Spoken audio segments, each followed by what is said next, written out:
Apocalypse, start with a firearm, build a tank in 10 days. Hey, fanfic family. So glad to see you here again to continue this incredible adventure.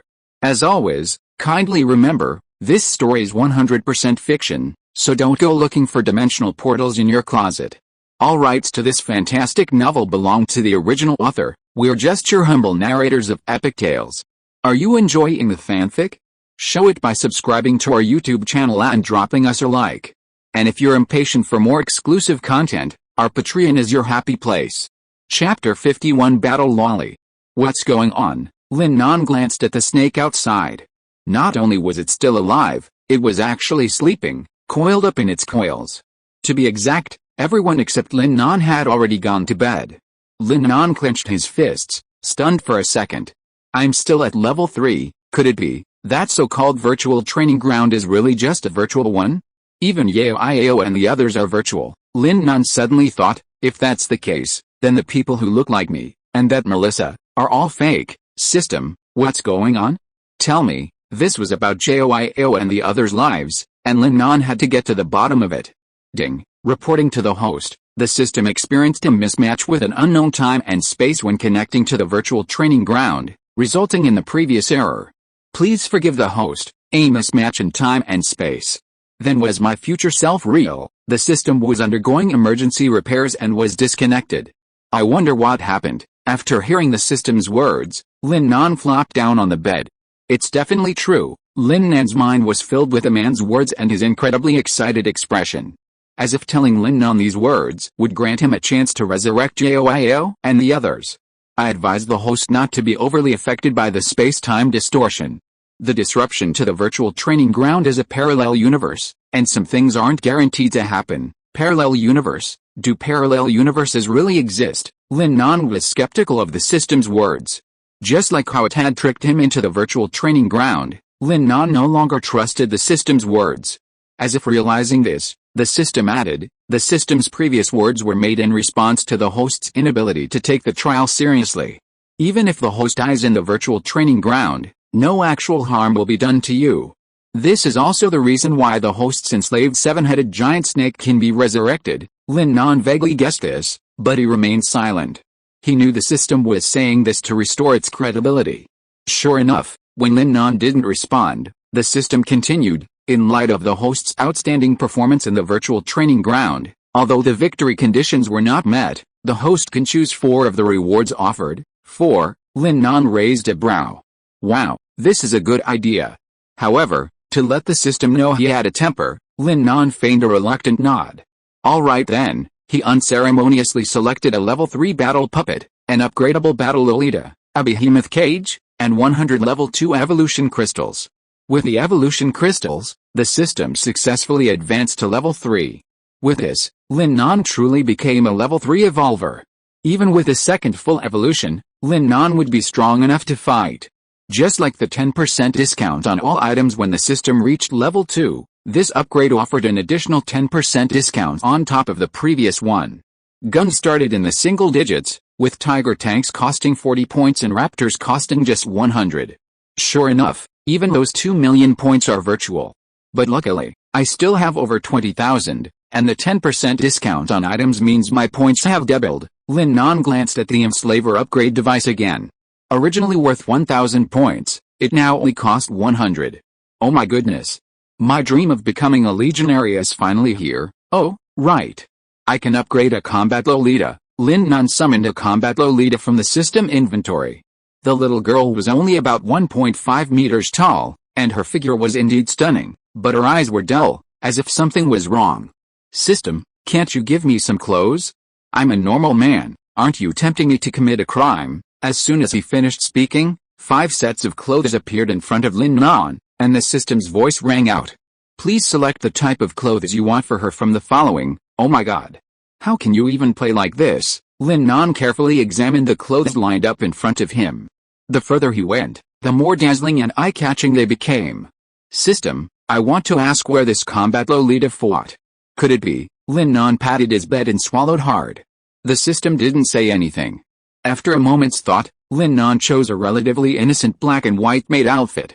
A black ribbon was tied around her neck. Not bad, Okay, very good, but... System, what's wrong with this girl's eyes? Why do they look so empty? The combat Lolita needs to be activated, it still needs to be activated. It's not human, Lin Nan was stunned. It can't be a robot, the host guessed correctly. The upgradable combat Lolita uses the highest level artificial intelligence chip. Aside from the mechanical core and inability to reproduce, it can perform all other activities. Then how does she upgrade? Lin Nan asked again. With evolution crystals, how many? Synchronize with the host, synchronize with me. Lin Nan looked at the combat Lolita again, a complex emotion flashing in his eyes. My upgrade is already difficult enough, and she's actually synchronized with me. Doesn't that mean I'll have to take care of her from now on? Sigh, Lin Nan sighed. I hope this little Lolita is useful. Activate it. The host can successfully activate the combat Lolita by giving it a name, the system said. So simple. Lin Nan was stunned for a moment, then stood up and looked the little Lolita in front of him up and down. Since you're so cute, I'll call you awoke. Lin Nan smiled faintly, thinking the name was pretty good. Whether it was actually a good name or not wasn't something Lin Nan cared about. Just look at the names of Big Bear, Little Bear, and Little Snake, and you'll see how casual Lin Nan is with names. As soon as Lin Nan finished speaking, a flash of light appeared around awoke. Awoke closed her eyes slightly, then opened them again, their light instantly brightening. She looked even more adorable and charming. She gently walked towards Lin Nan, her eyes revealing an indescribable excitement. What are you doing? Lin Nan had barely finished speaking when the little girl pounced on him. Lin Nan fell onto the bed, pinned tightly beneath her. Master, yes, the little girl said affectionately, one hand tucked into her mouth, saliva trickling down her hand onto Lin Nan's face. Oh my, no, awoke, master, yes, the little girl repeated her previous words. That's a bit strange about your way of greeting. Lin Nan looked at awoke, somewhat bewildered. Master, I need evolution crystals. Lin Nan was stunned for a moment after hearing her words, then immediately pulled out some first-level evolution crystals from his system backpack. Because awoke was at level 1, he needed some right now. Lin Nan had previously acquired over 1,000 first-level evolution crystals, and now was the perfect time to use them. Here, take as many as you want. The little girl looked at Lin Nan with a look of shock. Wow, that's amazing. Master, you're so kind to me. Lin Nan smiled faintly. That's nothing. Once you reach level 2, just help me. As soon as Lin Nan finished speaking, the little girl devoured all the dozens of first-level evolution crystals in front of her. Immediately, she advanced to level 2. That's incredible. Lin Nan hadn't realized that he and the little girl had advanced in the same way. Both were incredibly powerful and abnormal. What are your skills? Lin Nan asked, puzzled. My skill is firing laser missiles. Now that I've reached the 2nd level, I can control some high-tech weapons. Like the host's mechanical spider. You even knew I had a mechanical spider. Lin Nan was stunned. Of course, because the connection between me and the master is unbreakable. Whatever the master thinks, I think, so powerful. Lin Nan couldn't believe it. Then think about what's going on in my head, Lin Nan continued. The master's mind is thinking dirty things. Holy crap, so accurate. Lin Nan smiled and tried to say something else. But just then, the RV suddenly shook violently. What happened? Lin Nan rushed out. He looked out at the pitch-black sky, and just then, a giant wolf charged towards him. Another wolf. Lin Nan quickly summoned the tank. At the same time, Big Bear, Little Bear, and Little Snake took action. Lin Nan could sense mutant creatures lurking around him. What's going on? Lin Nan emerged from the RV and looked outside. I'm just staying here for the night, and you're treating me like an enemy. Lin Nan didn't give it a second thought. He was completely confident he could face these creatures. Thanks to Big Bear, Little Bear, and Little Snake, the RV had been discovered. Just then, the 3 girls woke up. Brother Nan, what's going on? We're just staying here for the night, and it seems those mutants have discovered us. Then what should we do? Xiao suddenly asked. What else can we do? Lin Nan smiled wickedly. Fight. He wasn't afraid. A tank only had a little over 40 points. Besides, his teammates were all high-level evolvers. What the hell was there to be afraid of? As soon as Lin Nan finished speaking, his entire Lin family army prepared for defense. Human flesh just tastes better than other meats. Look at their excited expressions. Lin Nan swung the craniotomy club and dispatched the giant mutant wolf in front of him with a single blow. Blood spilled, brains splattered, and the giant mutant wolf was instantly reduced to a puddle of pulp. Lin Nan didn't let up, as more mutants attacked from all directions. Awoke, Lin Nan watched in shock as the battle Lolita soared into the sky, missiles blasting out from its body. In a split second, over 100 missiles were unleashed. The explosions were continuous, and Lin Nan couldn't believe what he was seeing. Thanks to the evolution crystals Lin Nan had provided, the battle Lolita had successfully advanced to the second level. Facing these first-level mutants, the battle Lolita was a sheer massacre. Wow, I didn't expect you to be so strong. You're as powerful as 1,000 troops. Lin Nan was completely stunned. Chapter 52 Commander. What's that? Chu Mingyao looked up and spotted the battle Lolita. Her immediate thought was Lin Nan. Is this another of Brother Nan's masterpieces? Lin Nan chuckled. Her name is awoke, as expected. Chu Mingyao's mouth puffed up, a look of grievance on her face. What's wrong, Yao? Lin Nan glanced at Chu Mingyao, somewhat bewildered. So Brother Nan likes this. Chu Mingyao gave another wry smile and turned away. More and more mutant beasts charged forward, and the battle Lolita fought even more fiercely. The missiles fired with increasing frequency and ferocity. My goodness, did I dislike her before? The missiles were firing at an incredible speed. Now, it wasn't just the mutant wolves attacking Lin Nan and his men. Many creatures coveted a piece of Lin Nan's flesh. Recklessly charging forward, Big Bear and Little Bear charged in, their sharp claws drawing a red line that shattered the bodies of the mutants wherever they touched. Not to be outdone, the little snake unleashed its venom, its wails piercing the silent sky. Meanwhile, evolution crystals littered the ground. Furthermore, Chu Mingyao and the others unleashed their psychic might. The crackling sounds of explosions and metal-piercing blows made the creatures faintly consider retreating. Although Su Enran was an additive evolver, she drew on her experience from the special forces, hoisting a massive Gatling gun and charging in. The paralyzing toxins, the freezing ice, and the scorching fire decimated the mutants before her, leaving them with nowhere to hide. At that moment, a pair of cold, stern eyes, hidden in a distant branch, observed the scene with a chilling gaze. I didn't expect his teammates to be so strong. It was the young werewolf who had spoken. Having been used as bait by Lin Nan, he refused to leave without a fight, so he used his family's secret technique, sacrificing 2 years of his lifespan as a sacrifice, to launch this attack. However, the effect seemed ineffective. Lin Nan didn't move at all. On the contrary, he brewed a cup of milk tea and observed the scene with deep interest. Oh, that's it. Kill him, little snake. Olay, I didn't expect you to be so strong. Oh, my little K, you're so strong. I'll save all the evolution crystals for you, Lin Nan said happily, taking a sip of his Yao Lemon milk tea. However, at this moment, a gun suddenly appeared next to the werewolf's head. Even it was stunned. Report, we've spotted a werewolf. What do you want to do? Kill it? The gun's owner was stunned, but hesitated for only a second before pulling the trigger. Bang! The sound pierced the silent sky. The werewolf was instantly dead before he knew what had happened. We've found the target. What do you want to do? Kill it? The gun's owner asked, puzzled.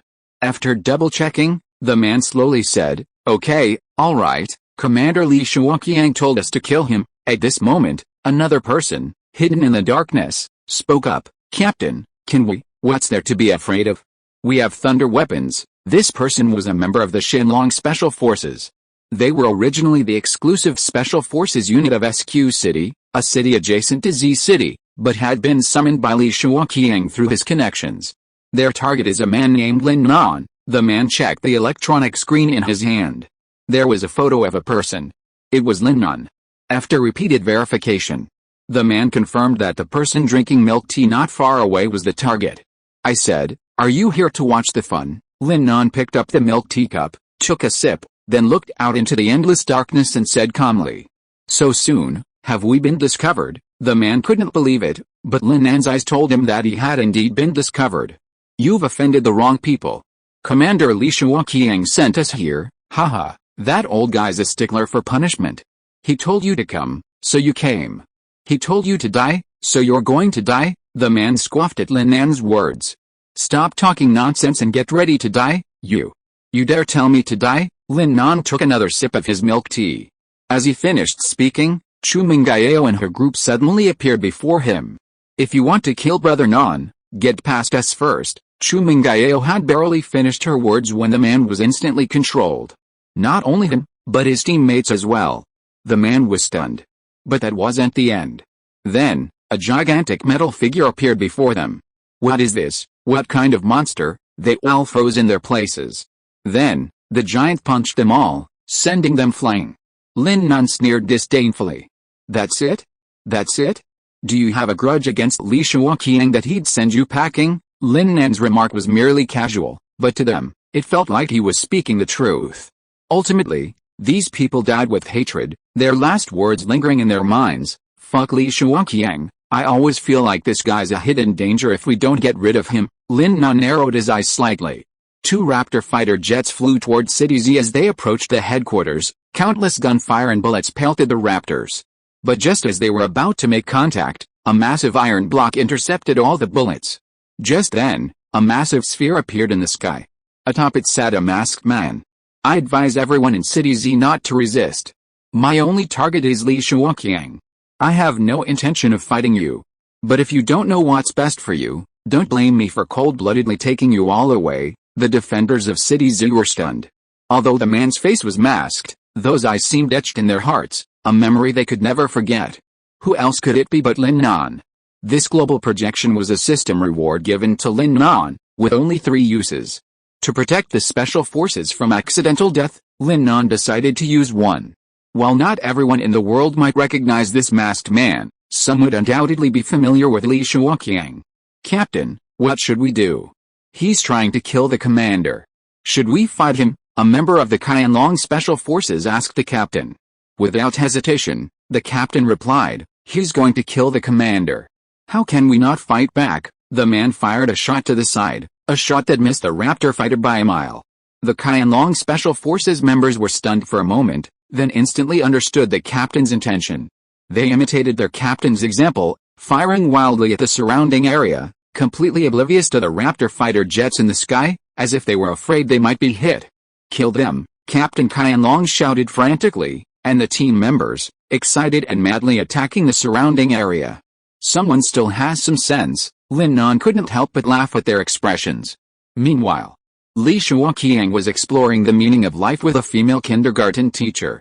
His son's unjust death hadn't stopped him from pursuing his passion.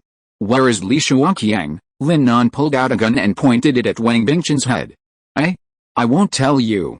He's in his office, Wang Bingchen said nervously, holding up his hands. Lin Nan smiled faintly and asked again, where's his office? I won't tell you. It's at the end of this corridor, then the first room around the corner. With a bang, the office door was kicked open. Li Shuoqiang was startled, and instantly released his offspring. The beautiful teacher screamed and fled the office. Seeing that it was Lin Nan and the others, Li Shuoqiang, although nervous, pretended to be calm. What are you doing here? Li Shuoqiang asked, his pants held up. Why are you asking me? Don't you know clearly? Lin Nan stood in front of the girls, shielding them from the scene before him. HMPH, Li Shuoqiang snorted disdainfully. So what if I know? I'm the commander of the Dragon Nation stationed in City Z. Can you really kill me? Lin Nan clenched his fist in the air, and a craniotomy club instantly appeared in his hand. You're absolutely right. I'm here to kill you. You're in the way. Li Shuoqiang was stunned by the mace in Lin Nan's hand. Are you serious? What do you think? Lin Nan stepped towards him, fresh blood dripping from the mace. Li Shuoqiang finally panicked. I'm from the Dragon Nation. I'm ridding my country of this scourge. Lin Nan swung the club, but without a miracle, Li Shuoqiang was instantly killed. If I don't kill you, who knows what kind of trouble will come in the future, Lin Nan said calmly. Su Anren hadn't expected things to turn out this way. But this time, she was relieved. No matter what Lin Nan decided in the future, she would support him. Just then, the door creaked open. Su Yu walked in. After Liu Shuai left, he had taken on the recorder role. Today, he was there to notify Li Shuoqiang to attend an important meeting. But instead of Li Shuoqiang, he saw his body, reduced to pulp. Other than that, only Lin Nan and the others were left. He instantly understood what had happened. Well, I'm leaving now. You guys chat first. Lin Nan was at a loss for words. What to chat about? A pool of pulp? Suyu quickly closed the door, and soon, the entire headquarters erupted in laughter. Li Shuoqiang is finally dead, in a high position. He doesn't do his job. That old man should have died long ago. That's right, that's right. Just as worthless as his son, the Special Forces members were discussing this in a flurry. Just then, they looked up at the sky and saw 2 Raptor fighter jets speeding past. They knew Lin Nan had left. But this didn't dampen their joyful atmosphere. Have you heard? It's said many women had illicit relationships with him. If he dies, let's see how those women will survive, a female Special Forces member suddenly said. But just then, a light cough echoed from behind her, startling everyone. Commander. Chapter 53 Copy Skills. Suyu was stunned, looking as if he'd seen a ghost. He took several steps back in fear. Commander? You're not, Li Shuoqiang sneered disdainfully. Not what? Wasn't he beaten to death by that brat Lin Nan? You really underestimate me. Suyu still couldn't believe it. He'd seen Li Shuoqiang reduced to pulp with his own eyes. But there was nothing he could do. He didn't believe ghosts existed in this world. Call all the Special Forces. I'm joining forces with the Province Special Forces to intercept them. Send the tanks from the military district over here too. They can be powerful, but I don't believe they can withstand the artillery fire. Brother Nan, watch out. Lin Nan was driving when he found himself stuck in a traffic jam on the highway. He slammed on the brakes. A middle-aged man, fully armed, slowly stepped out of his car. Lin Nan, the man walked up to the RV and smiled at Lin Nan, who was sitting in the driver's seat. Lin Nan looked at the girls. Don't come out without my permission. With a snap, Lin Nan slammed the car door shut. What a talented young man, the man said with a laugh, reaching out to pat Lin Nan on the shoulder, but Lin Nan dodged. I don't like strangers touching me, the man chuckled and withdrew his hand, unfazed. Do you know why we're blocking your way? Lin Nan shook her head. I don't know. The man lit a cigarette and, without even asking if Lin Nan wanted to smoke, simply handed it to him. Lin Nan took it and lit it without hesitation. I heard you're immune to the virus. Lin Nan smiled faintly. So that's why. Yes, I'm immune, but my blood can't be made into a so-called vaccine. Seeing the man staring blankly to the side, Lin Nan added, I knew you wouldn't believe it. No. After hearing Lin Nan's words, he raised his head, his eyes seemingly piercing the soul. I believe it, but what good is it even if I'm the only one who believes it? You need proof. For example, Lin Nan was stunned. The man said calmly, for example, let us draw a tube of your blood. Lin Nan sneered. A Chinese cigar for a tube of blood? I won't do that. I'm afraid that's not up to you. The man clapped his hands gently, and hundreds of people suddenly appeared from the cars behind him. From their attire, it was clear that they were special forces. Furthermore, a buzzing sound was heard, and several helicopters took off. I'm Zhao Yan, commander of HF City. Comrade Xianan, please come with us. The country needs you now, so don't be timid. I need to go to the Magic City to rescue my family. I don't have time for you. If you know what's good for you, just let us go. Don't worry about the security in the Magic City. It's a military-industrial complex, and the zombies were dealt with immediately. You can rest assured about your family. And as I said, the zombies are not invincible. They are also vulnerable to firearms. Lin Nan didn't deny his words, because the current situation was indeed true. However, after the second full evolution arrives in a few days, it's hard to say whether the Magic City can be held. A level 0 zombie can be shot on the head with a single shot, while a level 1 zombie would require several shots, and a level 2 dozens of shots. And that's assuming they can't dodge. A level 3 zombie would require specialized weapons like thunder weapons. Of course, tanks could be used, but tanks have many limitations and are less maneuverable. In short, if this continues, sooner or later, firearms will become ineffective. When that day comes, how will we respond? Lin Nan sensed that day wasn't far off. Does your silence mean you agree? Zhao Yan continued. Just then, another helicopter flew towards Lin Nan's location. Beneath it were several military jeeps, parked behind Lin Nan's RV, completely blocking his escape route. Old Zhao, no need to waste time with him, just take him down, a man sitting in the helicopter's co-pilot seat shouted sternly. Lin Nan looked over and saw, to his amazement, it was Li Shuoqiang. Lin Nan was stunned. Didn't I kill him? Seeing Lin Nan's shocked expression, Li Shuoqiang gloated inwardly. Haha, Lin Nan, you didn't expect it, I'm still alive. I've assembled a force today, with several thunder weapons alone. And there are snipers lurking nearby. Let's see where you can escape this time. Snipers, Lin Nan frowned. He feared nothing more than a sniper. Danger perception is limited by range. Unless the enemy is intent on killing, once beyond a certain distance, Lin Nan would be hard-pressed to detect them. But what puzzled Lin Nan even more was why this Li Shuoqiang was still alive. Ding! Li Shuoqiang, a first-level evolver, has the ability to become immortal. At this moment, the system's voice rang out. Immortal? Holy crap! Really immortal? Lin Nan exclaimed in surprise. Not really. Just blast him to pieces instantly, leaving not a drop of blood behind, and he'll be completely killed. Is that so? Well, that skill is quite impressive. But, excuse me, in a second, he'll be mine. Lin Nan quickly activated his copy skill, discarding the special cage skill. At this moment, Lin Nan also possessed immortality. Just then, with a BIU sound, a bullet instantly pierced Lin Nan's heart. You guys, are you serious? With that, Lin Nan instantly collapsed to the ground, dark red blood flowing continuously. Haha. I was saying, no matter how strong you are, can you withstand the damage of a thunder weapon? Li Shuoqiang's body trembled with excitement. He hadn't expected it to be so easy. Li Shuoqiang, didn't you say you wanted to capture him alive? Why did you kill him? Zhao Tian demanded loudly. He had only agreed to cooperate in capturing Lin Nan because Li Shuoqiang had revealed Lin Nan's immunity to the virus. Instead, Li Shuoqiang had him killed, something he found puzzling. Li Shuoqiang wouldn't claim to be seeking revenge. He simply smiled and said, "You don't know, this guy is not only ruthless, but he also teamed up with the traitor Li Shui to kill my son. He's also incredibly powerful.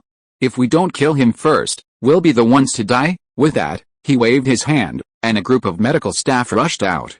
Before I came here, I asked the doctor, and as long as he hasn't been dead for long, his blood can still be used to make vaccines. He's already dead, so you can take as much of his blood as you want, but it's best if you can drain him dry. A fierce glint flashed in Li Shuoqiang's eyes, and he looked at Zhao Tian.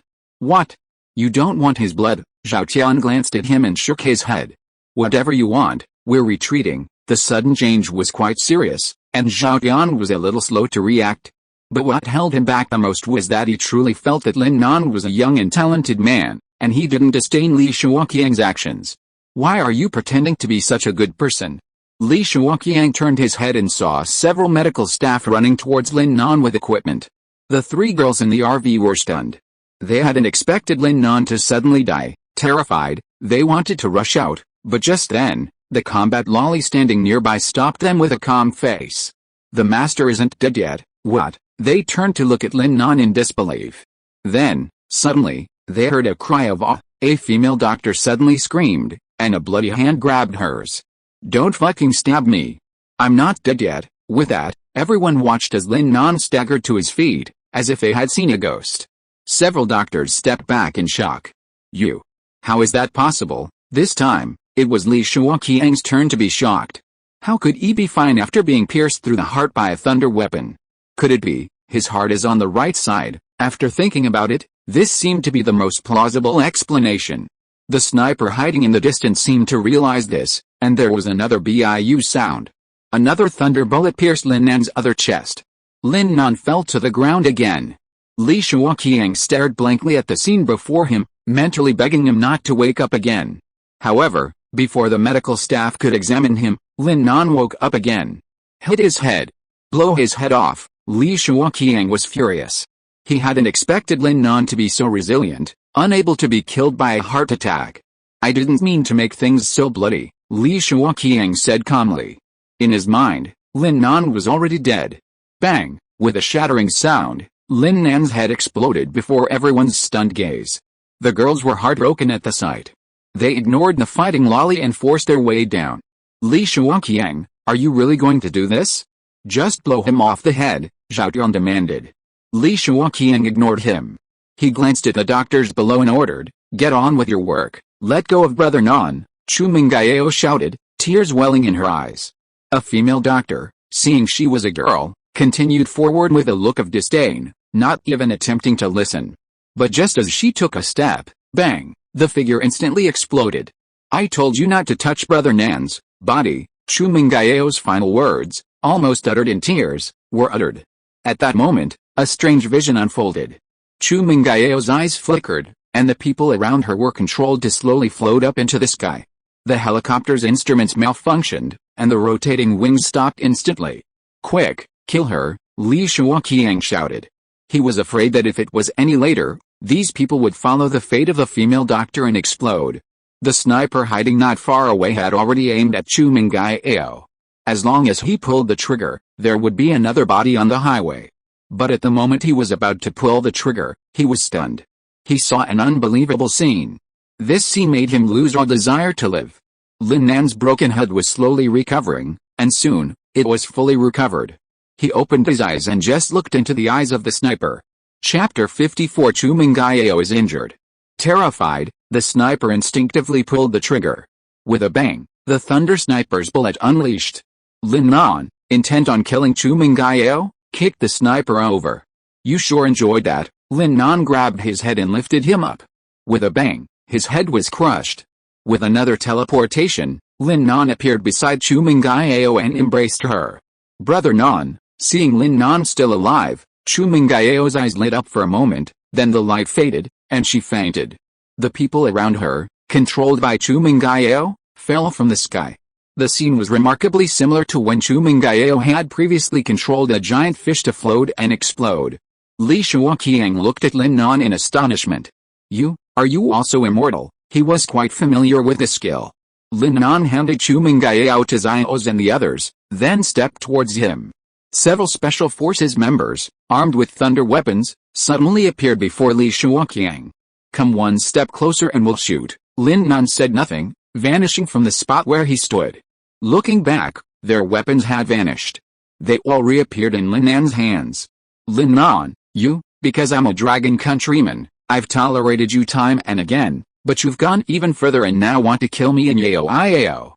It's morally and logically impossible for me to let you go." "Well said," Zhao Tian echoed loudly from behind Lin Nan. "But Li Shuoqiang doesn't represent the entire dragon country, so don't feel too bad. Even if you kill Li Shuoqiang today, the country won't blame you. If that day ever comes, I, Zhao Tian, will vouch for you." "Zhao Tian, Li Shuoqiang snorted in anger at his words, pointing his finger at Zhao Tian, trembling uncontrollably. "You were the first to act unkindly. We clearly agreed to capture the defector Lin Nan, but you didn't say anything and just killed anyone you saw. This is a bit disrespectful to me, Zhao. In that case, don't blame me for being unfair." "Humph," Li Shuoqiang sneered. "Don't think you can really do anything to me. I don't know how you became immortal, but you should know the horror of this ability. You can't kill me." Beep. At this moment, Li Shuoqiang's intercom beeped. "Commander, we're here, ready to fire." Li Shuoqiang smiled faintly. "You've arrived at the right time." As soon as he finished speaking, he looked over and saw 2 tanks already in position. Zhao Tian also noticed something unusual.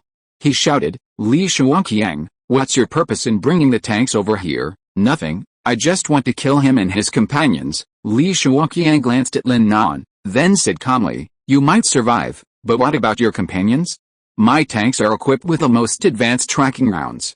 If 2 tanks fire at the same time, I wonder how you can protect them." Just as Li Shuoqiang finished his words, another voice rang out from his earpiece. "Commander, this is bad. We're experiencing some inexplicable electromagnetic interference. Our equipment is malfunctioning." "Malfunctioning?" Li Shuoqiang was bewildered. How could the equipment malfunction? Until he saw a little girl flying through the air, landing directly above the tank. A visible arc of electricity formed, encircling the tank. She did it. Li Shuoqiang looked at Lin Nan in disbelief, but he only smiled. Then, dozens of explosions rang out. The little girl's fist transformed into a cannon muzzle, and almost instantly, dozens of missiles flew out, blasting straight at the tank. A cloud of gunpowder filled the air, and Li Shuoqiang's face paled. The busy tone in his headset told him it was over. The 2 tanks had been reduced to a complete pile of scrap metal, not to mention the people inside. Why on earth? Li Shuoqiang was about to burst into tears. He had originally thought that acquiring 2 tanks would save the situation, but then he realized that he had miscalculated again. You really like playing with tanks, don't you? Lin Nan chuckled coldly, and then with a flick of his hand, dozens of tanks suddenly appeared on the open space beside the highway. They were neatly arranged, like a torrent of steel. Of course, there were no people inside. Lin Nan was just trying to show off. Clearly, this pretense was successful again. Oh my god, how did all those tanks appear? This is unbelievable, no way, could that guy have summoned them? I just saw him wave his hand, even Zhao couldn't help but swallow.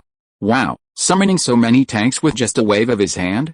That's not a superpower, that's a cheat, hack, hack, hack. The Special Forces members were indignant. They cursed Lin Nan, but none of them wanted to have a superpower like his. Li Shuoqiang was so frightened that he fell to the ground. He was going crazy. But his superpower once again gave him confidence. I'm unkillable, you can't kill me, Li Shuoqiang laughed like crazy. No matter how strong you are, you can't kill me because I'm immortal. Watching the old man in his late 50s yelling like crazy, Lin Nan wanted to laugh. You don't really think you can't die, do you? You may be immortal, but who told you can die? I'll just blast you into thin air, and no matter how powerful you are, you'll die? How is that possible?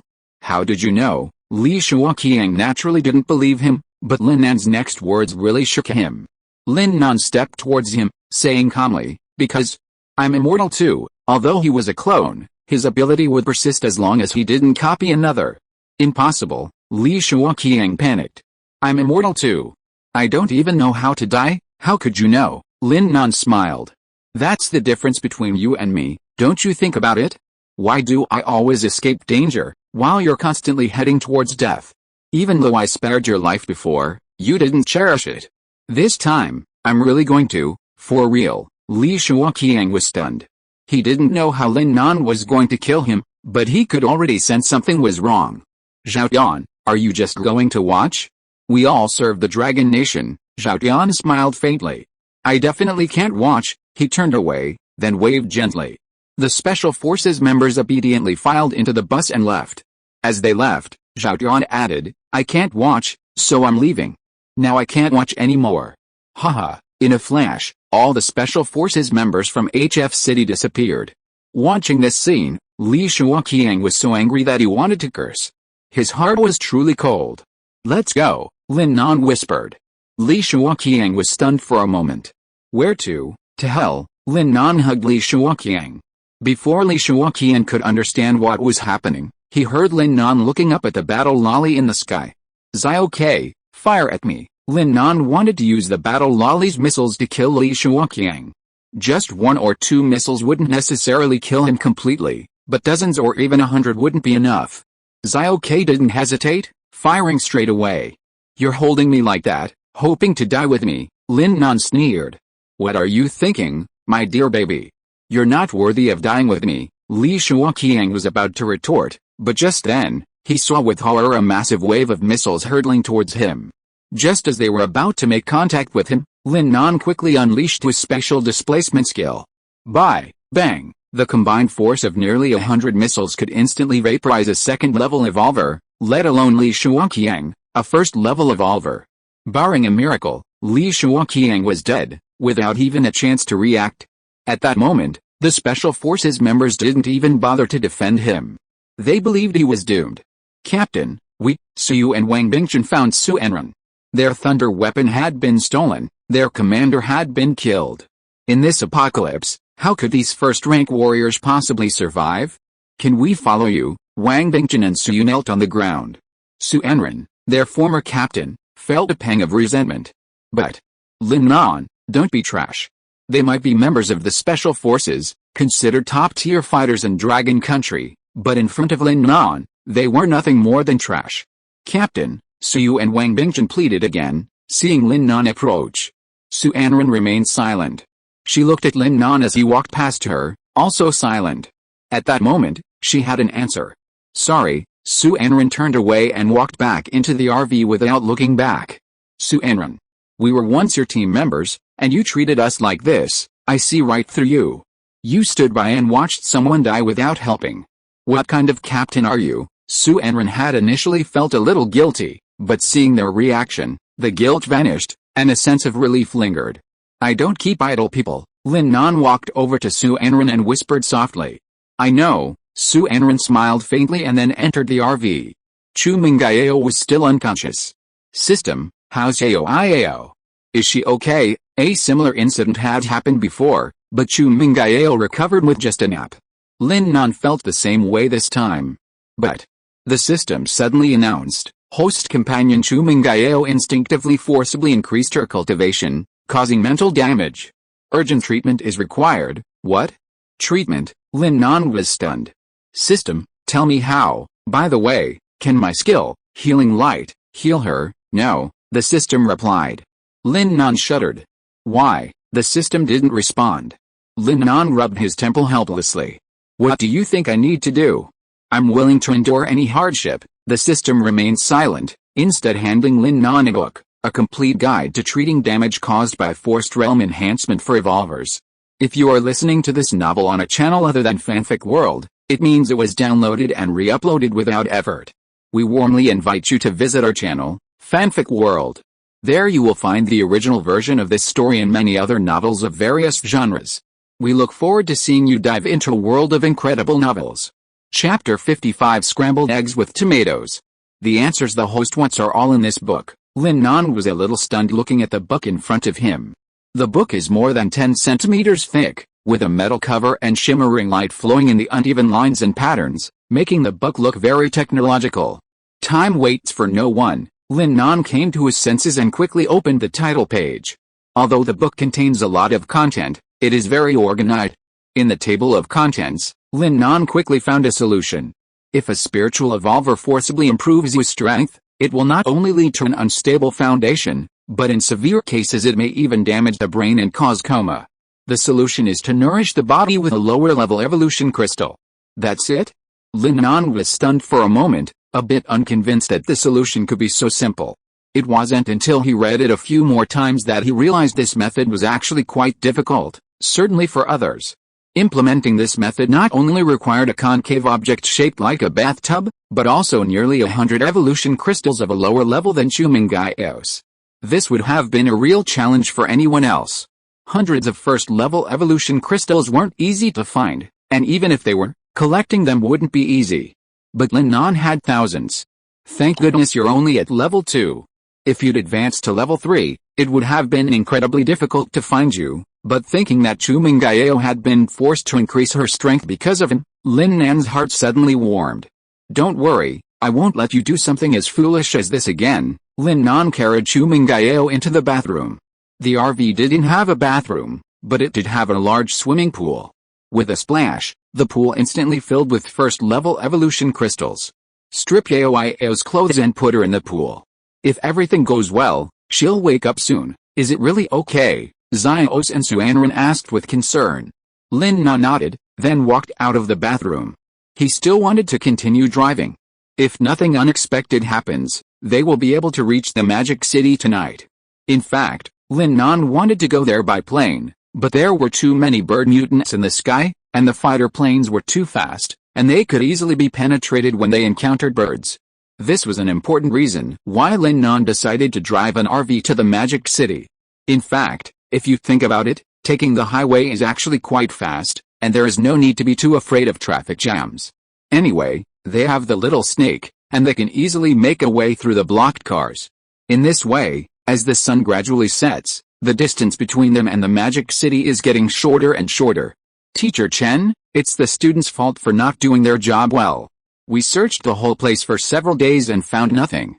A middle-aged man bent over and looked at the back of the old woman sitting on the chair in front of him with regret. The old woman had a dignified posture, but from her eyes, it can be seen that the old woman was slightly disappointed. It doesn't matter. It's not your fault. It's all because my grandson has a short life. The old woman sighed slightly, looking at the sky outside through the window, with mixed feelings in her heart. Commander Qin, please go back soon. I heard that you even sent your precious daughter over for my request. It's really hard for you. The middle-aged man was a little flattered after hearing the old man's words. Teacher Chen, what are you talking about? This is really embarrassing for students. And you don't have to worry about Kin K. She is on her way back. It is said that the highway seems to have been cleared and the road is smooth. That's good, the old woman nodded. By the way, Kin Ming seemed to have thought of something and suddenly said, although we didn't find him, we didn't see his body, well, there is no way to confirm that he really had an accident. There seems to be some unrest in cities lately, and we haven't contacted the local authorities directly. Once things calm down, we'll cooperate with them in conducting another major search. Teacher Chen, please rest assured. Yes. I understand. Then I'll take my leave. Commander Qin bowed again, then stepped out the door, carefully closing it behind him. Outside, a man stood there, seemingly in a state of urgency, pacing anxiously, yet still afraid to push the door open. When the door opened, Commander Qin Ming saw him and hurried over. Commander, something's wrong. Something's happened to Ake. Ake was Qin K, Qin Ming's daughter. Hearing that his daughter was in trouble, Qin Ming abruptly stopped and looked at the man, Li Ziming. What's wrong? They were fine. How could something happen to them all of a sudden? They encountered a group of robbers wearing strange clothes along the way. They stopped them and wouldn't let them leave, Li Ziming said excitedly. Robbers? Robbers at this time, Qin Ming frowned, and then he asked, how many people are there on the other side? Three. Qin Ming was even more shocked. Qin K is carrying a thunder weapon and a special forces team of 10 people. How could he be defeated? According to the information they sent, the 3 guys on the other side are all top-level second-order strength. Although they are human, they are covered by black robes, and they don't seem to be human. Top-level second-order. Not human? How do you say they are not human? Li Ziming whispered. Through fighting with them, they found that these people seem to have wings under their robes, and their hands, more like claws than hands, wings, claws, top-level second-order strength. Qin Ming was stunned for a moment, and a shrewd look suddenly flashed in his eyes. He seemed to have the answer in his mind. I know, you go and do your work. And I hope to know as much as possible about this matter. Qin Ming said softly. Now it was Li Ziming's turn to be stunned. Uncle Qin, no, Commander Qin, we don't go to save Ake. Save, will it be too late? Qin Ming's eyes were blank, with a hint of determination in his eyes. Looking at his expression, Li Ziming suddenly felt that he seemed to know something, but since Qin Ming didn't say it, he didn't dare to ask. Okay, I have my own decision, you go down first. After that, without waiting for Li Ziming to say anything, he left on his own. These beasts, if they really dare to touch my daughter, I will kill their ancestors with my own hands. On Lin Nan's side, he was still driving the car by himself, and the task of cooking fell on Xiaozi's hands. Su Anren could only help on the side because she could not cook.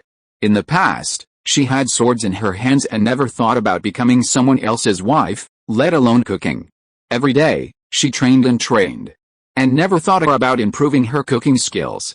However, Su Anren now will take the initiative to help them, and when helping, she will also watch how they do it very carefully.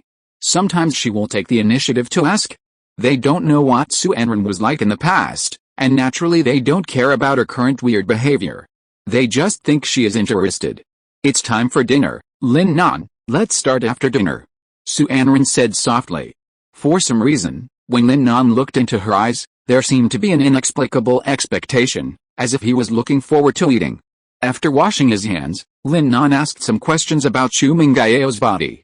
After learning that there was no response, Lin Nan nodded slightly. Because Chu Mingyao was not wearing any clothes, Lin Nan could not go in to see her, so he could only ask them for help.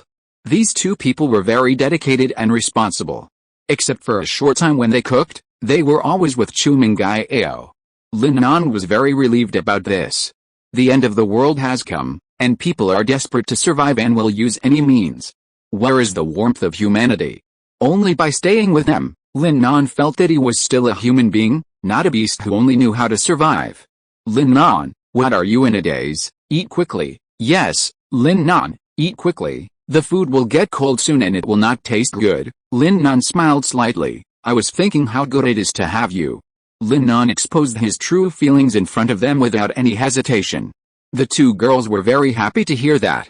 To be recognized by Lin Nan, it was quite precious in their eyes. As he was talking, Lin Nan sat down and started to eat. Su Anren was also very happy to look at Lin Nan's expression, but as she looked at it, she frowned. She found that the plate of scrambled eggs with tomatoes that she made was a little far away from Lin Nan. This was the first time she cooked, so that Lin Nan could taste her cooking skills, but Lin Nan only ate the dishes in front of him and didn't want to eat the plate of scrambled eggs with tomatoes at all. Su Anren wanted to take it over, but it was not appropriate for her to do so in front of Xiao's. At this moment, she suddenly remembered that Chu Mingyao had picked up a piece of braised pork and dropped it on the table, and Lin Nan picked it up and put it in his mouth. Thinking of this, Su Anren also picked up a piece of egg. Oh, it fell.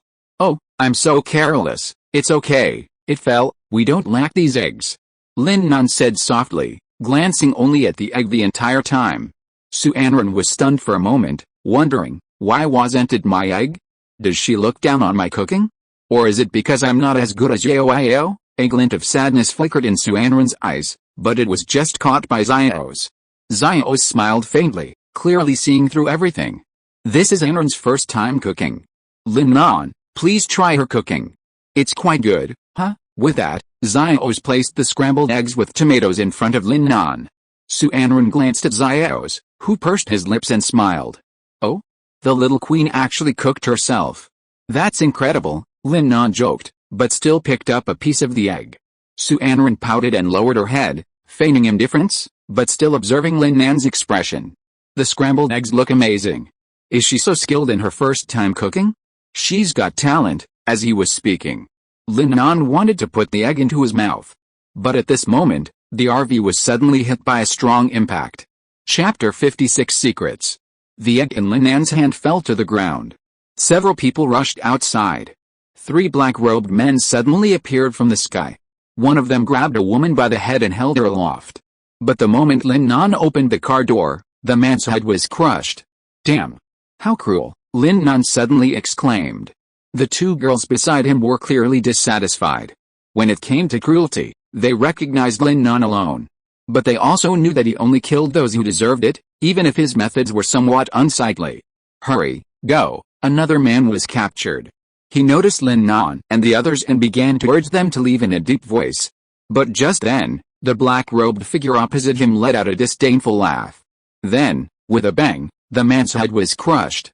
Zichen, on the highway, a woman covered in wounds reached out to try to stop them, but was unable to prevent the tragedy. From the special forces, Lin Nan was stunned. Only the woman and 3 men remained on the field, all gravely wounded. They hadn't been here before the car stopped, and Lin Nan speculated they'd been chased here. Hehe, one of the black-robed men let out a terrifying laugh, and then the 3 men charged at them again. The special forces were all seriously injured, with no chance of escape. You, run! The woman shouted at Lin Nan and the others with all her might. Furthermore, Lin Nan could already tell they were determined to fight the black-robed men to the death. So not all the special forces are bad guys. Lin Nan was moved by their desperate efforts to protect them. I'm going to die, Su Anren looked at them. The 3 black-robed men attacked simultaneously, clearly tired of playing and wanting to end the game quickly. Su Anren roughly estimated that in 5 seconds, the 4 remaining men would be dead. However, just as the woman was about to be killed, the black-robed man, who had already approached, was instantly knocked back. Not only him, but the other 2 as well. The woman closed her eyes, expecting death, but the fatal attack didn't arrive, leaving her stunned. When she opened them, she saw the man she'd called out to flee, lighting a cigarette and stepping on the head of a black-robed figure. Sure enough, a cigarette after dinner is better than a living god. Lin Nan flicked the ash from his hand and kicked off the man's face mask and hat. It was truly shocking until she saw it. Wow, what a giant rat. That's not right. Lin Nan looked around a few more times until he saw the wings behind them, and then it all clicked. It's a bat. With that, Lin Nan gently lifted his hand from the rat's face and swiftly landed on the ground. Bang! Blood splattered everywhere. Lin Nan crushed the creature's head. The woman from the special forces was stunned. You have to remember, the bat-transformed creature was at the peak of the 2nd level, otherwise, they wouldn't have been able to completely annihilate their average 2nd-level special forces team. What shocked her even more was that the cigarette-smoking figure didn't seem to think he'd done anything truly remarkable. On the contrary, his expression suggested that crushing a peak-level 2nd-level creature was nothing special to him. Yes, it was perfectly normal, just a small matter. The bad monsters, so arrogant just moments before, were stunned. Their teammate's death was so casual, they couldn't believe it. Just crushing it so casually. That's just too awesome, ahem, a Special Forces member exclaimed with heartfelt emotion. Lin Nan hadn't had any particular reason for crushing its head. Partly, he was moved by the Special Forces' selfless act. But the biggest reason was that the bat monsters were all second level, and Lin Nan was worried about not having the second-level evolution crystals to upgrade his teammates. How could he let them get away with the crystals he'd been given? Lin Nan kicked the evolution crystals aside. Just then, Xios and Suanren brought buckets of water and poured them directly on them, cleaning away the blood and brains. Their movements were so deftly executed that the Special Forces members couldn't help but contemplate with dread. They must have done this kind of head-shitting to get the crystal many times.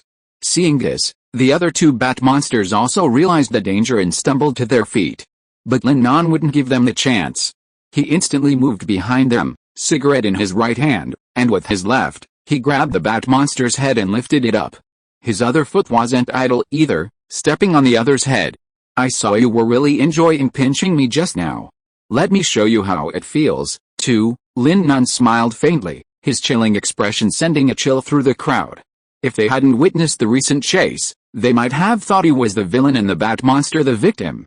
Lin Nan's words were so intimidating that the mutant monster, whose head Lin Nan was holding, trembled. No, not ours, the bat beneath Lin Nan's feet suddenly spoke. Lin Nan frowned slightly, and with a bang, the bat monster's head exploded.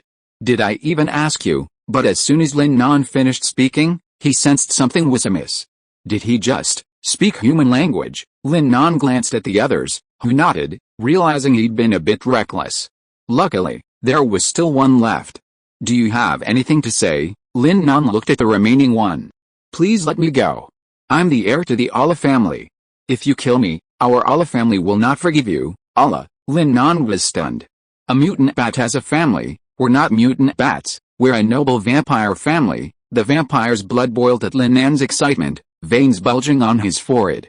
Lin Nan removed his hood, and everyone was stunned by his face. Compared to the other two, the vampire had less hair and a more human appearance. Beneath his black robe lay a black dress with a bow, not flesh. He truly looked like an aristocrat. Seeing his expression and hearing his story, Lin Nan actually began to believe him. He'd seen a werewolf not long ago, after all. But Lin Nan was still puzzled. If what he said was true, then did a vampire family really exist? How long has your family been around? Tell me the truth, and maybe I'll let you go if I'm pleased. Lin Nan looked at him solemnly, seemingly serious. The vampire was stunned, still somewhat hesitant. Family matters had always been a secret, untold. Anyone who spoke would face the retribution of the family curse. He wasn't afraid, however, because he was the heir to the Allah family, and due to his special status, he carried no curse. Hurry up. Don't waste my time, Lin Nan frantically said. I'll tell you. The vampire finally spoke, seeing Lin Nan's impatience. He feared he'd die instantly if he didn't. Our family has survived for approximately 2,000 years. Mutating from bats during the first Great Purge. After surviving the first purge, we went into hiding, 2,000 years. As expected, Lin Nan asked, wondering if they had existed before. As expected, they hadn't mutated during the apocalypse, or more precisely, not during this apocalypse. What is the Great Purge? Is it the same as it is now? Lin Nan asked. The vampire nodded.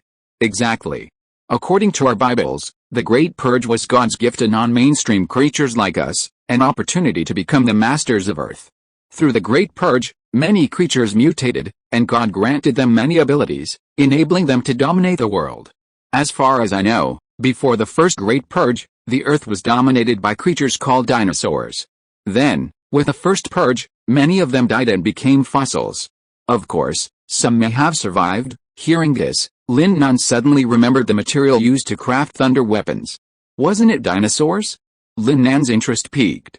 Keep going, I'm starting to get a sense of it. Hearing Lin Nan's words, the vampire spoke even more enthusiastically. The first Great Purge wiped out the dinosaurs. We emerged as a rising power, becoming ape-like creatures capable of walking upright. We also mastered some supernatural powers. We thought we could rule the planet, but unexpectedly, the vampire paused, then continued, unexpectedly, these wolf-mutated creatures appeared. Let's call them werewolves. Our advantage lies in curses and the use of forbidden rituals. We should have an absolute advantage over these brainless creatures with powerful limbs, but their limbs are so developed that once they get close, we're torn to pieces. Furthermore, their ability to recover is superior, meaning we have no advantage against them. And this is because of the curse our great ancestors placed on them. What curse? Lin Nan demanded. It limits their ability to grow stronger. They used to grow stronger simply by killing, but after being cursed, they can only grow stronger by feasting on their own flesh and blood. Lin Nan paused in thought. He suddenly remembered that the beautiful woman's persistent desire to devour the werewolf was likely due to this curse. Seeing Lin Nan remain silent, the vampire continued, our two great factions refused to yield to each other. In the constant battles and against other mutants, we eventually overlooked the similarly mutated apes. They evolved brains. From the moment they were able to create fire, we realized we had lost. We were forced into seclusion. Chapter 57 Dangerous Wall. So that's how it is. Lin Nan was stunned for a moment, then continued, then what is your purpose in coming here, and how did you get here? The vampire hesitated.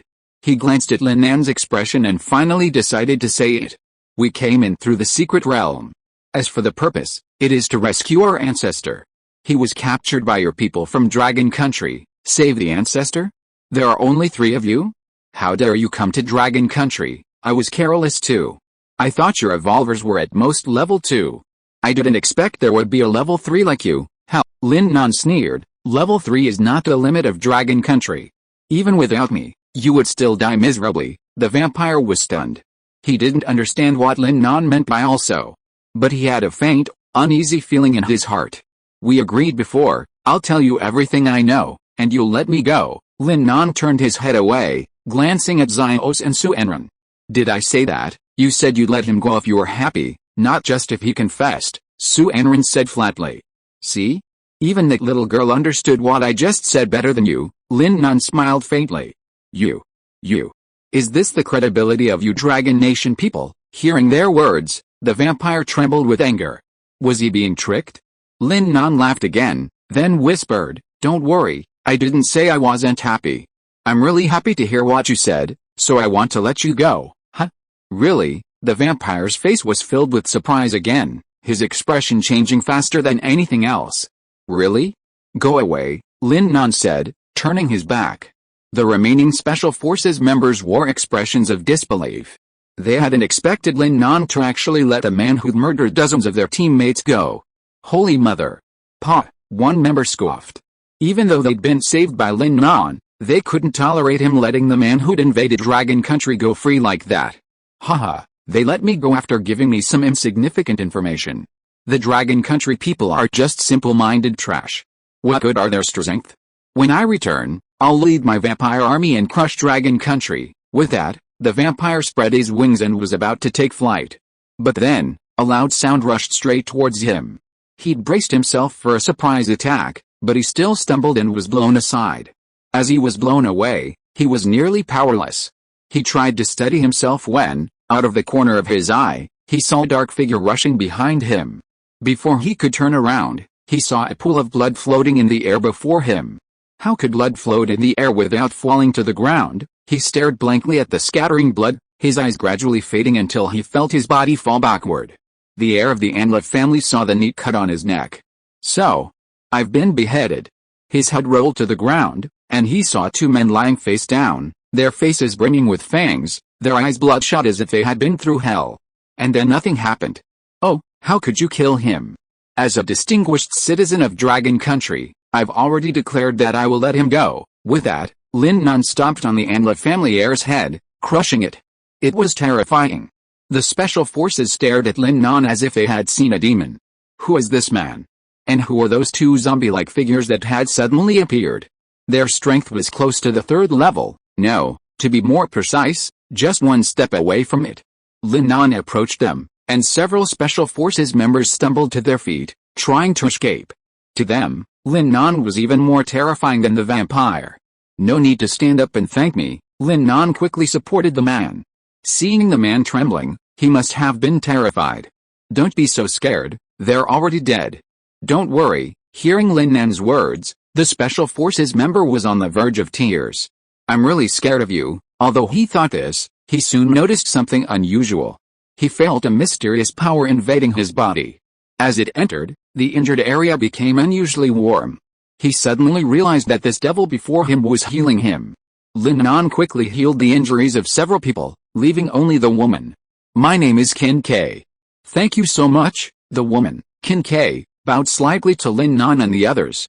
After healing her, Kin K saw Lin Nan getting into the car to leave and instinctively asked, "Where are you going?" "The Magic City," Lin Nan said calmly. Kin K was stunned for a moment, then a smile lit up his face. "What a coincidence. We're also going back to the Magic City. Why don't we go together? More people means more support." "You're going back to the Magic City? Are you from the Magic City Special Forces?" "Yes, we had a mission, but it wasn't completed yet. We were about to return when we ran into that vampire. Luckily, you saved our lives." Lin Nan nodded slightly, indicating he was welcome. "That's fine. I just have some questions for you." Lin Nan invited Kin K into the RV.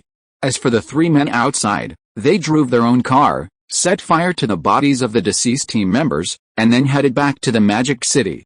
Inside the RV, Kin K took a look around with great interest. "Your place is absolutely amazing. I've always dreamed of owning my own RV and traveling the world." Lin Nan smiled slightly. "Your idea is very similar to that of a friend of mine." Lin Nan was naturally referring to Chu Minggai Ao. "Really?" Kin K smiled back. "By the way, where are you from?" "City Z," Lin Nan said without hesitation. He felt there was nothing to hide about this, so he just went ahead and said it. Kin K was clearly intrigued. She pulled out a photo and handed it to Lin Nan, who was driving. "Oh, and this person is from City Z too. Have you seen him before?" Lin Nan took a quick look and found Kin K quite intriguing. She was asking him to help her identify someone just because they were from City Z. That was a bit too hasty. "Do you know how many people there are in City Z?" "At least 1 million. Still, it was just a casual thought, and Lin Nan was happy to help her. Maybe she actually knew him? But then, the next glance was shocking. Lin Nan, who had been acknowledging that he didn't know the person, was stunned. At first glance, he was puzzled, feeling a sense of familiarity. But then, a second glance, Lin Nan was stunned. "Isn't that me?" Lin Nan's first thought was that Li Shuoqiang had posted his photo on the Dragon Kingdom's intranet, putting him on a nationwide wanted list. The more Lin Nan thought about it, the more likely it seemed. What else could he do? Even so, Lin Nan remained calm. He had anticipated this day, having donned a mask long beforehand. That's why Kin K didn't recognize him outright. "If I didn't think you were still useful, I wouldn't be going with you." Lin Nan agreed to Kin K's request because, with internet and phone signals completely down, he had no way of getting information about the Magic City. He could only rely on Kin K, a local, for information. "By the way, how's the Magic City going? I heard the city defenses are pretty good. I wonder if it's been overrun by the zombie virus," Lin Nan suddenly asked. Because of the mask, Kin K couldn't see Lin Nan's slightly distorted expression. The Magic City's defenses were pretty good. Thanks to the presence of numerous firearms, the zombies within were quickly wiped out. Furthermore, we summoned some Earth Elementalists to erect a thick, massive wall around the Magic City, keeping all the zombies trapped outside. Kin K couldn't conceal his pride at this point. However, Lin Nan didn't seem impressed by the achievement. He was even a little anxious. He eagerly asked, "Have you eliminated the zombies outside the wall?" Kin K paused. "Of course not. Eliminating them would be a waste of ammunition, and it feels unnecessary." "How could it be unnecessary?" Lin Nan demanded loudly. His expression told Kin K that he had discovered a fatal flaw in their vaunted defenses. "What's wrong? I think our wall is strong. And we've already promoted it through the official intranet, and many places have decided to adopt our measures." Kin K felt a tinge of displeasure. It's unavoidable to have others question something you're proud of. Lin Nan realized he'd lost his composure. While building the wall wasn't necessarily a bad idea, it did have a fatal flaw, just as Kin K had anticipated. "When you built the wall, were the evolvers you summoned primarily first-order Earth manipulators or second-order?" Lin Nan asked again. Kin K was puzzled. Of course they were first-order. How could there be so many second-order? To be honest, there are only about 10 second-order Earth manipulators in the entire Magic City. It's over, Lin Nan thought to himself. If the zombies outside aren't eliminated, I'm afraid in 2 days, after the second mass evolution begins, all the zombies outside will have evolved to second order. By then, how could the defenses built by first order evolvers possibly withstand the attack of second order zombies? If those zombies become a zombie tidal wave, even the magic city would be decimated, Lin Nan pondered, but he held back. He wanted to, but he was the only one who knew the concept of mass evolution, and he was afraid Qin Kai wouldn't believe him. So he had to guide him through it, guiding him to discover it on his own. Thinking of this, Lin Nan suddenly laughed. He deliberately made his smile look as natural as possible. Well, I actually have a guess. Do you think that wall will suddenly collapse one day? Chapter 58 Heading to the Magic City. Impossible. Don't you know how strong that wall is? Qin Kai replied firmly. Lin Nan smiled faintly, but didn't express his thoughts directly. Then let me ask you again, aren't those zombies outside the wall just level 1? Yes, all level 1, what if those zombies all become level 2?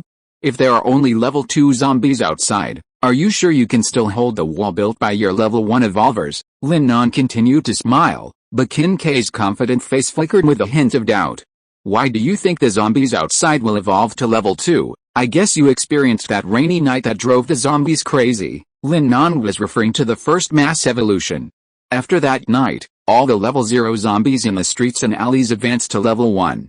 Those who had previously claimed that zombies were not dangerous and resolutely walked into the streets to challenge zombies alone were clearly deceived by these level 1 zombies. From that night on, no one dared to say that the zombies outside were not aggressive. That was the day the true apocalypse arrived. Qin Kai naturally remembered that day, too. She couldn't deny Lin Nan anymore, because after that rain, all the level 0 zombies outside had indeed evolved into level 1 zombies. Lin Nan fell silent, but Qin Kai felt a wave of dread. If it's true as he said, and all the level 1 zombies surrounding the city walls evolve into level 2, then, the demon city will surely be destroyed.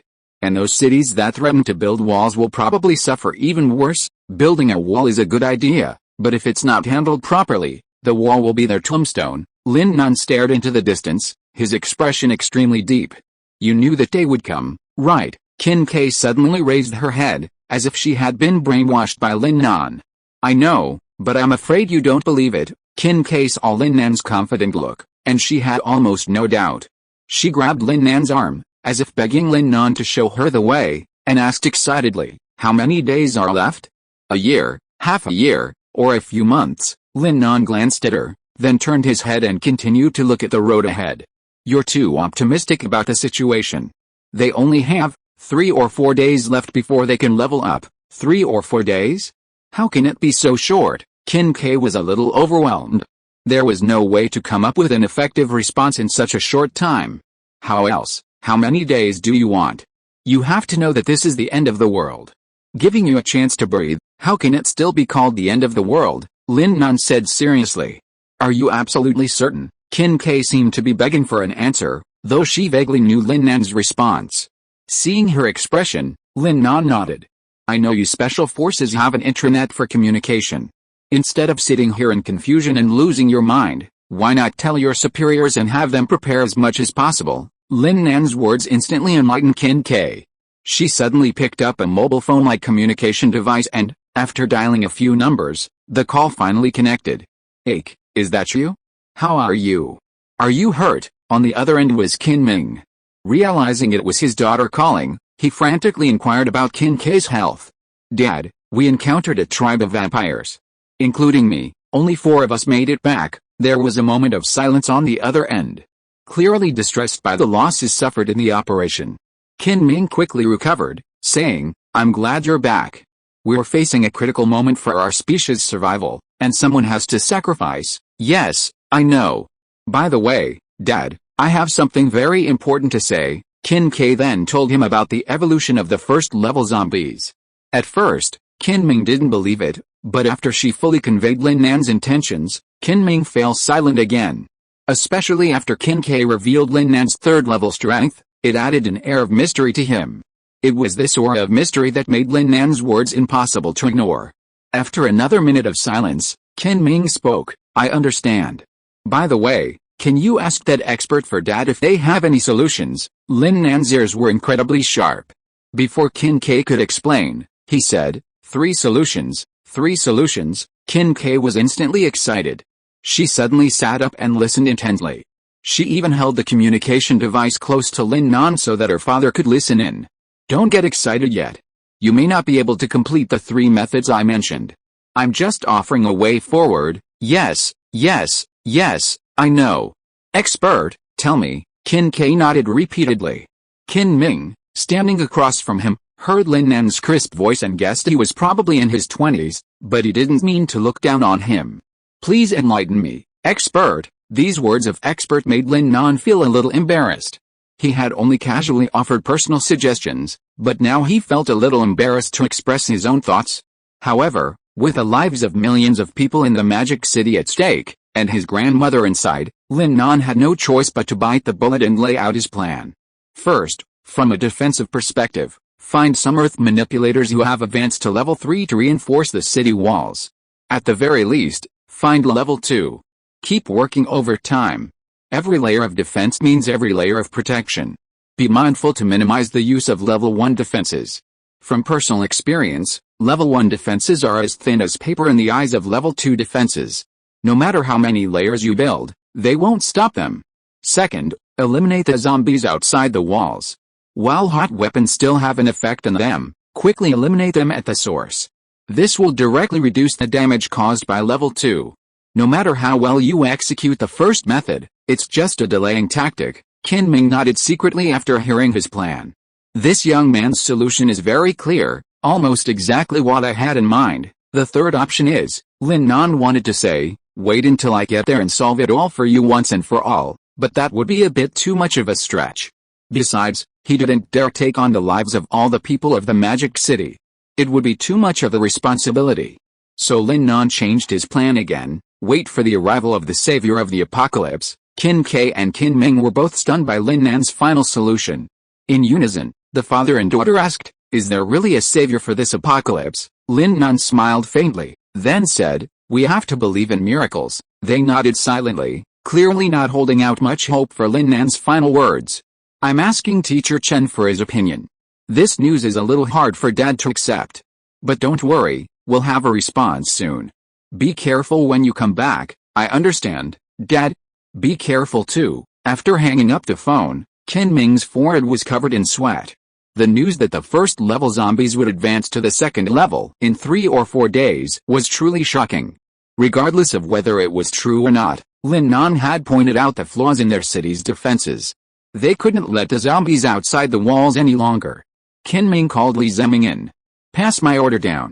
Raise the crisis alert to the highest level. Authorize the use of weapons of mass destruction. While protecting the city walls, exterminate the zombies outside. Notice I said exterminate. Do you understand? Li Zemming bowed respectfully. Understood. Also, forget it. I'll find someone else to handle this. These 2 tasks must proceed simultaneously without delay. With that, Qin Ming hurried out of the office. Li Zemming followed him, not lingering. While the demon city appeared peaceful on the surface, everyone knew that this apocalypse was anything but simple. When the highest level crisis alert sounded, everyone realized it was a matter of life and death.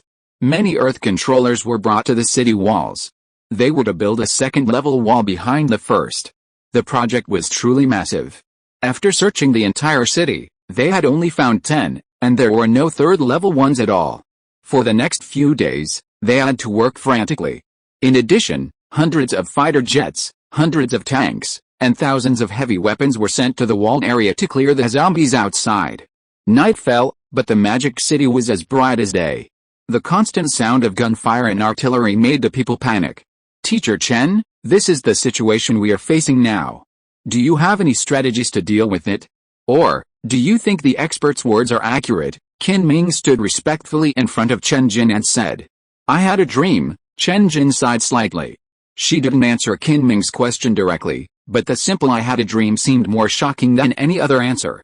Qin Ming shuddered, then asked cautiously, Teacher Chen, what did you dream about? I dreamed of heavy rain. In the darkness, the walls cracked, and monsters rushed in.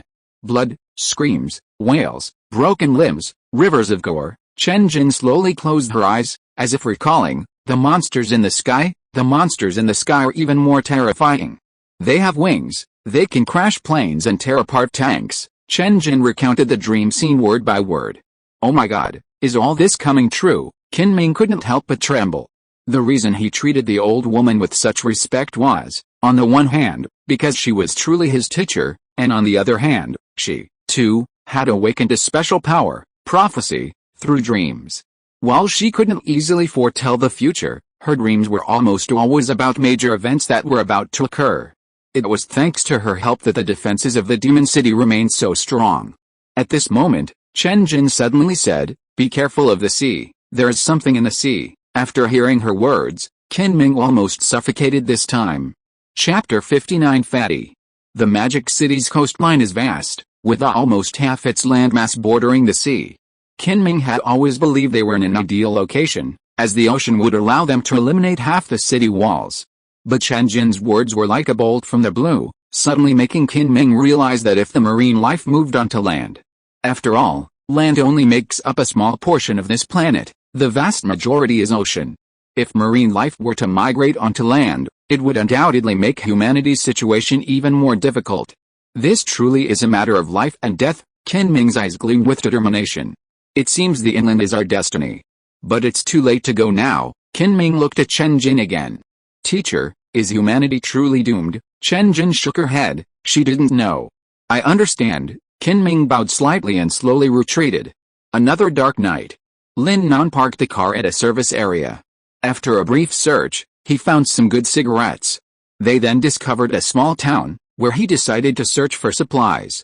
While the system rewards were plentiful, they lacked high-quality items.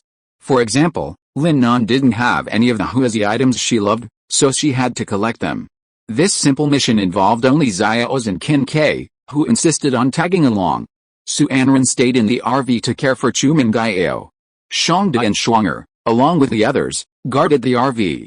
Nanlin Kun, there's a big supermarket up ahead. To prevent Qin Ke from noticing anything, Lin Nan instructed the girls to call him Nanlin for now, which is why Xiaoz called him Nanlin. Upon entering the town, Xiaoz noticed a supermarket called Xiangmen. Although it was getting dark, they noticed dozens of level 1 zombies wandering aimlessly outside.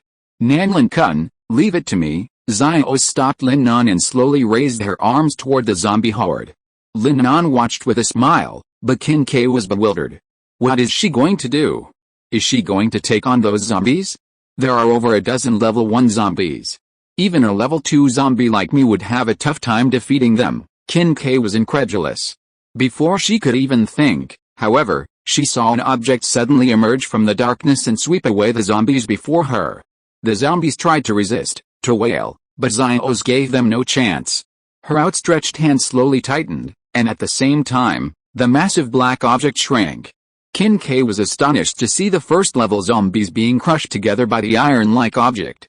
Finally, they couldn't bear the weight and were crushed to pieces. How is this possible? There were over a dozen first-level zombies. Qin Ke looked at the crumpled mass of flesh, then at the harmless Xiaoz. She couldn't believe it was Xiaoz's handiwork. She glanced at Lin Nan, who appeared calm and cheerful, seemingly unfazed by what was happening. Your control over the metal element is becoming increasingly refined, Lin Nan offered as encouragement. Xiaoz nodded slightly, a smile spreading across his face, naturally delighted. Let's go in quickly. There must be zombies inside. With that, Lin Nan and the others were about to head for the supermarket. Strange, it's locked. Lin Nan lifted the heavy curtain at the supermarket entrance and was shocked to find it locked. Could there be someone else inside? Just as she was thinking, the iron door lock suddenly shattered. In Xiaoz's presence, all metal could be manipulated at will. Sure. I didn't expect your powers could be used like this. Lin Nan was still trying to figure out how to break in without making too much noise, but Xiaoz simply leaned against the door and blew the lock apart. Let's go. Let's be quiet. I'm tired and don't want to go on a killing spree. With that, they decisively entered. Nanlin Kun, is there anyone in here? I feel like there's a living presence. There's definitely a living presence here. Maybe some survivors, Lin Nan said calmly. I was wondering why the glass and door outside were sealed so tightly. So someone's here? Qin Ke looked around but saw no sign of anyone. However, they noticed something amiss, the faint sound of a woman's wailing. Underground, Lin Nan suddenly exclaimed, certain someone was beneath them. Xiao's had also spotted a half-open door. Nan Kun, come quickly.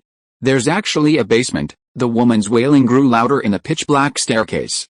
It made Qin Kai and Xiao's feel their hearts clench. You bastards. I'm providing you with food and drink, yet you're resisting like this. I'll beat you to death, snap, snap, The pitch-black basement was illuminated only by a single candle. A portly man, wielding a long whip, mercilessly lashed several naked women before him. Among them was a little girl, whose feet lay in a pool of blood. The girl, the daughter of one of the women, was also covered in bruises. The man was beating them vigorously when someone suddenly grabbed the whip. He turned around, quickly grabbed the gun on the table, and aimed it at the people behind him. Who are you? How did you get in? The man's face sullen. Lin Nan narrowed his eyes slightly, glancing at the woman behind him, bruised and battered by his beating. A nameless rage welled up within him. But before he could strike, the two women behind him launched into a barrage of abuse. Scumbag, Qin Kai and Xiao saw the man in front of them, his face etched with rage. Called a scumbag, the fat man wasn't angry at all, he actually relished it. His eyes fixed on Qin Kai and Xiao. He had no idea how these people got in, but the sight of two stunning beauties offering themselves to him dispelled all doubt. Haha, the heavens must have known I was tired of them, so they sent me two more of the best. With a gun in hand, he naturally felt like the king of the place. And he had a daring idea. He glanced at Lin Nan, then at the women, then revealed a lewd smile. You. Tie yourself up. I'll make you watch me play with your woman. Ha. Lin Nan was slightly taken aback. Was he horny? What the hell are you laughing at? Hurry and do as I tell you, or I'll kill you. With that, the fat man raised his gun and aimed it at Lin Nan. However, almost instantly, the fat man witnessed something unbelievable. The barrel of the gun in his hand slowly bent. Before he could react, a flying kick sent him flying aside. It was Qin Kai, disgusted by the fat man's actions. Xiao hurriedly untied the women. The first thing they did after being freed was to grab various utensils on the table and frantically rush towards the fat man who had fallen to the ground. Even the little girl picked up a sharp object and walked towards them. Seeing their expressions, Qin Kai was stunned. Don't do this. I know you're angry, but the law will hold you accountable for this. Lin Nan, Xiao, the two of them were stunned. In the end times. You give them an explanation. Miss Qin Kai, I think what you're doing is inappropriate, but this isn't the Magic City. There are no laws here. It's too late to wait for the law to punish this fat guy. Qin Kai agreed that Xiao's words made sense, but she still felt it was wrong. Her special forces experience had given her a strong sense of law, so it was inevitable that she would think this way. However, she saw with her own eyes that Lin Nan stopped the little girl. As expected, you think the same thing as I do, don't you? Qin Kai thought to herself. She secretly glanced at Xiao's expression and found that her expression remained unchanged. She looked at Lin Nan again and realized that Lin Nan hadn't stopped the girl to persuade her. With a flash of his eyes, an extremely sharp blade suddenly appeared in his hand. He handed it to her. This may help you release your anger faster. To prevent the fat man from resisting, Lin Nan simply crippled his limbs. Qin Kai fell silent. They say revenge never ends, but she clearly saw the relief on the women's faces after the fat man's death. They hugged each other and cried. Thank you for all the hardship. Lin Nan threw out several sets of clothes. Qin Kai couldn't believe the seemingly cold-blooded man could actually feel pity. Lin Nan and the others quietly retreated. Before leaving, she took all the cigarettes and alcohol, but also left a lot of supplies. Let's just consider it an exchange. I have plenty anyway. After they left the supermarket, Xiao didn't forget to seal the door with iron blocks. Your actions are a bit confusing to me. On one hand, you're like a killer, brutal, cruel, and cold-blooded. On the other, you're like an angel, offering salvation, mercy, and redemption. How bizarre. What's so strange about that? Aren't we just human? Lin Nan said nonchalantly.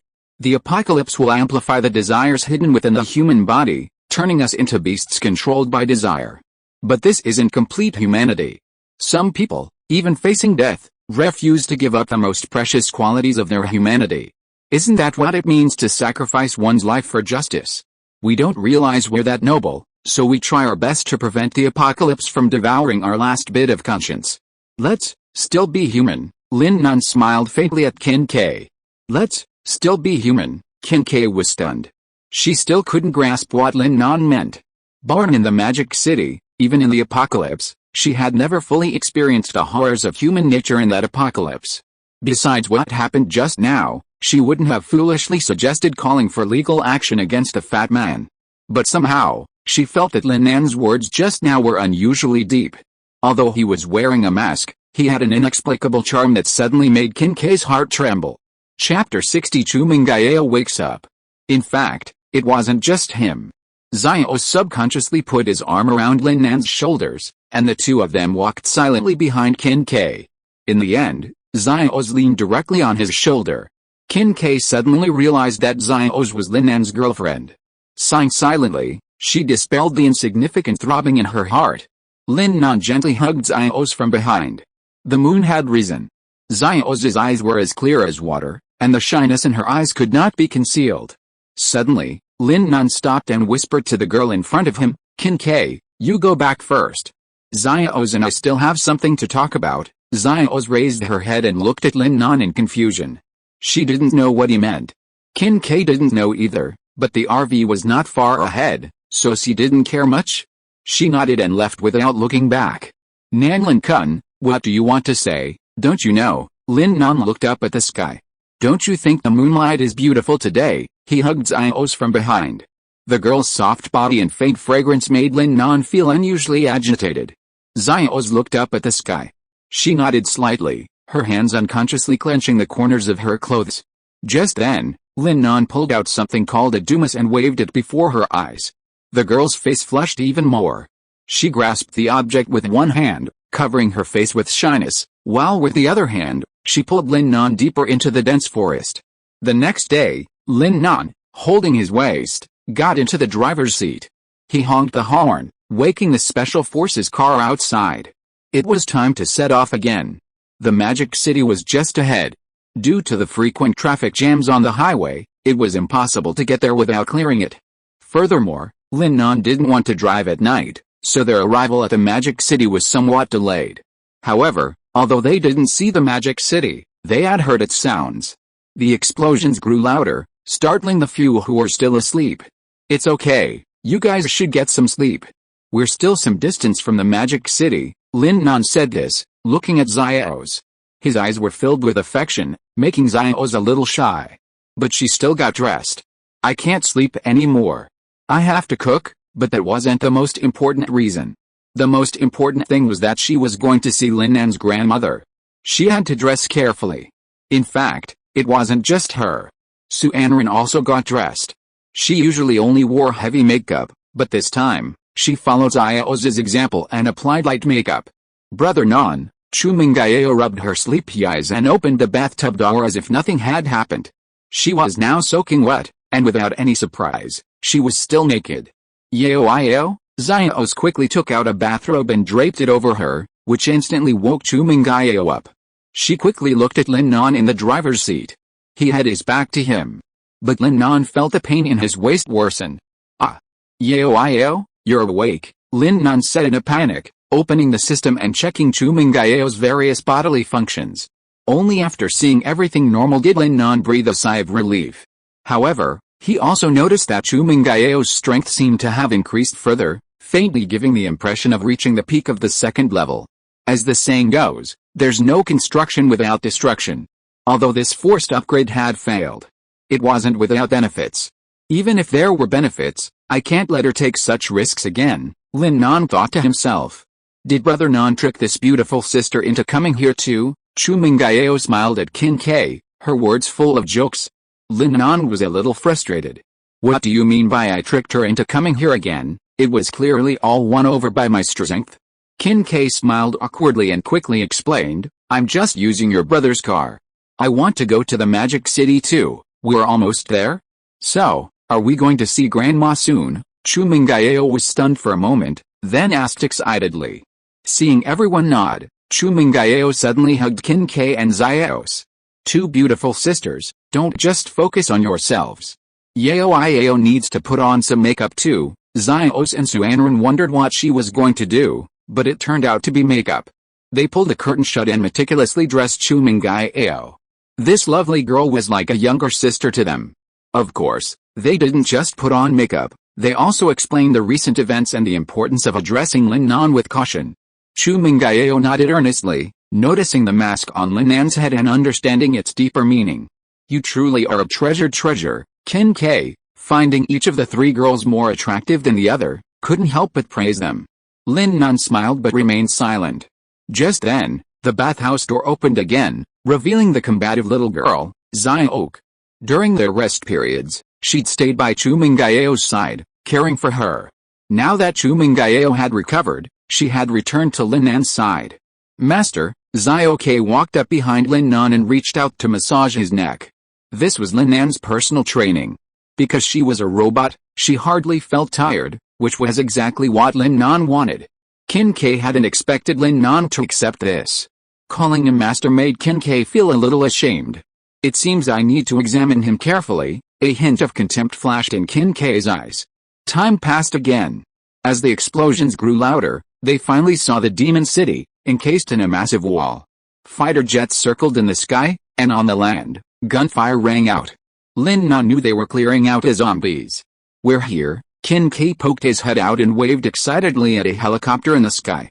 The helicopter had spotted them from the start, initially assuming they were refugees seeking to stay in the demon city, but it turned out their commander's daughter was inside. The helicopter quickly descended, and Li Ziming stepped out. Ziming, why are you here? Li Ziming breathed a sigh of relief when he saw Kin K was alright. I was supervising their zombie cleanup, and with time running out, I just wanted to jump in and join them. Kin K smiled. By the way, I have some friends who are coming to the Magic City to look for their grandmother. Check their bodies and let them in if they're qualified. Is that the expert? Li Ziming asked excitedly. You knew the two? Kin K nodded, thinking his father had let him know by accident. Yes, that's them. Li Ziming waved, motioning them to get out. Kin K explained, we're very strict with those entering the Magic City because we're worried about infected people getting in. Lin Nan nodded, but still worried. He led the others down. When the girls landed and lined up in a row, everyone present was stunned. The helicopter pilot nearly lost control. You're truly a master. I never thought such a small RV would be filled with so many stunning beauties. Several girls smiled, their expressions neither warm nor cold, but their deep attachment to Lin Nan was palpable, and their bodies unconsciously leaned towards him. Some helicopter pilots in the sky also witnessed this scene. They had no idea who Lin Nan was, but they thought he might just be a second-generation rich kid with some connections. Donggaio, this is Dongwei. Look, that guy isn't even as handsome as us, so why is he surrounded by so many beauties? Donggaio, got it. He's definitely a second-generation rich kid. Ugh, it's so unfair. Why can they stay inside the walls, enjoying the safety and comfort of protection, with beautiful women by their side, while we have to fight our way out here? I'm still a virgin. Besides my mom and grandma, I've never touched another woman's hand. The man was indignant. Donggaio, be careful. Suddenly, a sharp cry rang out from the intercom. Ga! A shrill bird cry echoed from behind Donggaio. He turned his head and saw a giant blackbird swooping down on him from the flank. He'd been grumbling, his mind wandering, and he hadn't noticed the giant bird's attack. By the time he noticed, it was too late. A level 2 mutant crow. It's over. Dong Yao knew that if the mutant crow touched him, the helicopter would be destroyed and both he and his companions dead. But just as the bird's beak was about to pierce the helicopter, a figure suddenly appeared before it. The figure grabbed the bird's beak with his bare hands and smashed it down with his other hand. With a bang, the bird's head exploded instantly. Without even a cry, it fell to the ground. It all happened so quickly that no one could react. The figure had left just as quickly as he had arrived. It's him. Everyone's eyes fell on Lin Nan. Who else could it be if not him? Lin Nan held a green crystal and gently blew away the bird's feathers. I didn't expect to find a level 2 creature here. Having already reached level 3, he knew dealing with a level 2 creature was a piece of cake, so he remained quite calm. However, the expressions of the others were completely different from his. Their mouths were wide open, as if they could fit an egg in them. That guy killed a second-level mutant crow with one punch. Really, it was just one punch. Donggaio, he doesn't seem to be some second-generation rich kid. Donggaio understands, but Dongwei, even if he is a second-generation rich kid, he is a second-generation rich kid with strength. It's strange that there are so few women around him. It's a pity that I'm a man. Dongwei, didn't you just ask why he has so many women? In fact, it's not just them. Even Qin Kai, who had seen Lin Nan's strength, couldn't help but be shocked again by his world-shaking strength. Haha, it's amazing, you are worthy of being a master. With you in my magic city, I'm afraid it will be easy to escape this disaster. A helicopter slowly landed, and Qin Ming jumped from it and landed steadily on the ground. He saw the whole scene just now. Chapter 61 Reunion. You're joking. How could I possibly hold off so many zombies? Lin Nan looked at Qin Ming. In his opinion, this kind-looking middle-aged man was either as innocent as he appeared, or he was incredibly cunning. I'm not joking. Would you be willing to join our special forces and contribute to the Magic City, as if it were a contribution to the Dragon Country? As soon as Qin Ming spoke, everyone's eyes turned to him. They were eager to have Lin Nan join, and seeing their eager eyes, it would have been harsh to refuse, but Lin Nan shook his head. I don't like being restricted, and I have things to do. Sorry, Qin Ming didn't push him. No problem. You can consider it after you finish what you're doing. And since you don't like being restricted, I can assign you a job to restrain others. Qin Ming smiled faintly. Okay, I'll consider it. Lin Nan nodded. The necessary procedures were completed, and under everyone's gaze, the group walked directly into the city. Dad, what happened? You look so haggard, Qin Kai asked with deep concern. Teacher Chen confirmed his claim. It's not an exaggeration. I'm afraid we are about to face another catastrophe. Qin Kai couldn't help but shudder at Qin Ming's words. Then, do we have any solution? No, unless everyone becomes a soldier and fights the apocalyptic creatures to the bitter end. But with so few weapons, that's not a solution either. Seeing Qin Kai's fear, Qin Ming habitually patted her head. Let's not talk about this anymore. You've been incredibly busy these past few days. Go get some rest. As for the families of the fallen soldiers, I'll comfort them. In the elegant and quiet room, an elderly woman held a photograph. Wearing reading glasses, she would occasionally gently touch the face of a boy in the photo. The boy, with his arms folded, looked away. His expression suggested he had suffered a great injustice. 3 other people were in the photo, 2 young men and a middle-aged woman. The 2 young men smiled at the camera, but their smiles held an indescribable coldness. As if just to get by. Nanan, I've wronged you all these years. If it weren't for your irresponsible parents, you would have had a wonderful childhood. The old man took off his glasses and silently wiped his moist eyes. Your parents are missing, and even you can't find them. They say that whatever you think about during the day, you dream at night. For some reason, the old man, who possessed the ability to predict dreams, could never dream of anything related to Lin Nan's whereabouts. Chen Jin had a vague suspicion, but she didn't dare to think about it. She stubbornly believed, clinging to the belief that her grandson was still alive. Maybe he would open the door and call her grandma, maybe he would even bring her several beautiful granddaughters-in-law. She hoped so much for this to happen that she turned around, staring blankly at the door. 1 second, 2 seconds, 3 seconds, many seconds passed, and Chen Jin smiled. She laughed at herself for being so foolish, but the smile couldn't hide the deep loneliness. She turned away. But just then, the doorbell rang. Old woman, are you still alive? A man's voice rang out, shouting at the door. Hearing this familiar voice, Chen Jin froze in his tracks. Stinky boy, it's that snotty boy. The old woman stumbled forward, nearly falling. Stinky boy, Chen Jin flung the door open. The moment he saw the person before him, the old woman's pupils suddenly dilated, and tears instantly welled up. Nanan. Is that really you, Nanan? Yes, old woman, I've come back to find you. Lin Nan was tightly embraced by Chen Jin, the familiar embrace leaving him somewhat dazed. Thank goodness I'm not too late. Chu Mingyao handed the old woman a tissue, and only then did Chen Jin realize that behind his eldest grandson were several attractive girls. These are your grandson's wife. Call me grandma. Lin Nan glanced at the girls, not asking for their consent, a bit of a rude gesture. But none of them paid any attention. Instead, they joyfully bowed and greeted Chen Jin. Hello, grandma, the girls called out to their grandmother in unison. Seeing the smiles on their faces, Chen Jin nodded in agreement 3 or 4 times, as if in a dream. Granddaughters-in-law, come in, grandma will cook for you. I'll help grandma. Chu Mingyao was the first to raise her hand. I'll come too. Su Anran didn't know how to cook, but after a moment's hesitation, she said firmly, "You help Grandma, and I'll help you." Lin Nan plopped down on the sofa and casually surveyed his surroundings. It was the same as it had been a year ago, not much had changed. The house wasn't large, but it was clean and tidy. Hundreds of books, reminiscent of the past, were neatly arranged in the bookcases beside the wooden table. There was one book, placed on the table, that Lin Nan recognized immediately as the picture book he'd used to learn to draw as a child. Back then, Grandma had held his hand, sketching a crooked little duck. Thinking back now, reminiscing about the past, it was quite fun. Lin Nan's eyes fell on the photo on the table again. When he saw the man and woman, his smile instantly disappeared. Lin Nan left his desk, walked to the windowsill, and lit a cigarette, letting the smoke drift out of the window.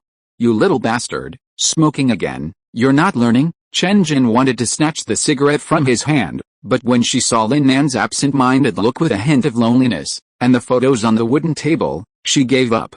She walked into the kitchen instead. Now all supplies are being replenished according to plan.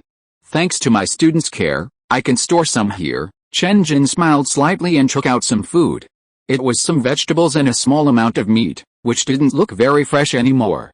Lin Nan also noticed and hurried over. "Leave the cooking to us. You should get out now." Chen Jin urged Lin Nan out.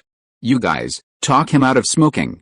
It's bad for your health, I know." Lin Nan smiled. "I'm not here to cause trouble. This little food isn't enough to feed me alone." With that, Lin Nan extended his hand. A flash of light appeared, and a flood of supplies suddenly appeared beneath his feet. Among them were a variety of fruits, vegetables, and plenty of meat, from birds to beasts. Chen Jin was stunned. She grabbed Lin Nan's shoulders and looked up at her. "You little brat, are you an evolver?" Lin Nan nodded non-committally. "Evolvers are great. They're powerful and have strong survival abilities." Chen Jin's thoughts raced, but then something clicked. "Is your ability just to conjure food?" It wasn't that Chen Jin looked down on this ability. On the contrary, this person was a complete glitch in the apocalypse. However, Lin Nan's supplies were obtained by killing mutants, not by conjuring them directly. Lin Nan understood Chen Jin's meaning. She feared she wouldn't be able to protect herself in this apocalyptic world. "Don't worry, old woman. I'm a level 3 evolver. Ordinary humans can't hurt me in the slightest. And all your granddaughters-in-law are also level 2.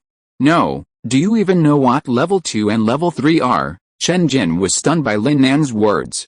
As an intellectual of the older generation, she was quick to accept new things. Naturally, she had learned about these things from Qin Ming and was well aware of what level 3 was. So when she heard Lin Nan say she was a level 3 evolver and that all her granddaughters-in-law were level 2, she was stunned. Even though she was already in her 60s and had seen everything, she was still stunned. "Hey, old lady. Are you okay?" Lin Nan's call startled Chen Jin awake. "I'm fine. No wonder you were able to run so far and get here safely. Seeing how strong you are, I can finally rest in peace." Chen Jin chuckled self-deprecatingly, but Lin Nan didn't want her to say that. "What do you mean by resting in peace? You're only in your 60s, why don't you want to hold your great-grandchildren?" Haha, Chen Jin laughed. Though Lin Nan's casual remark had planted a seed of hope deep within her heart. She had originally felt contented simply to see Lin Nan safe, but now she had a new wish, to hold her great-grandchildren. Woof woof woof, just as they were chatting happily, a dog suddenly barked outside. Lin Nan looked out the window and saw a group of uniformed men strolling the streets with a dog. They're from the operations department, primarily responsible for searching for zombies and other mutant creatures. Magic City's peace is largely due to their protection, Chen Jin explained. Lin Nan nodded. Although Magic City is a key military protection zone, its ability to maintain such order in the apocalypse is a testament to its leaders' management skills.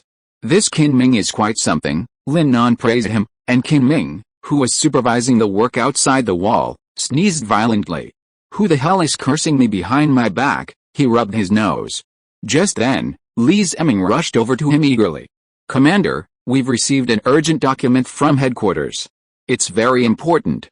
Please review it immediately." "What's so urgent?" Qin Ming took the document and noticed it was marked with the SSS symbol, indicating that it was extremely important. Since assuming the position of commander, he had rarely encountered documents of this level. After opening it, his eyes were immediately drawn to a photo inside. The face in the photo looked remarkably familiar. Lin Nan? He's not dead. He had personally issued the order to rescue Lin Nan in City Z, so he naturally knew Lin Nan. However, that wasn't enough to surprise him. What was even more incredible was that Lin Nan seemed to have already entered the Magic City. Moreover, he was immune to the virus.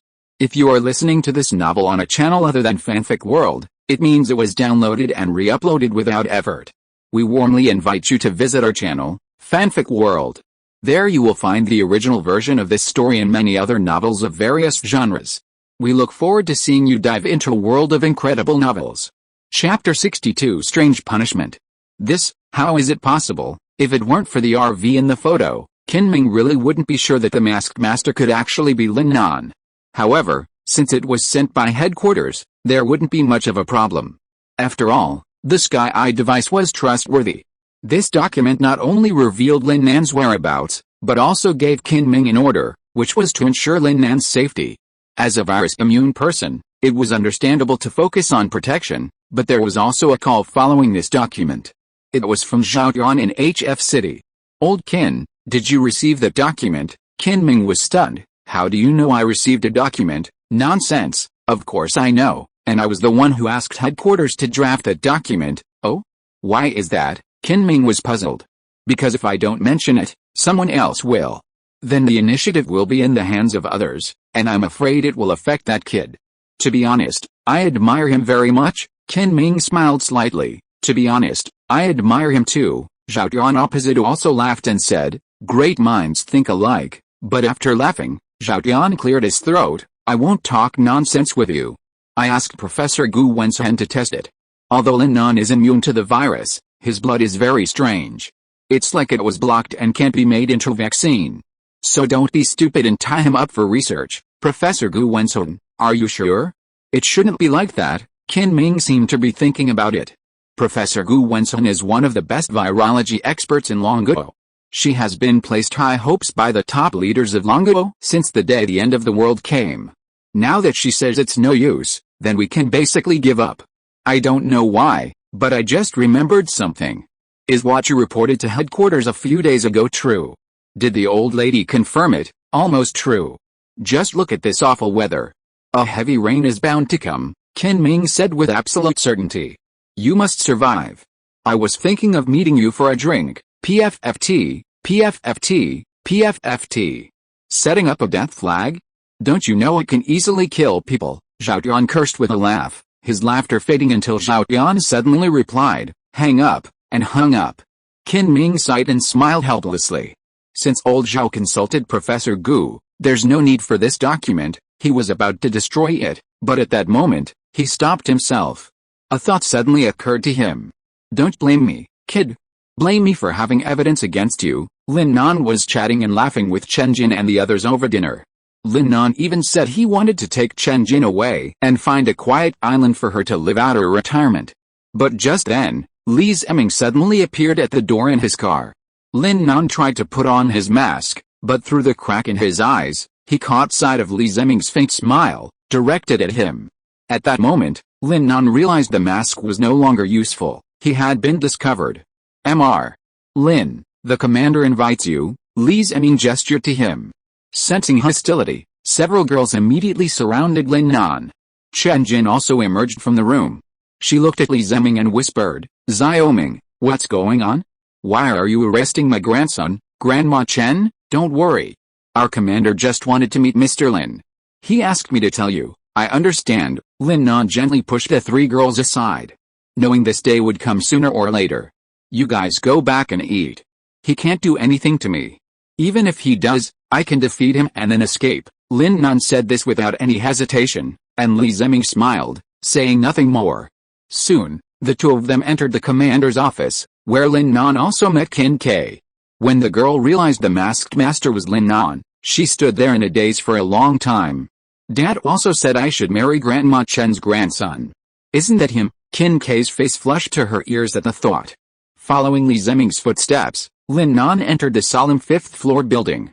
The room opposite the elevator door on the fifth floor was Kinming's office. The window offered a panoramic view of Shanghai's Bund, but today's Bund was hardly a sight to behold. The once crystal-clear river had now turned a pale red. Lin Nan, you're here. Please take a seat. Qin Ming poured himself a cup of hot tea and handed one to Lin Nan. Lin Nan took the tea and placed it directly on the table in front of them. Don't bother.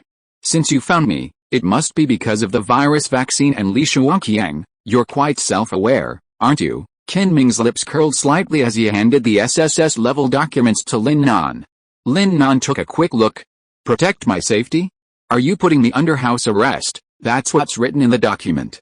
Anything not written there might be even more serious. Qin Ming drank a glass of water and then set it down steadily. Isn't it hot? Drink it without blowing on it. Lin Nan had put the cup down because the water was too hot. Qin Ming had naturally realized this, but only after he finished drinking. He certainly felt the heat, but there was no way he could spit out the water once it had entered his mouth.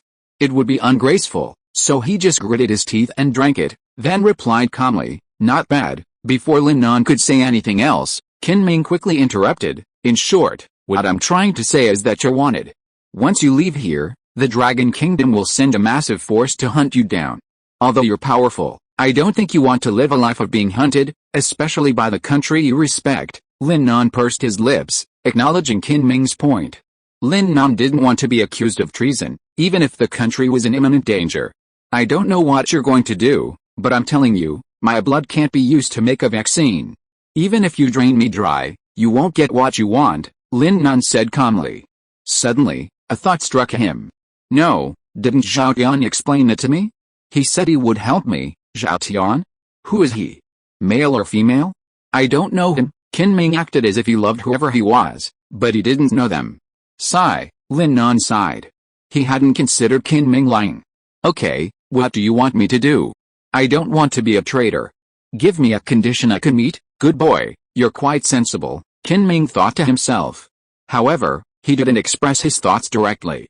Instead, he asked Lin Nan, after meeting Teacher Chen, what are you planning to do?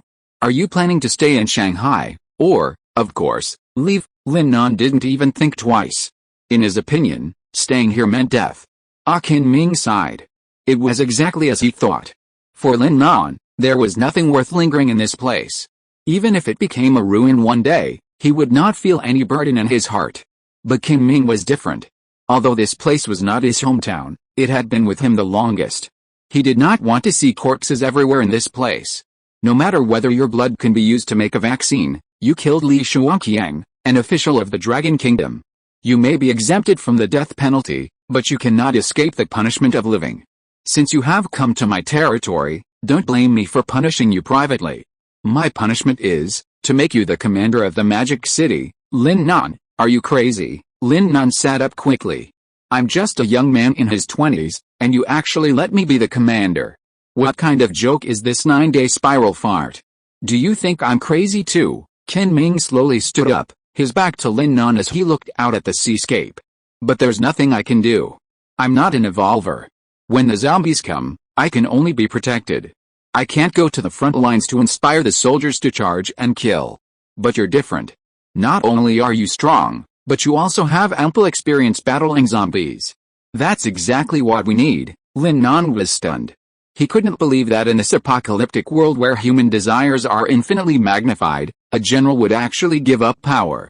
Changing commanders before a battle is a military taboo, isn't it? Lin Nan said calmly. I know.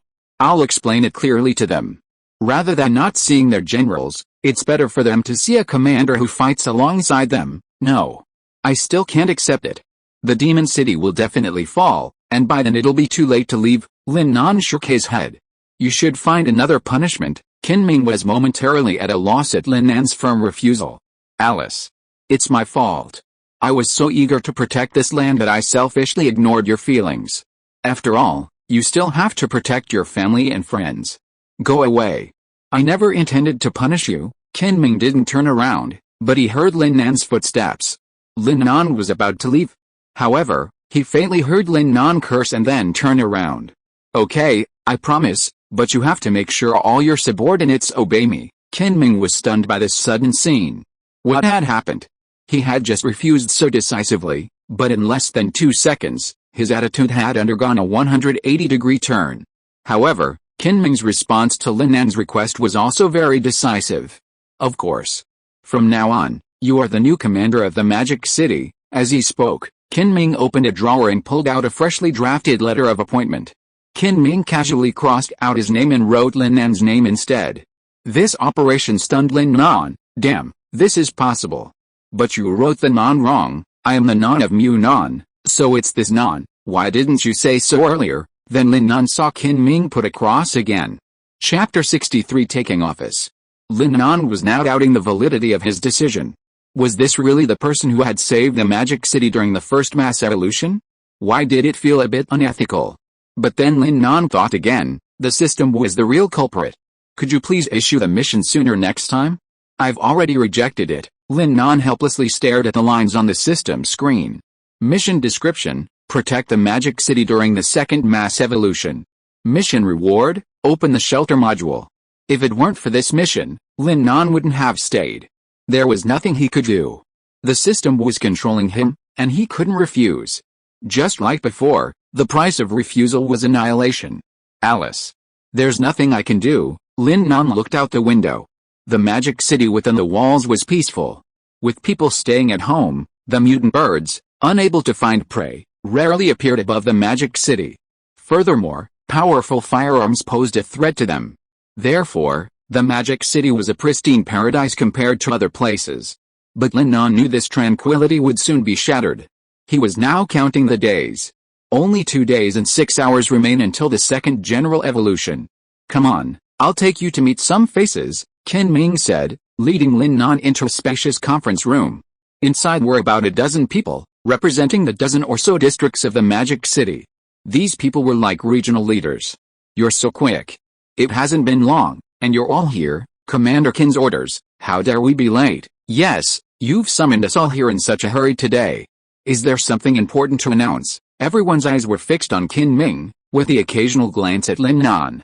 These people didn't yet know what the Magic City would face, and they were feeling incredibly happy, believing victory was a sure thing. Having managed the Magic City so neatly, they all dreamed of rising to higher positions after the apocalypse was over. After exchanging a few polite words, Qin Ming took the main seat, with Lin Nan temporarily sitting beside him. Let me help you get started, Qin Ming whispered to Lin Nan. Lin Nan didn't care. At this moment, he had already assumed the role of the Demon City's commander. He was thinking about how to boost the Demon City's combat and defense capabilities by several notches before the second mass evolution. Qin Ming, taking his seat, seemed like a completely different person. He suddenly lowered his eyes, a serious expression on his face. The district leaders, who had been chatting and joking with him, were no strangers to this and followed Qin Ming's lead into the meeting. I know you all think we've managed to control the mutants outside, and that standing against them is a preliminary victory. A few days ago, I thought the same thing, but I want to tell you, we were too naive. The apocalypse isn't over. On the contrary, it's just begun. Qin Ming paused, and the people below looked at each other, their faces filled with fear and trepidation. Their foreheads dripped with sweat, and their trousers wrinkled from the grip they had made. Qin Ming understood their reaction perfectly. They thought an angel was waving, only to be greeted by the judge of hell. Such a stark contrast would be unbearable for anyone. Commander, a bespectacled man suddenly raised his hand and asked, is the news true? Is this another old lady Chen's prophecy? It wasn't Teacher Chen's. But she confirmed it, Qin Ming said calmly, his face impassive. Hearing this, everyone was stunned. Regardless of whether it was Chen Jin's prophecy or not, as long as she confirmed it, it was true. Everyone knew Chen Jin's formidable power. She was like a danger-warning aircraft, protecting the peace of the Magic City. At this moment, they finally realized that the Magic City was about to face another catastrophe. What will happen in this disaster? Will everyone turn into zombies? Another middle-aged man asked. Just like those level 0 zombies transformed into level 1, the zombies and mutant creatures expelled from the wall will all evolve to level 2. As Qin Ming spoke, he glanced at Lin Nan, as if to inquire if this was true. Lin Nan didn't react, indicating that his words were correct. Qin Ming looked at the crowd, all of them stunned. How can we fight this? We have less than 100 level 2 evolvers in Magic City, and there are tens of thousands of mutants out there. That's right, and after dealing with a previous incident, we're running low on weapons and ammunition. It's over. I don't want to die yet. Look at you, you coward. It's not time yet, And you're already crying like your mother has died. If anyone cries again, I'll shoot them. Qin Ming angrily slammed the table, and a hush fell around him.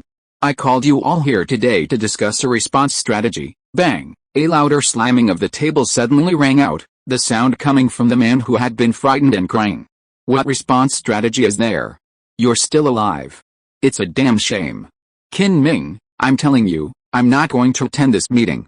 I need to go home to be with my mom. Get out of here. I don't see who dares to stop me. The man tried to stand up and leave, but before he could, a pair of hands landed on his shoulders. The man suddenly felt a massive weight bearing down on his shoulders, suffocating him. He's disturbing the morale of the troops before the battle. Excuse me, can I kill him? The man, Lin Nan, said calmly, a hint of murderous intent lingering in his voice.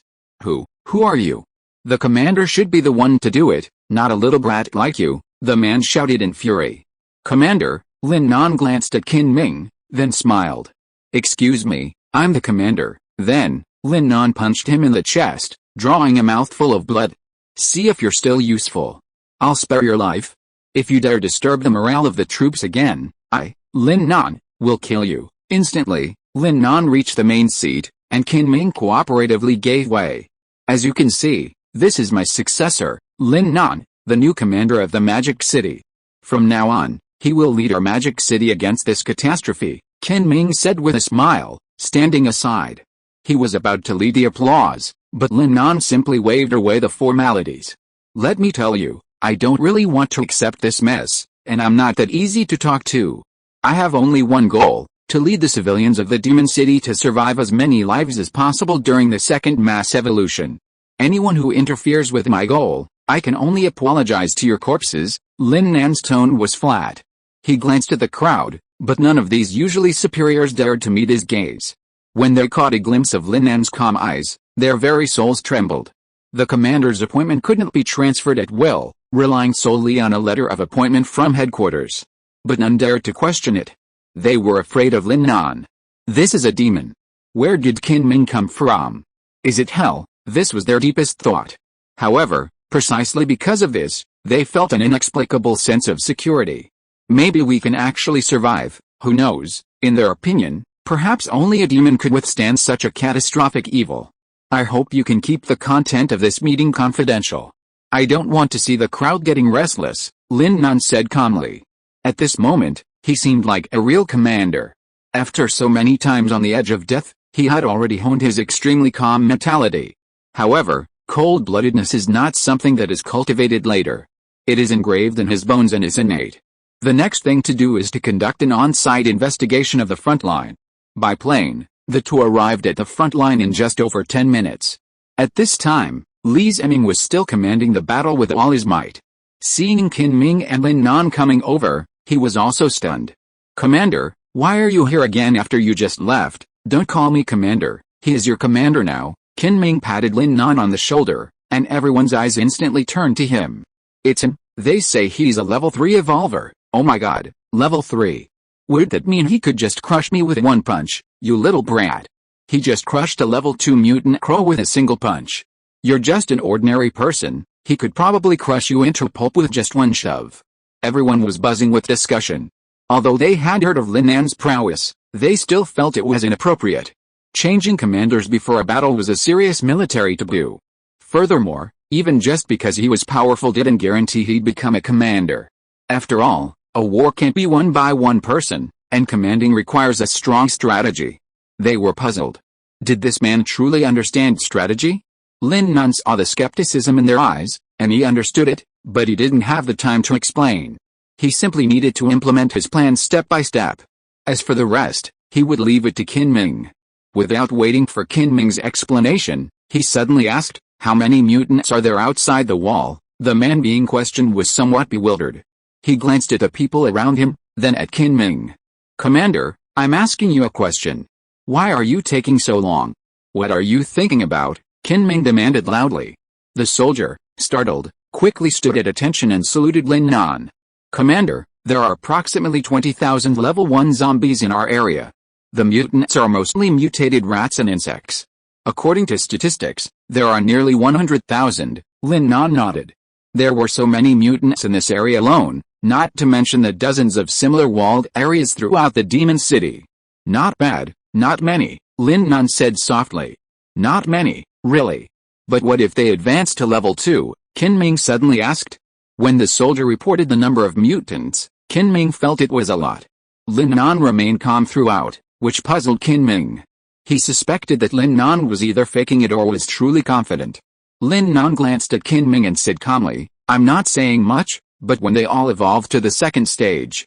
Chapter 64 A good situation. Li Ziming was stunned. Qin Ming was stunned. Every soldier present was stunned. Are you showing off? So many level 2 warriors, isn't that a lot? Lin Nan smiled faintly. He knew they were surprised, but he wasn't lying. When I say not many, I mean not many. Now tell me, how many young and strong men are there in the Magic City who can go to the battlefield? This was a matter of life and death. These warriors alone couldn't resist the tidal wave of zombies and monsters. To defend the Magic City, everyone had to be a soldier. About 1 million young and strong men. Fuck, Lin Nan couldn't help but curse.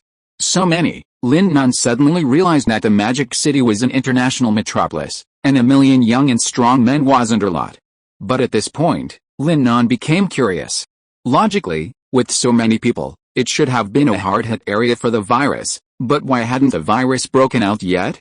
Qin Ming seemed to see through his doubts, and suddenly said, You are curious too, right?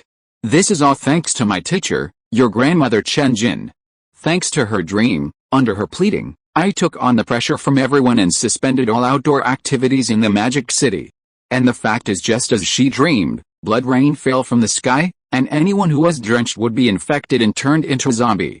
Our people are very obedient, and most of them stayed at home. Only some foreigners who did not obey orders became the main targets of infection, but most of them were level 0, not compatriots, so we had no pressure to kill them, so we quickly controlled the spread of the virus. In fact, not only the first zombie rain, but also the rain a few days ago that caused the level 0 zombies to evolve into level 1, was also told to us by teacher Chen, so that's it. Lin Nan suddenly realized that when he met Chen Jin, he had actually noticed her ability of dream prophecy, and the two of them even chatted about it at that time. At the time, it didn't seem like a big deal, but now it seems that the only reason the Magic City survived was thanks to Chen Jin and Qin Ming, who had the audacity to forcibly shut down all outdoor activities in the city, despite the world's condemnation. But, Qin Ming continued, I understand why you're counting young and middle-aged men, but universal military service requires a prerequisite, weapons. But after dealing with the zombies earlier, we're running low on supplies, not much? Why do we need supplies? Do we even need them? Lin Nan said calmly, a faint smile playing on his face. As everyone stared blankly, Lin Nan waved his hand, and dozens of boxes of weapons suddenly appeared before them. Someone roughly counted them, 1,000 AK-11 rifles. Before anyone could react, Lin Nan waved again, and hundreds of boxes of grenades appeared before them. Then came dozens of tanks, fighter jets, giant Gatling guns, portable missile cannons, anti-aircraft missiles. Soon, the open space beneath their feet was filled with weapons. This. Holy crap, Qin Ming almost cried out in shock. For a moment, the entire place was completely silent. Commander, can they all be used? A soldier turned to look at Lin Nan, then at the tank before them, and asked subconsciously. They're real weapons, why can't they be used? Lin Nan smiled faintly. But, Commander, these aren't enough, someone else asked again. It wasn't their fault for pushing things too far. The main point was that while the weapons before them were plentiful, they were still insufficient for dealing with level 2 zombies. This is just the tip of the iceberg. Any more you want? I've got more. Seriously, Qin Ming suddenly shouted at Lin Nan. Lin Nan shuddered. Oh my god, you scared me to death. Sorry, I was just a little excited. Qin Ming apologized profusely. The soldiers below had heard Lin Nan's words, and now they looked up at him as if he were a god. Oh my god, is this something sent from heaven to save us? A young soldier's eyes suddenly moistened. That's right, my prayers these past few days must have paid off. God, I love you. If all our 1 million soldiers were armed, we could defeat not only a mere second-level zombie but even aliens. The crowd was brimming with excitement.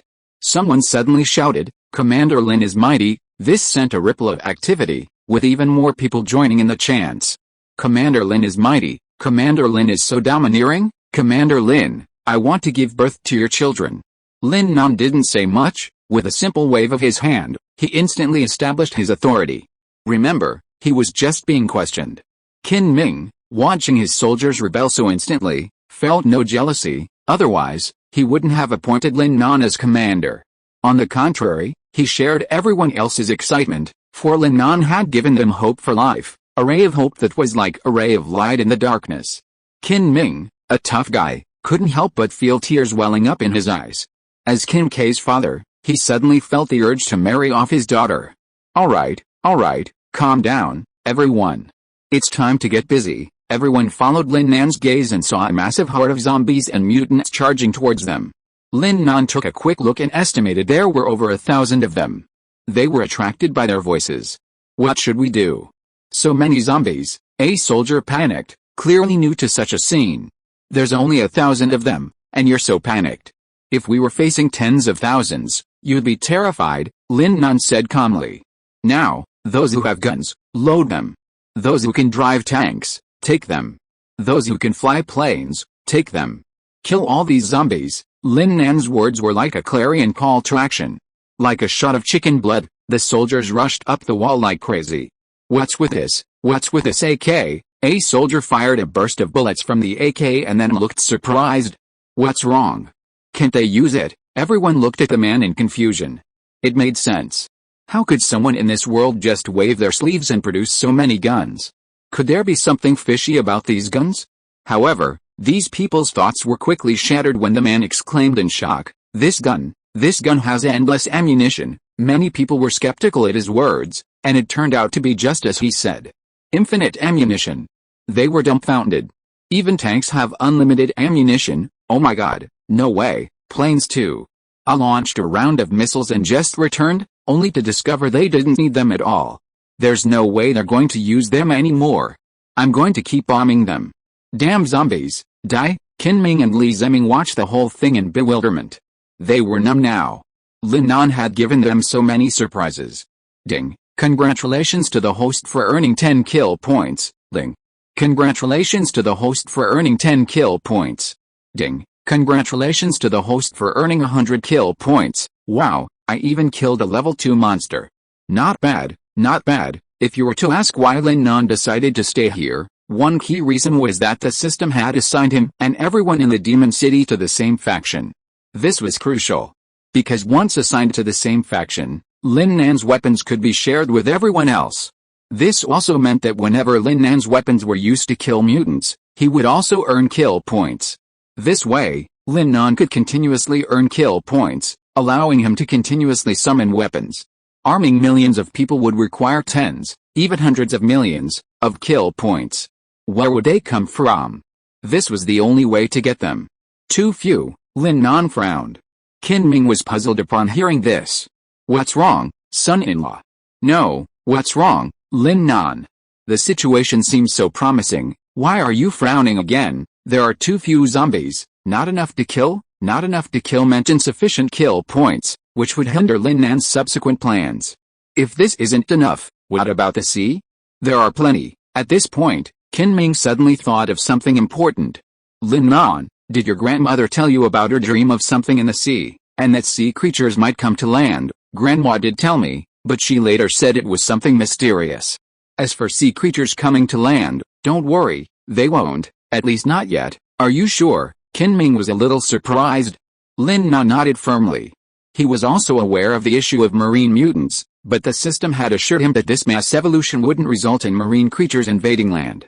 As for whether this would happen later, the system didn't say. However, Qin Ming had a good idea. Lin Nan used his remaining nearly 10,000 kill points to exchange for over 50 fighter planes and over 100 tanks. Their target wasn't the zombies, but the ocean itself. An aimless attack on the sea. Lin Nan believed that even this indiscriminate bombardment would inadvertently kill countless mutants. Ding. Congratulations on killing a level 1 mutant dolphin. 10 kill points. Ding. Congratulations on killing a level 1 mutant tuna. 10 kill points. Ding. Congratulations to the host on killing a level 1 mutant sardine. 10 kill points. Because they were all heavy weapons, Lin Nan earned kill points much more quickly than he could have killed the zombies outside. However, Lin Nan wasn't satisfied. He looked at Qin Ming. Now I will assign you 2 tasks. The first is to gather those young and middle-aged men to learn how to shoot, how to fly planes and tanks. My requirements are not high. At least they should all be able to use guns, and at least 10,000 people can drive tanks. As for airplane pilots, the more you can have, the better. Lin Nan also knew that airplane pilots were not easy to train, and when the second collective evolution came, the mutated birds in the sky would also evolve. By then, the planes would be easily attacked, which would be unprofitable. So for the war in the sky, Lin Nan planned to focus on defense. Qin Ming nodded. He was happy to complete the task assigned by Lin Nan, and he himself had rich experience in training soldiers. What about the second one? Qin Ming asked again. The second one is to gather all the evolvers together here with me. Chapter 65 Training Evolvers. Inside a military training ground in the Magic City, the rain-soaked ground was still muddy. Thousands gathered, awaiting Lin Nan's inspection. A cool breeze brushed against their faces, their expressions solemn and unsmiling. I've summoned you here today, I'm sure you all know the reason. Lin Nan sternly surveyed the evolving beings below, some young, some mature, and some elderly. Age was of the essence, all those capable of action were summoned. Of course, some harbored special abilities, but Lin Nan's order for such individuals, upon discovery, was to expel them from the Magic City and leave them to fend for themselves. Lin Nan's reasoning was sound. The Magic City protects you, but those who hide when you should be contributing are nothing but parasites. Not only are they useless, they could become a burden at a crucial moment. Just as he never kept idle people, so too could there be no parasites under his management. Time was short, and Lin Nan's purpose in summoning them was simple, to raise their ranks. While Lin Nan was gathering them, he also dispatched a team of mechanical spiders to collect evolution crystals from the front lines. These mechanical spiders were now continuously carrying evolution crystals to the evolvers. See these crystals before you? I don't know how well you understand yourselves as evolvers, but I need you to know that these evolution crystals are no ordinary thing. They burst forth from the bodies of monsters, even humans. Disgusting, right? Even more disgusting, I want you to eat them. Lin Nan's words immediately caused an uproar. Clearly, none of them expected Lin Nan to ask such a request. Why, are you resisting? Lin Nan asked calmly. No. Suddenly, a boy raised his hand and said, Commander, I don't know why, but I desperately want to eat them. It's making me itch inside and feel uncomfortable all over. Me too. Another middle-aged man raised his hand. His gesture galvanized even more people. If that's the case, congratulations. You can become stronger. Lin Nan smiled faintly, a smile that puzzled everyone. So, you're saying that for someone like me who doesn't want to eat, or even seems to resent it, there's no way to become stronger this way? A little girl raised her hand tremblingly and whispered. She was visibly nervous, but she still mustered the courage to ask. Lin Nan looked at her calmly. In principle, that's right. Then, what if I go against that principle? The little girl continued. It seemed as if she had a reason to become stronger that supported her. Violating this principle will cause you to explode and die. Lin Nan nodded slightly at her, then turned his gaze back to the crowd. This evolution mechanism is very strange. You need to determine whether you've reached the stage where you can use the evolution crystal based on your body's desire for it. If you're extremely eager, it means you've reached the stage of advancement. If you don't want to take it or even reject it, stop taking it immediately. This means your body has reached its limit. If you continue to use it despite warnings, you'll only explode. Listen, this isn't the time to be stubborn. Following your body's desire is paramount. And, those who can't take the crystal don't lose heart. Lin Nan glanced at the girl. Just because you can't now doesn't mean you can't later. As soon as he finished speaking, he waved his hand, signaling them to eat. Almost instantly, the evolutionists split into 2 groups. One group eagerly rushed to take the evolution crystal. The other group remained stunned. These were those who were resistant to the evolution crystal. According to Lin Nan, these people were temporarily unable to advance. Lin Nan surveyed the evolvers. He wasn't worried about those who could advance but were deliberately refusing to use the crystals. On the one hand, their desire for the crystals was irresistible. On the other, Lin Nan had already made it clear, these people would eventually go to war. If they didn't seize the opportunity to improve their strength now, they would only face certain death once they were there. Therefore, overall, The only path for these people was to improve their strength and follow their own desires by consuming the crystals. The results were evident.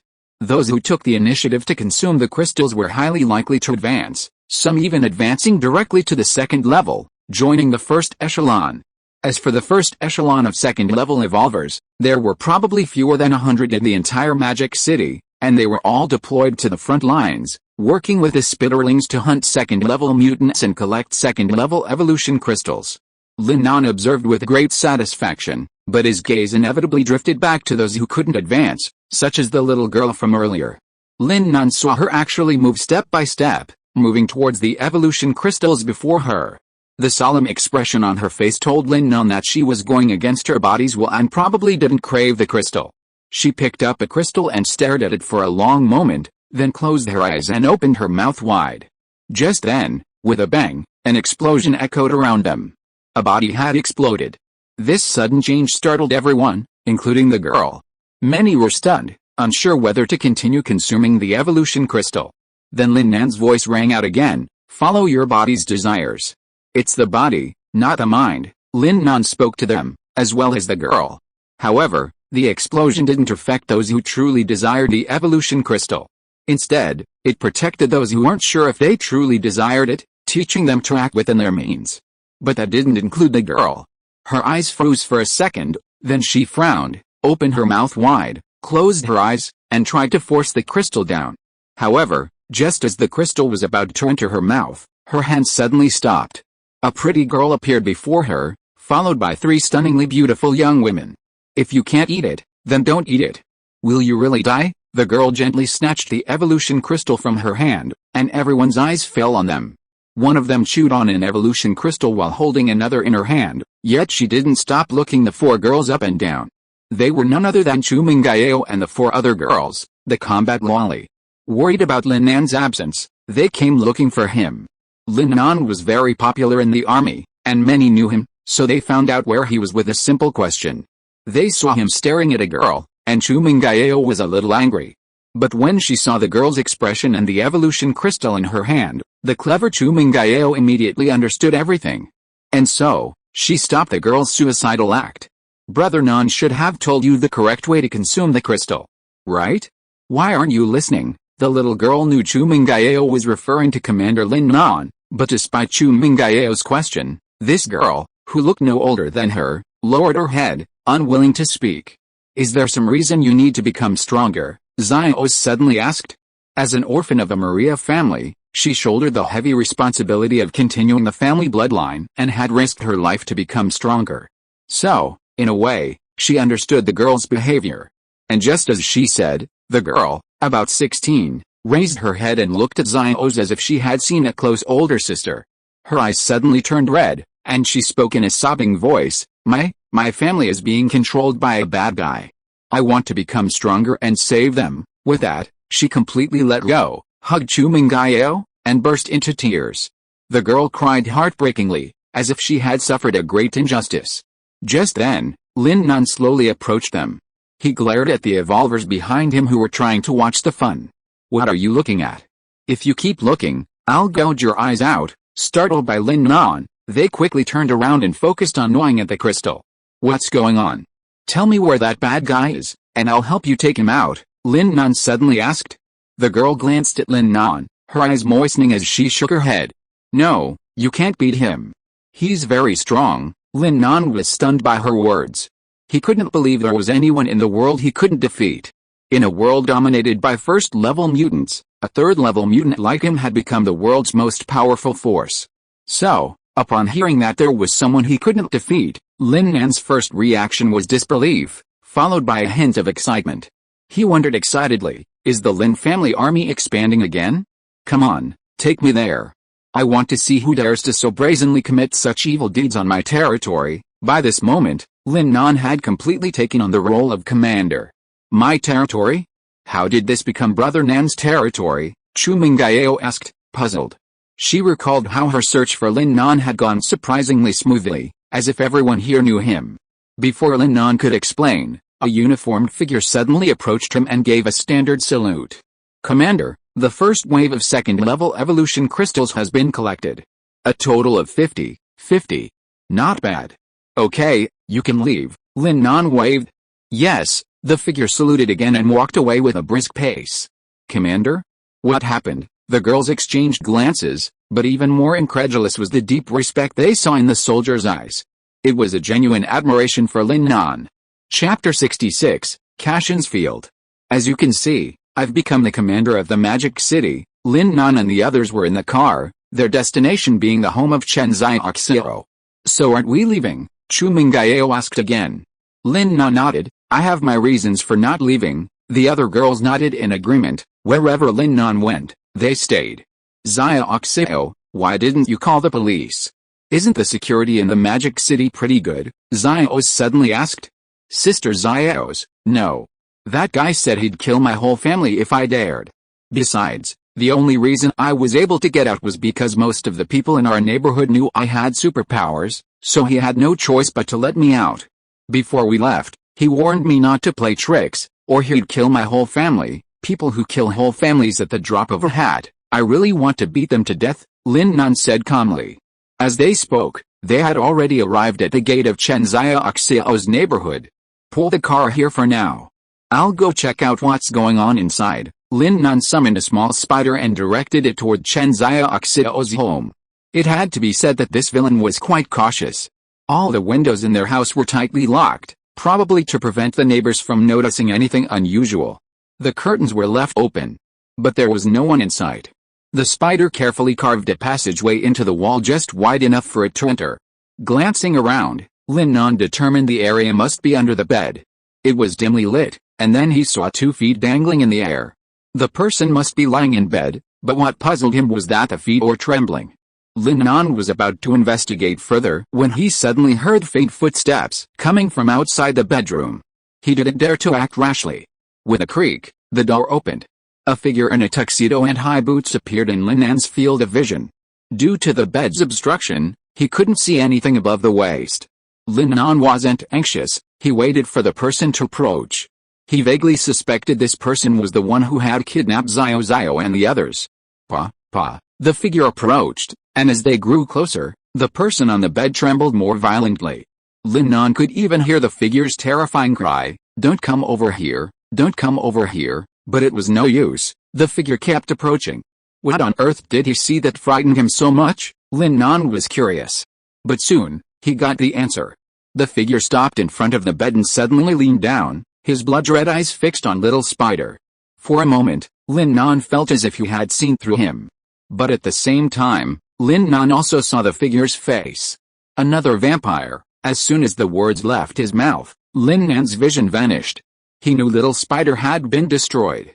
Lin Nan quickly jumped out of the car and called to the girls, "Wait here." Chu Mingyao knew he was trying to break away from them again and go it alone. She tried to stop him, but Lin Nan was too fast. In a flash, it vanished from their sight. What kind of spider is this? A new product from the Dragon Nation. The vampire stared at the mechanical spider he'd crushed in his hands, stunned for a second. Then, it dawned on him, he'd been discovered. "Damn human, you've betrayed your pact with Baron Cashin. I'll kill your entire family." Cashin roared in anger, his scarlet claws gradually revealing themselves. These talons, seemingly capable of tearing through anything, reached for the man on the bed. Just then, a massive mace blocked his path. Cashin, sensing something was amiss, quickly stepped back, only then did he see the man's true form. "So it's a little bastard from the Dragon Nation. You dare to unleash your weapon against the great Baron Cashin? In the name of the Blood Temple, I will claim your flesh and blood." With that, his deathly pale face instantly transformed into a bat-like head. This vampire wasn't as elegant as portrayed in the movies, he was simply grotesque and hideous.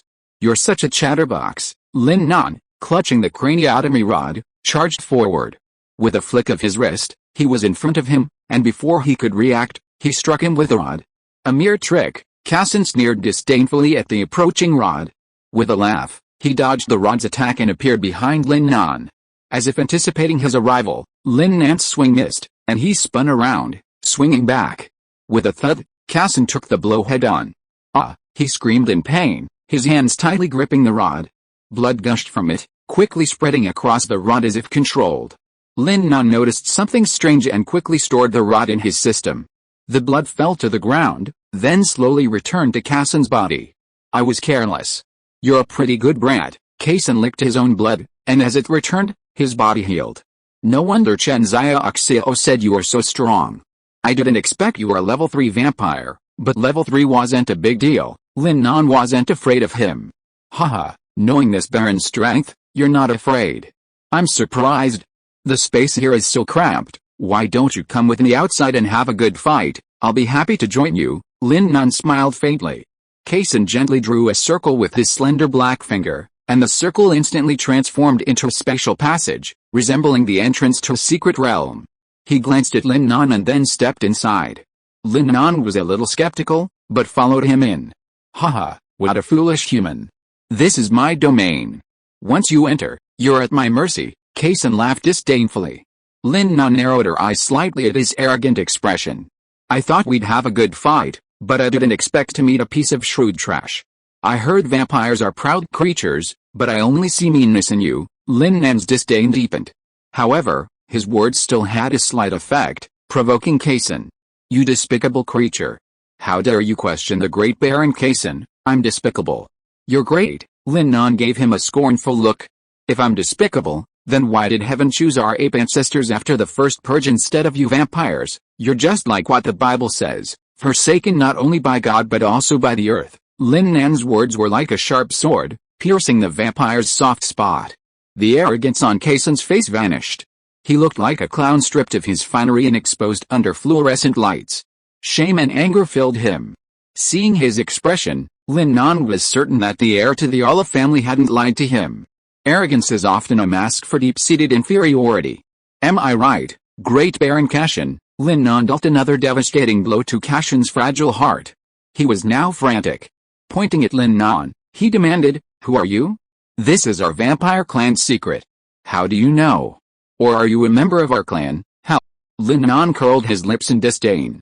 Don't lump me in the same ballpark as a half-human like you. Kassan's pride was ruthlessly trampled upon by Lin Nan. Finally, he couldn't hold back any longer. You're courting death. With his words, a crimson curse enveloped him. Within his crimson field, a massive bat suddenly appeared, its terrifying fangs threatening to drain Lin Nan's blood. Lin Nan felt no fear, only excitement. Great. My Lin army is hoping for a teammate like you. I've already thought of a name for you.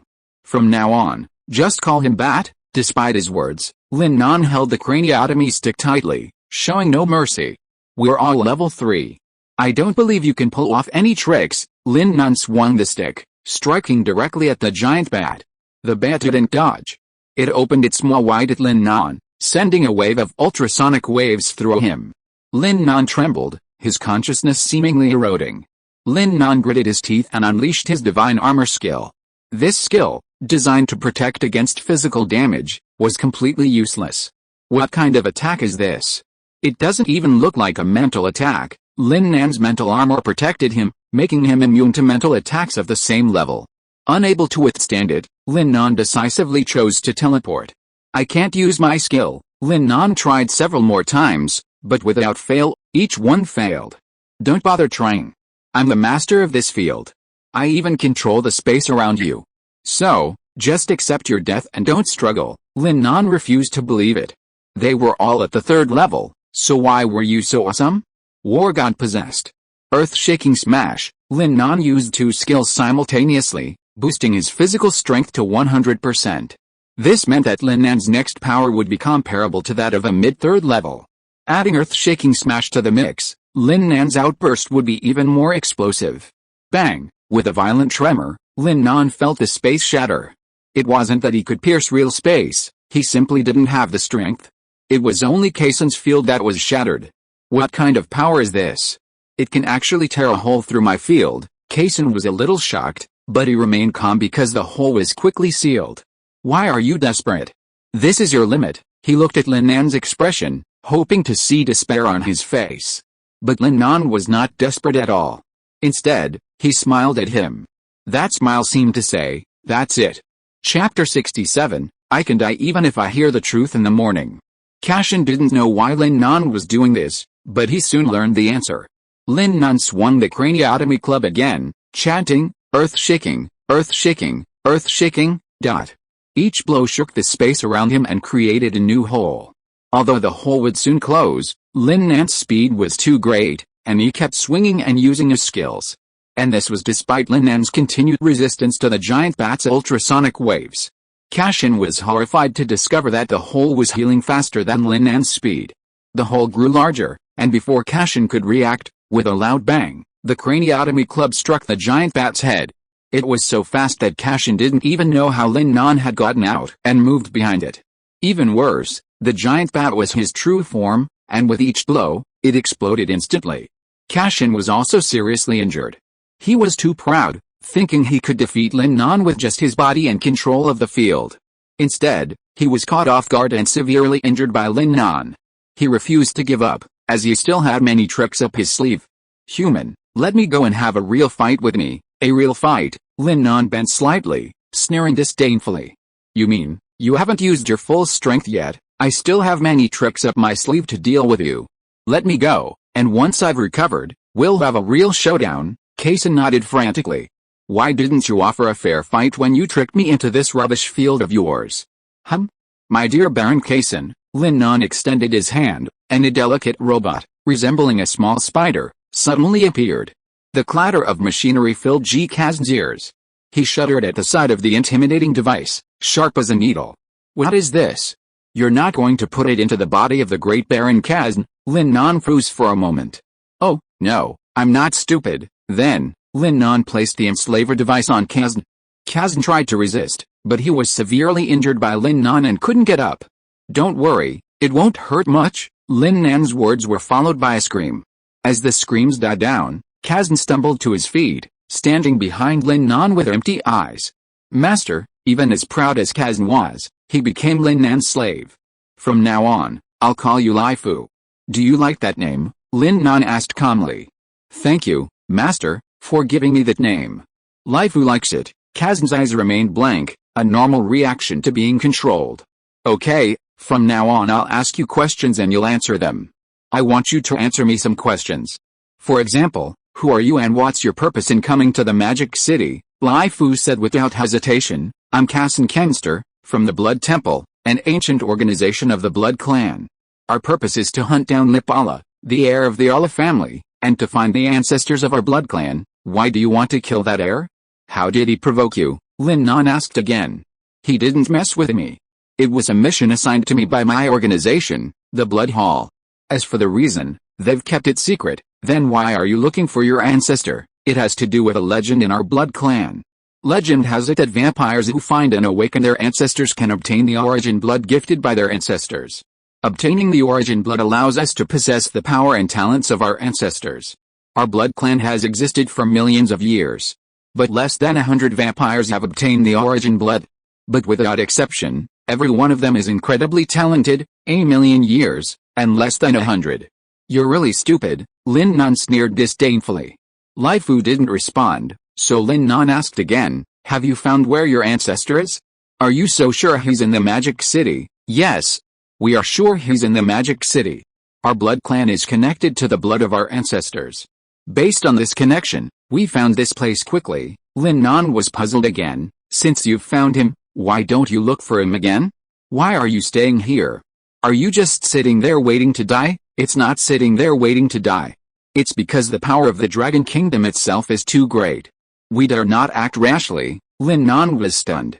"Is the Dragon Nation too powerful?" Honestly, as a Dragon Nation native, Lin Nan loved his country, but he didn't have a deep understanding of its power. Faced with imminent annihilation, Lin Nan saw no effective response from his nation, save for the thunder weapons. Furthermore, due to their high cost, these weapons were suitable for hunting high-level mutants, but not for large-scale combat. In short, once a zombie tidal wave hit, the city would easily fall. "Master, sometimes the one who knows you best isn't you, but your opponent." Lin Nan looked at Lai Fu in surprise. "I didn't expect you to not only speak Dragon Nation fluently, but also to be able to throw in some sassy words." However, whether the words were witty or not, Lin Nan felt he had a point. Once the second collective evolution is complete, humanity's true catastrophe will be upon us. "Dragon Nation, let me see your strength." Lin Nan sighed softly, but he didn't hold out much hope. If the Dragon Nation had the strength to deal with it, they wouldn't have appointed him as the commander of the demon city. Alright, let me out. Yao and the others must be waiting impatiently. Lai Fu froze in place after hearing Lin Nan's words. After about 3 seconds, he said fearfully, Master, once the field is opened, the only way to open the exit is with the enemy's blood, so, with my blood? Lin Nan was stunned. Then if you die, I won't know this solution, and I'll be trapped here forever. Not quite. Although this field is blessed with a trace of the blood of the origin, anyone above the 5th level can shake it, and above the 6th level can break it. I understand, Lin Nan said calmly, then gently bit his finger, letting a drop of blood fall into the blood-red ground. Soon, a huge magic circle appeared with a drop of blood as its center. With a spell, the entrance suddenly appeared. Brother Nan, Lin Nan walked out of the entrance and saw Chu Mingao and the others waiting for a long time. Chen Xiaoxiao was comforting her frightened mother, but when her gaze shifted to Lai Fu again, she was shocked to find that Cashin was no longer the same as before. Don't be afraid, he's under my control. Chen Xiaoxiao's mouth dropped open in disbelief, but Chu Mingao and the others were not surprised. Commander Lin, a man's voice suddenly rang out. It was Li Zeming, Qin Ming's advisor. Lin Nan hadn't noticed him earlier. What's wrong? It's like this. Commander Qin. Deputy Commander Qin wants to talk to you. He has something important to tell you, Li Zeming explained. Lin Nan nodded and led the others to leave. As they were about to leave, Chen Xiaoxiao suddenly grabbed Lin Nan's arm. Thank you, Commander Lin. Lin Nan smiled faintly, about to say you're welcome, but at that moment, he felt a pain in his arm. It was Chen Xiaoxiao pinching him. Lin Nan was a little surprised. She had just said thank you, so why was she pinching me now? Lin Nan wanted to question him, but he saw Chen Xiaoxiao glance at Li Zeming. Chen Xiaoxiao was facing away from him, so Li Zeming didn't notice her strange behavior or the warning in her eyes. Lin Nan took in all of this. He nodded, smiling, and continued, take good care of your mother. As he left, he pinched the girl. There aren't many outsiders here. Tell me why Commander Qin wants to see me. Lin Nan lit a cigarette and took a long drag. It's said to be related to some mysterious power. I don't know much about the details. Commander Lin, please ask Deputy Commander Qin. With that, the group entered the office building. Strangely, they didn't go upstairs, but instead took an elevator reserved for Qin Ming. Once inside, they didn't go upstairs, but instead went down to the 5th floor below. As the elevator descended, an inexplicable aura grew thicker, accompanied by a faint chill and bursts of strange cries. The girls grew nervous and unconsciously swarmed closer to Lin Nan. We're here. Li Zeming had barely finished speaking when the elevator doors opened, revealing 3 soldiers in Special Forces uniforms. All of them were battle-hardened veterans, their faces scarred. Though they wore sunglasses, one could see their resolute gazes and solemn, unsmiling expressions. Standing before them was Qin Ming. Commander Lin is here. I've already delivered the mission you assigned me. Now, I need to share with you some secrets only the commander of a top-tier city deserves to know. Qin Ming smiled, a stark contrast to the 3 behind him.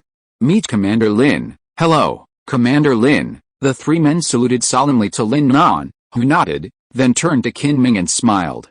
I used to dream of becoming a high-ranking official, mainly to gain access to secrets that couldn't be shared publicly. Unfortunately, my grades weren't good enough, so I didn't have the energy to make it. I never expected to meet him here. What a coincidence. I thought the same thing back then, but after learning the truth, I've come to regret it, Qin Ming said with a hint of resignation. Why would you regret it? Lin Nan asked, puzzled. Because, after knowing, you can't help but want to keep pursuing it. It's an extreme thirst for truth, but if that thirst isn't proportional to your strength, you'll live in agony. You might even feel like, if I could trade my life for the truth, I'd do it. I'd be happy to die after hearing the truth in the morning. Right, yes, that's the feeling, Qin Ming nodded. So, do you want to know? Lin Nan could see how excited he was when he said these words, how eager he was to share them. But after hearing his words, Lin Nan hesitated. Chapter 68. Do you believe in ghosts? If telling him is truly so unpleasant, then it's better not to know. Some things, the more you know, the more trouble you'll have, Lin Nan thought to herself. But just then, Qin Ming suddenly shouted, Vampire? How could there be a vampire in your group? He had spotted Lai Fu behind Lin Nan. As Qin Ming finished speaking, several guns were pointed at Lai Fu. Lin Nan waved his hand, signaling them to lower their weapons. Don't be afraid. I've subdued him. Subdued? Kinming glanced at Lai Fu and saw that his eyes were vacant, as if he were truly under his control. Seeing this, Kinming couldn't help but gasp. You can subdue vampires too, as long as they're seriously injured. I can theoretically subdue them. Of course, that's theoretical, Lin Nan explained. He then briefly recounted how he encountered Cassin and how he subdued him. Kinming listened, his face stern. That shouldn't be the case. We strictly control the entrance to the secret realm. It's guarded 24/7 by nearly 100 people. We should have let it in. Lin Nan glanced at Li Ziming, though he quickly retracted his gaze. Forget about that. Take me inside. I really want to know what secrets are inside. Lin Nan changed his mind, as he suddenly realized that the world seemed to have become more subtle. Only by gaining more information could he seize the initiative and more easily survive in this apocalyptic world. Kinming was pleased with Lin Nan's decision, but he glanced at the girls behind him and said with resignation, because this involves Dragon Nation secrets, even my wife and daughters can't tell. The girls exchanged glances and nodded slightly. Okay, we'll wait here for you. Lai Fu, unsurprisingly, also stayed outside. Commander Lin, Deputy Commander Qin, I'll be leaving first. I'll take care of the remaining matters. Lin Nan nodded, staring at Li Ziming's departing back for a second, then followed Kinming inside. There aren't many people here. Can I call you by your real name, Lin Nan? Kinming said with a smile. Haven't you already called me that? Lin Nan curled his lips in disdain. Seeing his expression, Kinming laughed even louder. Well, Lin Nan, I want to ask you, what do you think the world is like? The two of them chatted as they walked. Lin Nan obviously hadn't expected such a question, as he hadn't really given it much thought. After a few seconds of silence, Lin Nan said calmly, this is a material world. Matter determines consciousness, and consciousness is the active reaction of matter. Lin Nan's words were serious, but in reality, they were just quoting a passage from a high school philosophy textbook. However, Kinming was certain of his statement. You're right. But what I want to ask you most is, where did you get this information? From a book, a high school philosophy textbook. Okay, then, let me ask you again, do you believe in ghosts? Kinming suddenly smiled with a profound smile. Oh my god, Lin Nan was stunned. What kind of absurd question was this? Probably not. The books all say that the world is made of matter. And, TV keeps emphasizing that we should uphold science and oppose superstition, Lin Nan said softly. Despite all the talk, he didn't have much confidence. At this point, Kinming asked again, how do you know there's no such thing?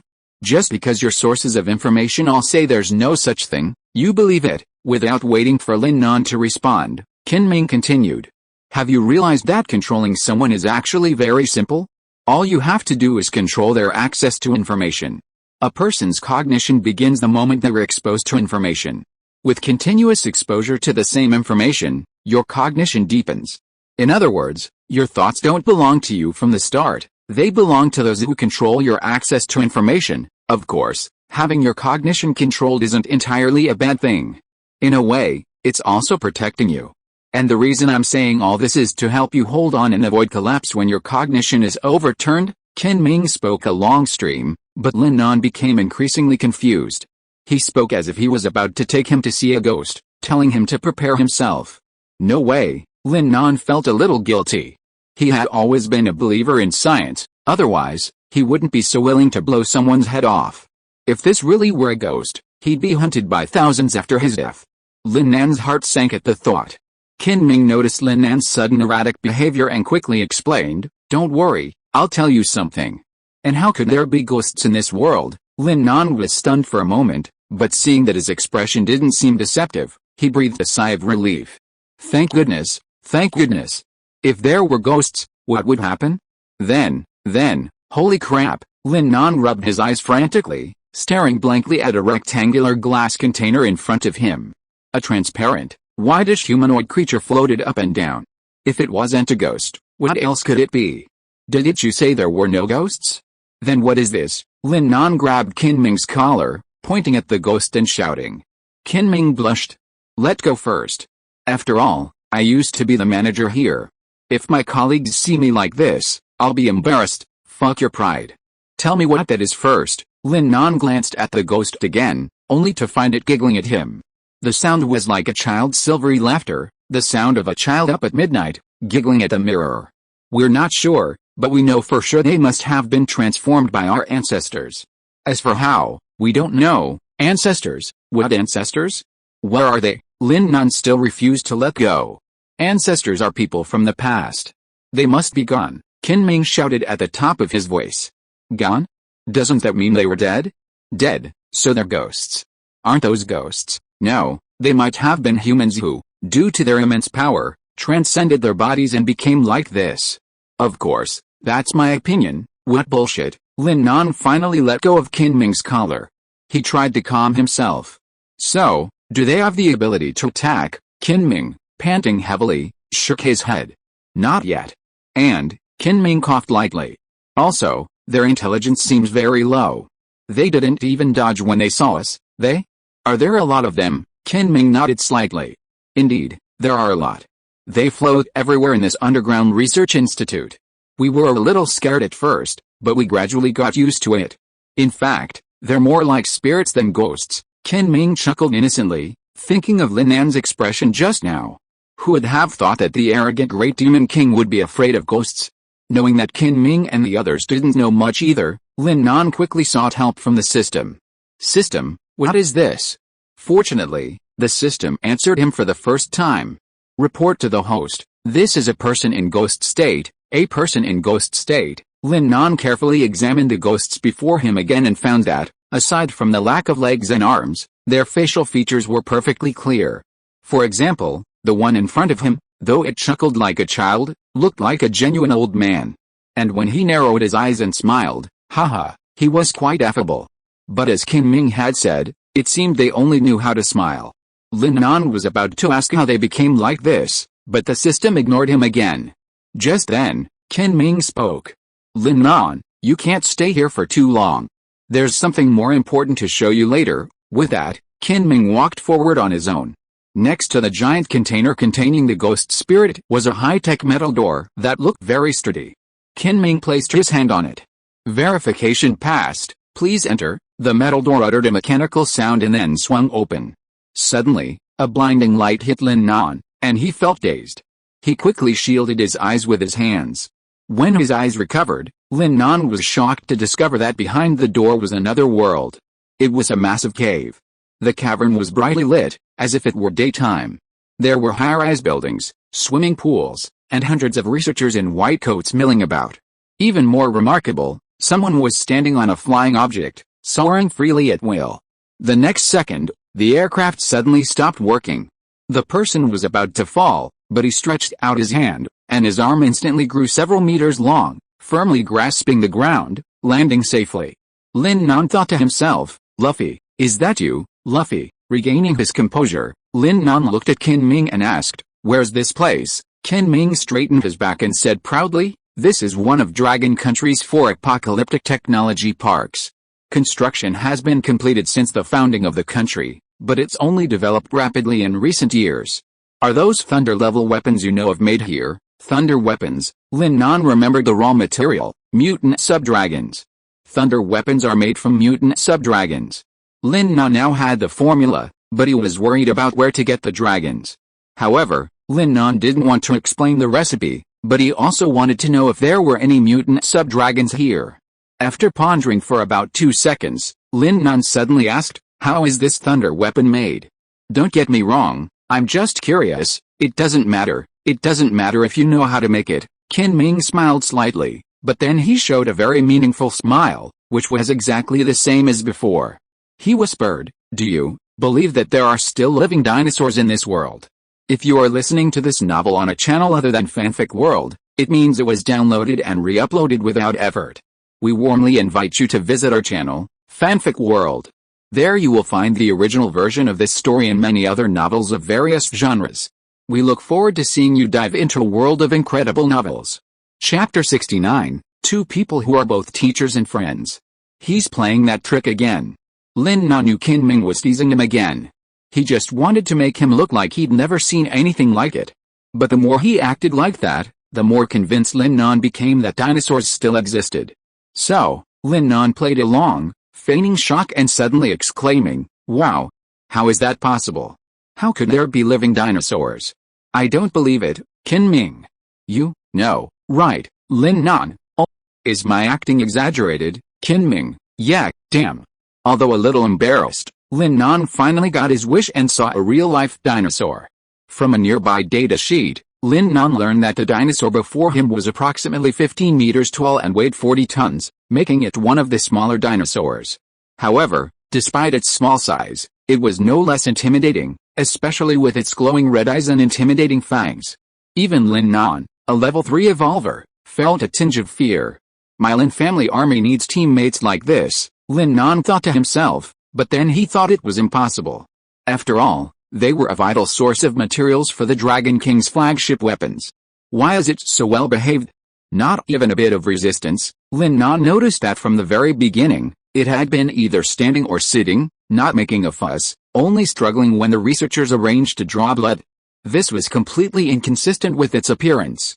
Qin Ming clearly knew Lin Nan would ask this question. He smiled slightly and then said, "This story goes back a long time ago." "Get to the point," Lin Nan said angrily. Qin Ming was stunned for a moment, then, realizing the urgency of the situation, he should really get to the point. "So," Qin Ming coughed twice, then said seriously, "these dinosaurs are survivors of the first Great Purge?" "Oh, right, I forgot to tell you about the Great Purge." "No need, I know," Lin Nan said calmly. "You actually knew that?" Qin Ming was clearly surprised. These were secrets, normally inaccessible to the average person. "Go on," Lin Nan raised his hand. "Okay," Qin Ming nodded, his eyes gradually deepened. "The first Great Purge came, and the dinosaurs that had survived on Earth for 150 million years ushered in a prehistoric crisis. A plague spread among them. We don't know if the plague is the same as the one we suffered, but fortunately, some dinosaurs survived." "Stop," Lin Nan suddenly said, "there is still no conclusion on the extinction of dinosaurs. How do you know it was caused by the plague?" "Of course someone told us." "Someone? Who?" Qin Ming smiled slightly. "Young man, do you believe that there are vampires in this world?" "Bah, go to hell. I see through you. How can a serious person be so frivolous sometimes?" Qin Ming whispered to himself, "Although I am very serious with outsiders, I am very gentle with my family." Although his voice was very low, Lin Nan still heard it. He curled his lips in disgust, and then said bluntly, "Bah, who are you family? I'm a Lin family member, and you're a Qin. Besides, even if you wanted to join the Lin family army, I wouldn't agree." Qin Ming heard his words and shook his head helplessly. "Alice, this son-in-law is good in every way except that he's too dissolute and sometimes has a bad temper. Forget it, I won't say any more nonsense. To be honest, I learned all these secrets from a dead vampire. That vampire seemed quite powerful. Vampires do know a lot. But how could they tell you all this? You know, they're very stubborn until they face death, then let them face death. You know, vampires fear death the most. Although they can theoretically achieve eternal life through a constant supply of blood, the more immortal they are, the more they fear the threat of death from the outside world," Qin Ming said leisurely, picking up a newly made thunder pistol. Somehow, Lin Nan felt that Qin Ming's words just now were quite domineering. So he died in the end. Lin Nan thought about what Qin Ming had just said, that a dead vampire had told him those secrets. "Yes, he killed many of our brothers. Although I promised him not to kill him, I won't keep my promise. At most, I'll let him die quickly." Qin Ming said this with a nonchalant expression. "You're breaking your promise," Lin Nan suddenly said. He met Qin Ming's somewhat bewildered look, but then added, "But I like it, haha, haha." The old man and the young man laughed in unison. "By the way, now that you know the cause of the dinosaur's death, why don't you make it public?" Lin Nan asked again. Qin Ming sat down and leisurely poured a glass of water. "I can't say it. It would have a bad impact if it involved too much.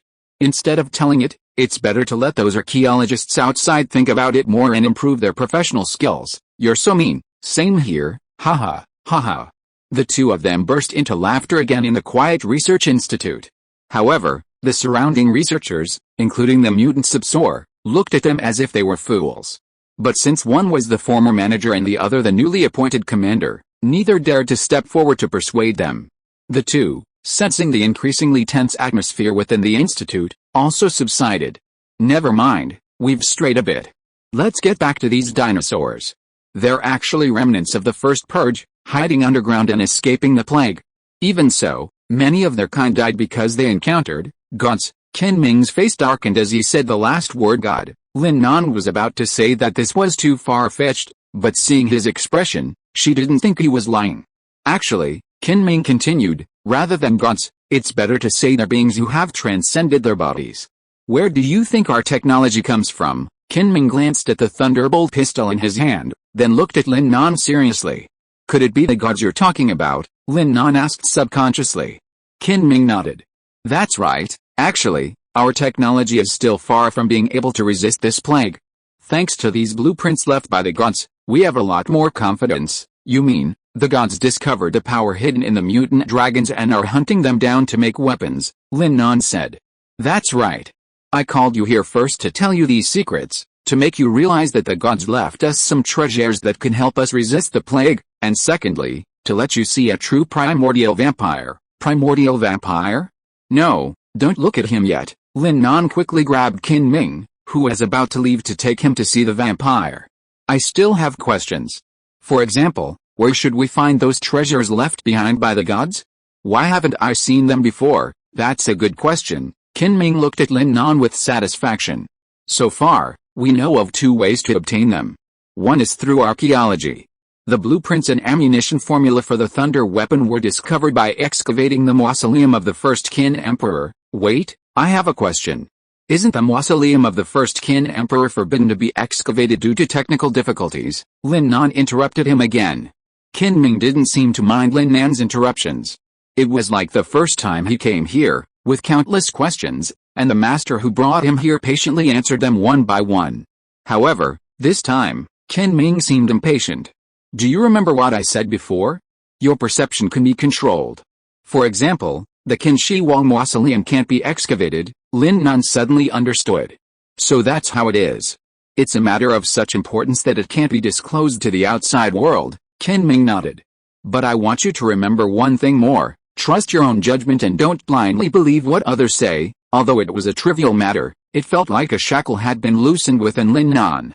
The average person would be accustomed to hearing this kind of reasoning, but it was like being told there's a pit ahead that you shouldn't jump. Only after jumping it do you truly believe it.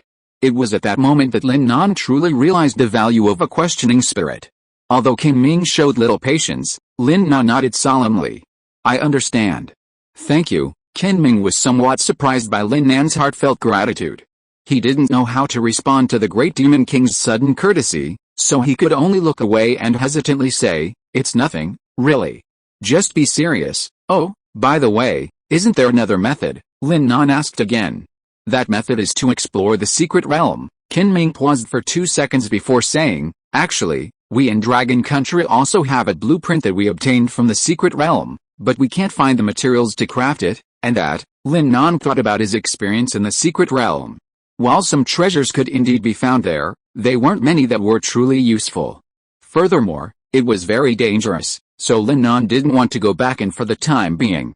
However, since there were treasures left behind by the so-called gods, Lin Nan really wanted to go in and take a closer look. But, at this moment, Lin Nan realized another problem.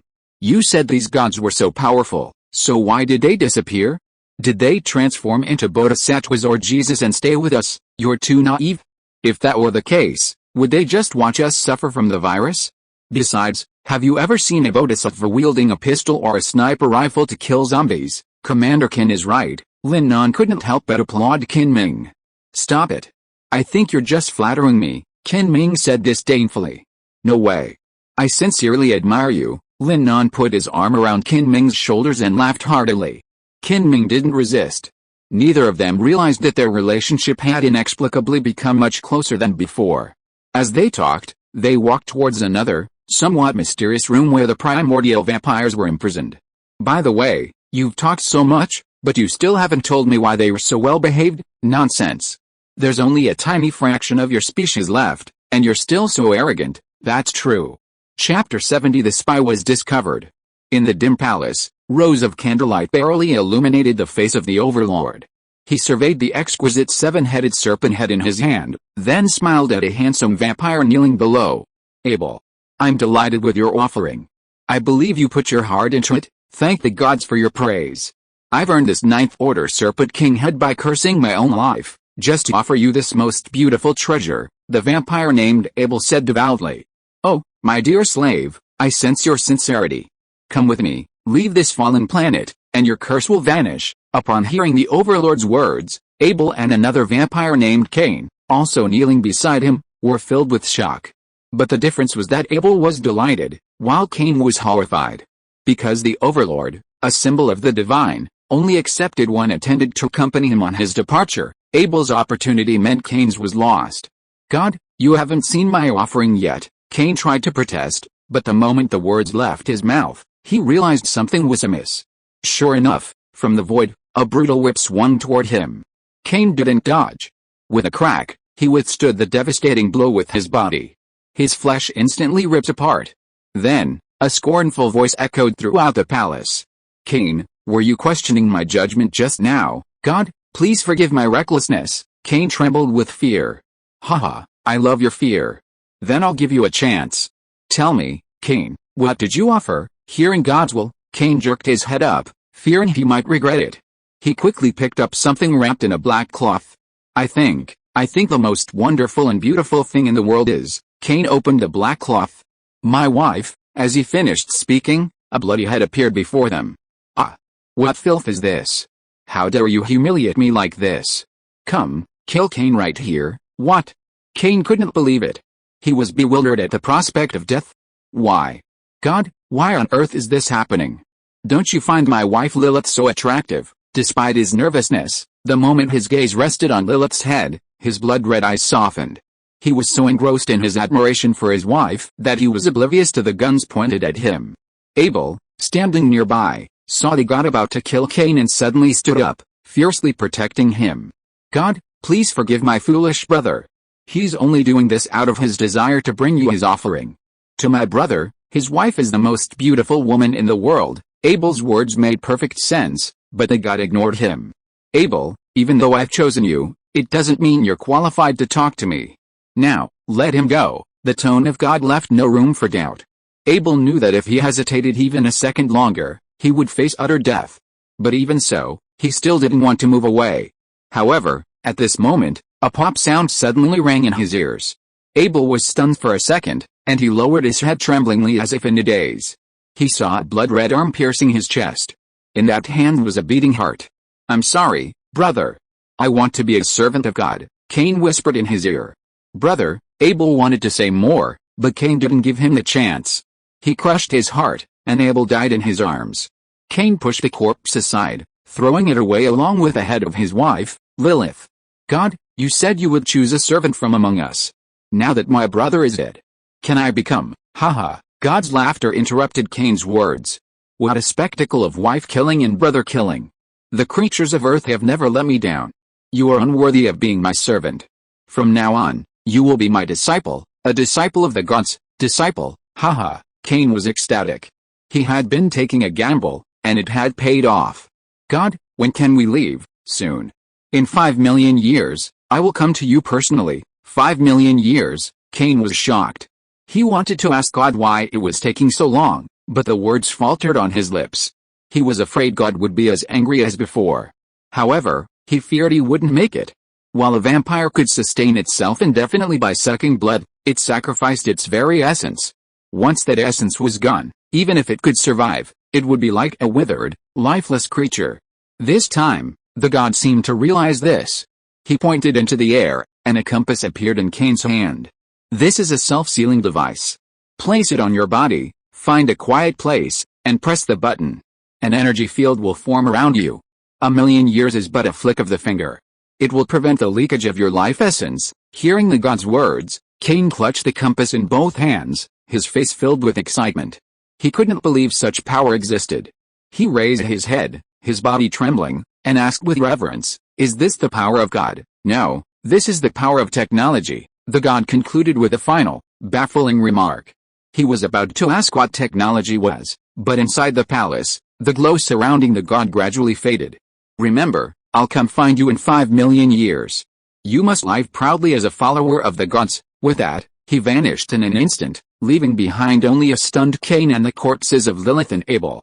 Time passed, millions of years whizzing by in the blink of an eye. Lin Nan studied the vampire lying in the coffin before him. Time seemed to have left no trace on him. If it weren't for Qin Ming's compelling reasoning, he would never have believed this was an ancestral vampire, and still alive. How is it going, son-in-law? Isn't it, Lin Nan? That's an eye-opener. Qin Ming sat nearby, legs crossed, sipping freshly brewed coffee, his face radiating with enjoyment. Lin Nan ignored him, observing him intently. You said this was also found in the mausoleum of the first Qin emperor, but why would a vampire appear there? Not only are you confused, but the experts don't know either? But, Qin Ming took another sip of coffee, but, someone found a strange disc on an ancient book unearthed at the same time. Disc? You mean, aliens? Lin Nan looked at Qin Ming in confusion. Qin Ming smiled faintly. Aliens, don't you think that's a bit far-fetched? As everyone knows, aliens don't come to Dragon Country. Lin Nan followed suit with a smile. What I saw today has profoundly impacted my perspective. I don't think aliens are such a stretch anymore, but you didn't bring me here just to see this vampire, did you? Of course. Qin Ming sat up straighter. You should also know that a group of vampires have infiltrated the Magic City. I know. They seem to be coming to seize this vampire. Yes, Qin Ming nodded. That's why I called you here. Our strength is no longer enough to defend him. Once the vampire army attacks us en masse, we'll be annihilated. Lin Nan was stunned. That's not right. From what I hear, these vampires seem to fear the power of our Dragon Country. Are you referring to the 12 Zodiac War Chiefs and the 24 Solar Terms Warriors? Qin Ming asked. That's not what I meant. I don't even know what you're talking about. Lin Nan curled his lips helplessly. The 12 Zodiac War Chiefs and the 24 Solar Terms Warriors are the ultimate strength of our Dragon Nation, and certainly the strongest force known to my knowledge. Stronger than me? Lin Nan asked scornfully. I don't know. Qin Ming shook his head.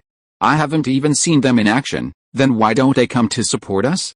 This is a strategically important location, isn't it? Lin Nan asked again. That's what I'm worried about.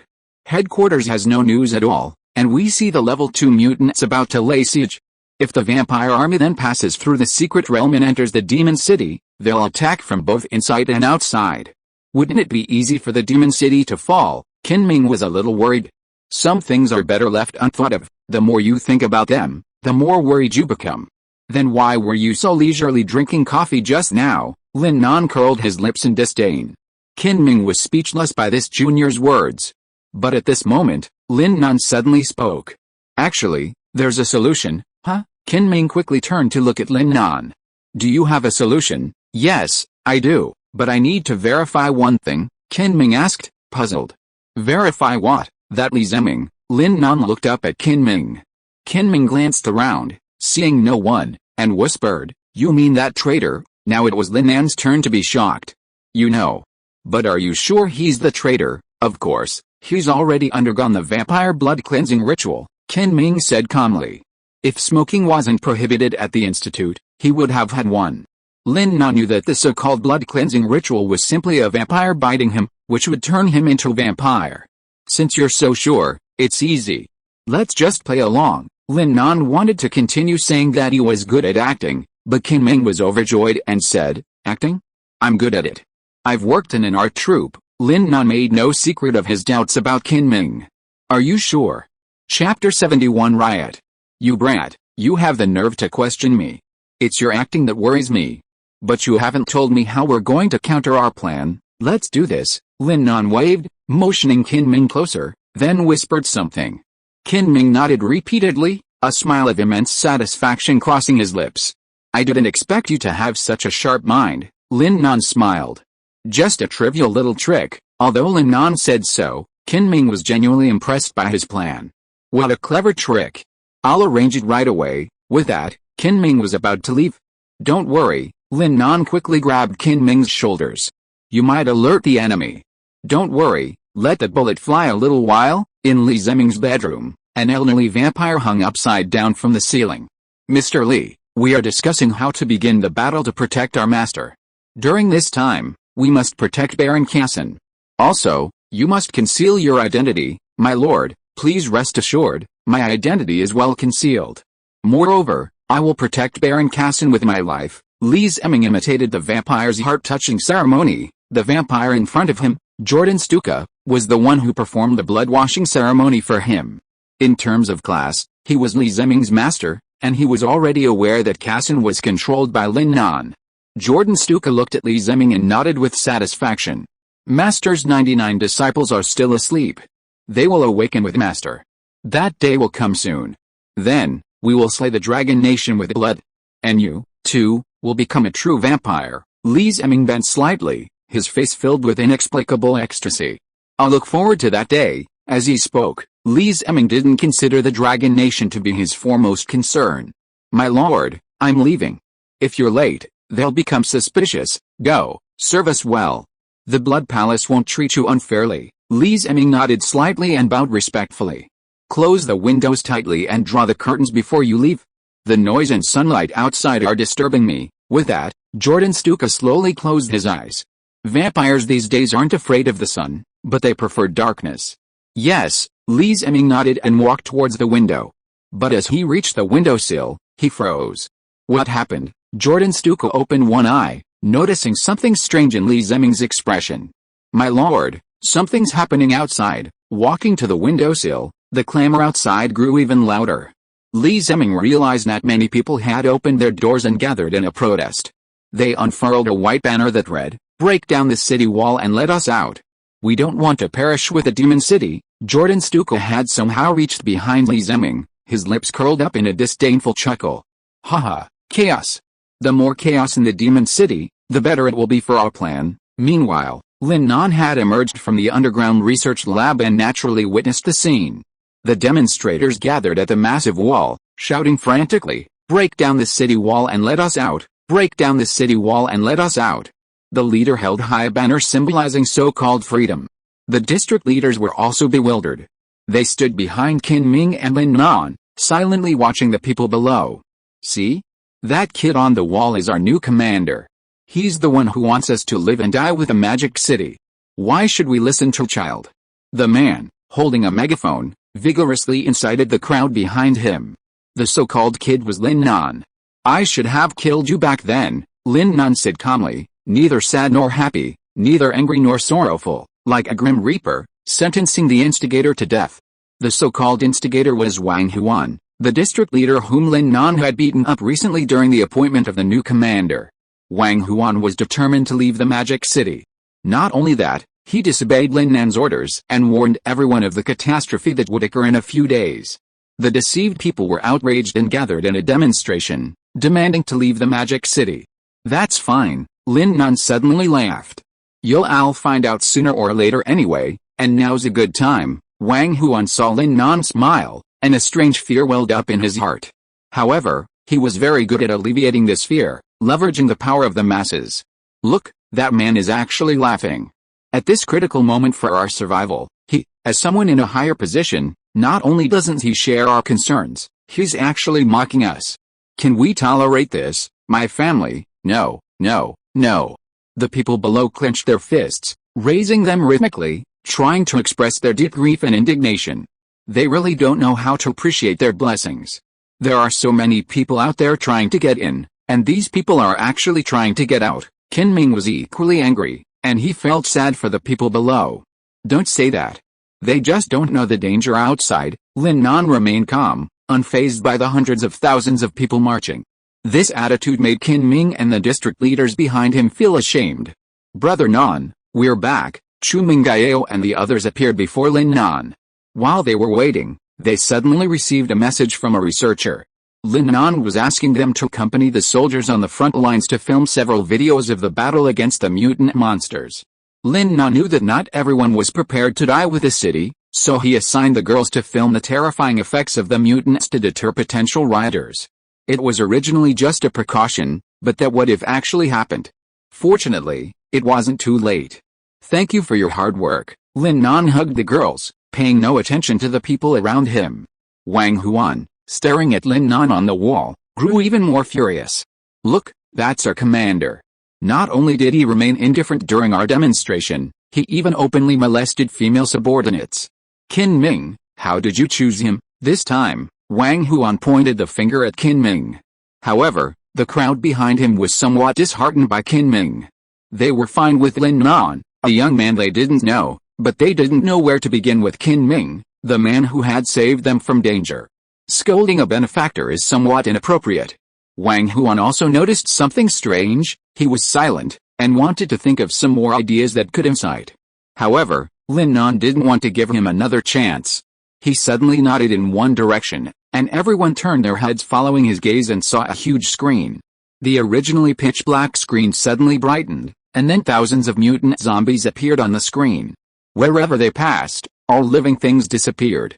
These people who lived in the greenhouse inside the Magic City had never seen such a scene. Seeing the dense, ferocious and cruel zombies, they couldn't help but tremble all over. That was the trembling from the soul. Just then, Lin Nan spoke. Do you really think I'm not letting you out just to trap you, to force you to die? You're so naive. I'm not letting you out because if you do, you'll surely die. I saw some people holding machetes, daggers, and even guns. Do you think these zombies will be afraid of you? The agitated crowd gradually quieted down. Lin Nan had left them speechless. The zombies they'd seen in the videos were just as he'd described, fast and bloodthirsty. They wouldn't stop until they were dead and had devoured you. How could they possibly stand up to these daggers, machetes, and those little, broken guns? They hesitated. Wang Huan saw the crowd behind him retreating, and he thought to himself, comrades, don't let him brainwash you. Those videos are definitely fake. A catastrophe will befall us in 2 days. Instead of waiting here to die, why don't we rush out? We're strong in numbers, and we don't have to fear the zombies outside, he shouted again, holding the megaphone. Right. Rather than being besieged and killed in 2 days, it's better to break out. There's still hope, I think so too.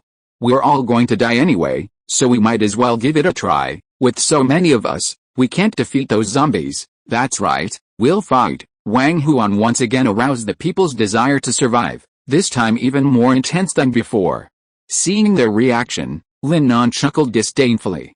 Why would you, the people, rather trust a fool who hasn't seen the cruelty of the outside world than those who are willing to protect you? In that case, I'll let you go. Lin Nan took a deep breath and then said, but before that, I want to tell you 3 things. Lin Nan's eyes turned cold. From what he had just said, the lives of these people before him no longer mattered to him. First, I'm only giving you half a day to leave. Take all your belongings before sunset. Oh, I forgot to tell you, at night, mutant creatures like zombies become extra active. Second, you are not allowed to stay within 10 kilometers of the Magic City. You should know that once infected, you will become a zombie. I hope those of you who don't want to coexist with the Magic City will not hinder our establishment of a strategic buffer zone. I'm only saying this once, it's up to you whether you listen or not. Tomorrow we will eliminate all living things from the buffer zone. Notice I said, all living things. As for the third point, it's simple. Once you leave, you can't come back. I'll inform headquarters tomorrow. Starting tomorrow, all personnel will be banned from the Magic City. No one is allowed to enter the buffer zone. Lin Nan's words startled the men below. They knew Lin Nan was issuing an expulsion order. However, Wang Huan jumped out again. Look at this, this is the ugly face of the new commander. The Magic City is our home. We can come back when we want or leave when we want. What right do you have to impose restrictions on me? Chapter 72 Leaving the Magic City. You even know that Demon City is your home? It's your home, yet you don't protect it, and instead run away. Lin Nan was speechless. But then, Qin Ming, standing nearby, spoke up. He leaned over to Lin Nan and whispered, Lin Nan, this isn't a good idea. There are at least hundreds of thousands of these people, and many of them are young and middle-aged. If they leave, our fighting power will likely plummet. Lin Nan didn't seem to mind. He said nonchalantly, it's fine, so what? I can just get more weapons later. These people are always a threat, and I'll feel relieved if they leave. Lin Nan made no effort to avoid their words. So, his harsh words fell completely on their ears. A wave of resentment began to brew within the crowd. HMPH, what's the big deal? We can just not come back, really? Look at how aggressive he is, it's like we're up to something bad. Let's go, let's not argue with him anymore. Those who don't leave will definitely regret it later. After all, they'll be the ones dying, not us. Wang Huan looked at the expressions of these people and thought to himself, Lin Nan really deserved it. You've been so arrogant, and now they're leaving you with an empty city to see how you can still show off. Lin Nan naturally noticed the change in their mood, but he didn't care. After all, he had already told them how dangerous it was outside, and if they insisted on leaving, it was none of his business. He couldn't just let Lin Nan kneel before them and beg them to stay. "Break down the city wall, let us go. Break down the city wall, let us go." The people unfurled the banner again. This time they were determined to leave. Lin Nan looked at the two teams that had just arrived. One of them was an Earth-type evolver transferred from the front lines. "You guys, break down the wall for them." Lin Nan then looked at the other. "Provide security and prevent any mutants from approaching." After saying this, Lin Nan found a bench and sat down to watch the group leave. Qin Ming, standing nearby, was still a little worried. He wasn't sure if Lin Nan was doing the right thing, but he was no longer the commander and had no right to interfere with Lin Nan's orders. With a loud bang, the massive wall crumbled, and an exit appeared out of thin air. A flood of people poured out. "Open a few more.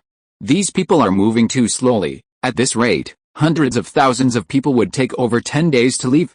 Upon hearing Lin Nan's plan, the Earth-type manipulators exchanged glances, realizing that Lin Nan was serious this time and had no intention of trying to keep them.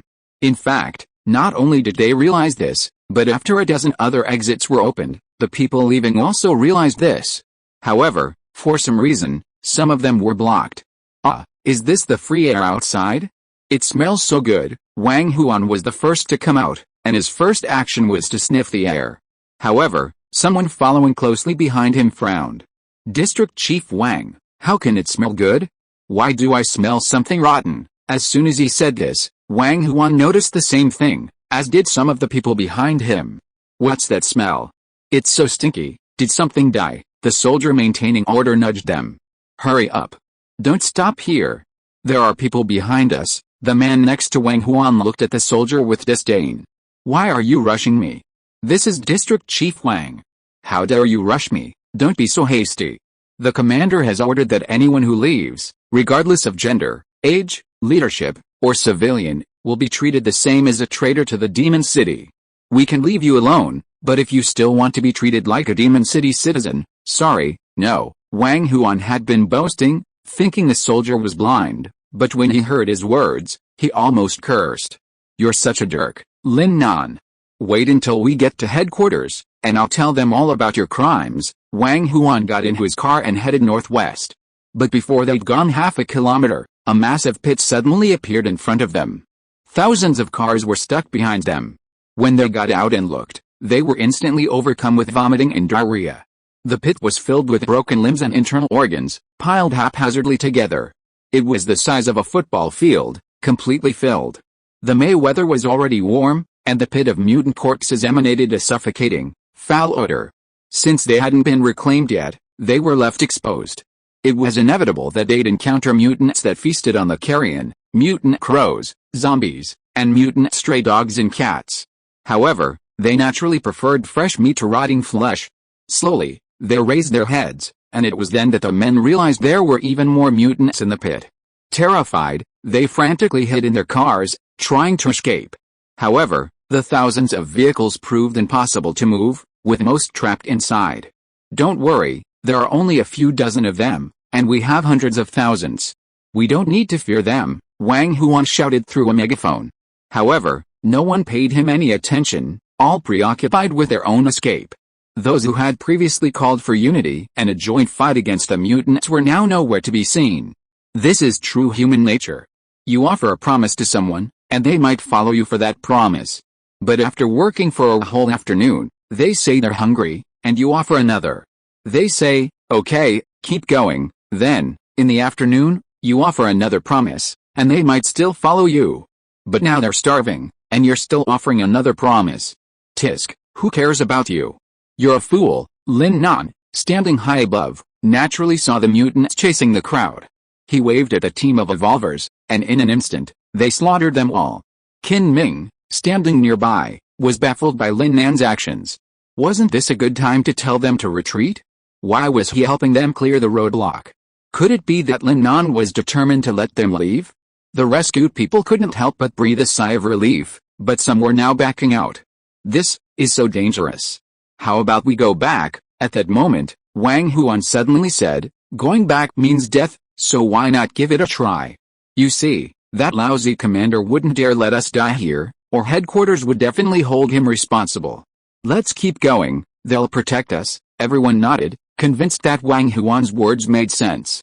So, they put on masks, covered their mouths and noses, and continued their way around the giant pit.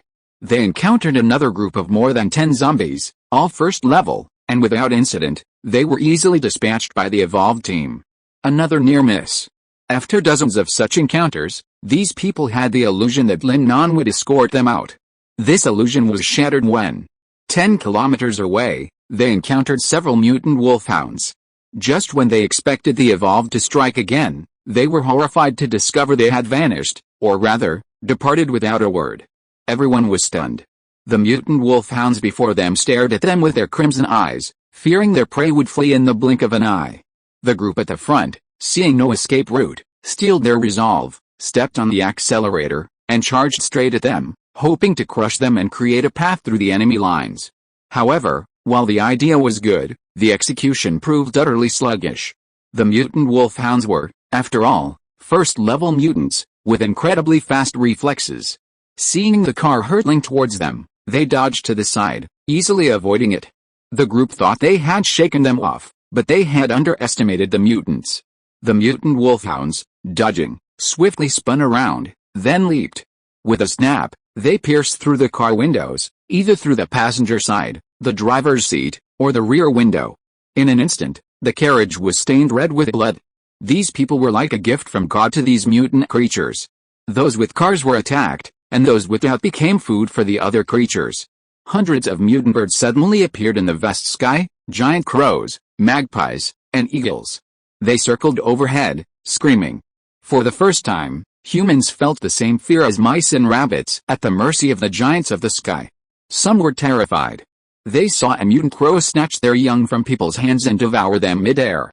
They also saw a mutant magpie, a symbol of joy, swoop down and sever a woman's head from her body. Even more unbelievable was a mutant eagle standing on an old man's body, bang bang bang, piercing his skull and pecking at his brain. At that moment, they finally realized that Lin Nan's previous words were not just casual talk. He truly wanted to protect them. The outside world was truly hellish. Even if one could survive, it would be a life of utter terror. A quick death would be preferable to that. At this point, not only those who had been mentally retreating, but even those who had initially held firm, were considering giving up. But just then, Wang Huan tried to offer some inspiring words, but no one listened. Some, seeing him blast his loudspeaker, threw eggs, jam, green onions, and even smelly shoes at his car. As they did so, they cursed, "It's all your fault, you idiot. You're so tired." Some, still feeling unsatisfied, fired wildly at his tires, blowing all four apart. But then, everyone noticed that the mutated birds and creatures around them had fled. They instinctively assumed the soldiers had arrived to protect them, but before they could get excited, they witnessed a scene they would never forget, a scene that would terrify them to death. Chapter 73 Black Horse Volunteer Army. In the distance, they saw a swarm of black creatures, like a raging flood. "What is that?" Everyone looked off in horror. Let me see." Someone trembled as they pulled out their Mate 30, a camera capable of 30 times magnification, and turned it on. Adjusting the focus to maximum, they finally saw the creatures in their true form. Tens of thousands of mutated zombies. From the distance, they looked like black specks. Then, just in time, he focused on the face of a zombie, its bloody, razor-sharp teeth visible to the onlookers. If caught, they would surely devour them to the very last drop. As if sensing the presence of these people, the zombies rushed towards them frantically. Someone shouted, "Run! Run back!" The frightened people suddenly realized and tried to escape. However, the people behind them continued to pour out, leaving them no way back. "Oh my God, I don't want to die. If I'd known, I wouldn't have come out." A man in his 50s collapsed in fear, bursting into tears. "I don't want to be eaten by them either. Killing me now is better than letting them eat me. If I'd known, I wouldn't have come out. It would have been so much better to stay in there. It's all that damn Wang Huan's fault." The man who had shot Wang Huan's tire with a gun looked at the zombies in the distance, then looked at the gun in his hand, knowing that he had no chance of survival. He slowly raised the gun, pointed it at his forehead, and then bang, a burst of gunfire rang out. His hand on the trigger didn't move at all. Everyone looked in the direction of the noise and saw a large force approaching. One of them, holding a loudspeaker, shouted at the group, "You all, please escape into the city first. If you are bitten by zombies and become zombies, it will increase the pressure on our defenses. I hope you won't be ungrateful. The commander has said that if you dare to resist at this time, we reserve the right to execute you on the spot to protect the people in the city." Upon hearing this, the group was overjoyed and eager to return. They weren't told to resist yet. Whoever resisted would be Wang Huan. "Stupid. Get out of my way," a young man recklessly rammed Wang Huan's car. Those inside the city were barred from passing through, while those outside could enter the demon city through a separate entrance.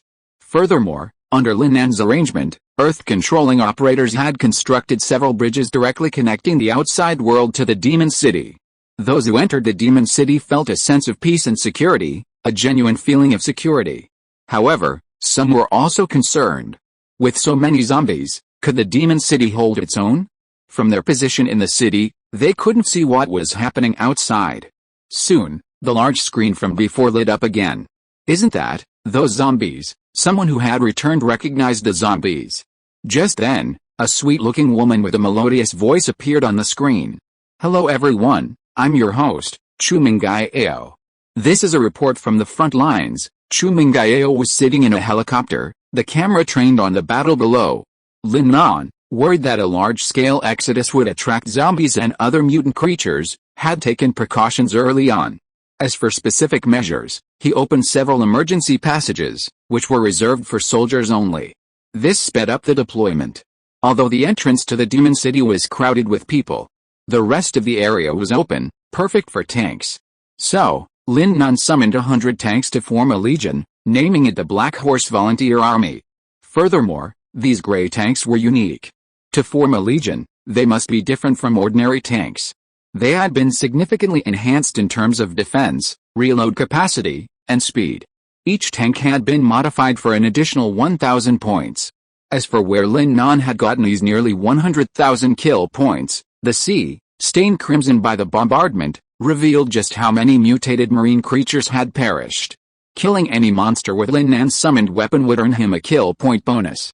100 reinforced tanks against a mere few thousand zombies, isn't that a piece of cake? Lin Nan exclaimed with utter confidence, leisurely sipping tea on the city wall.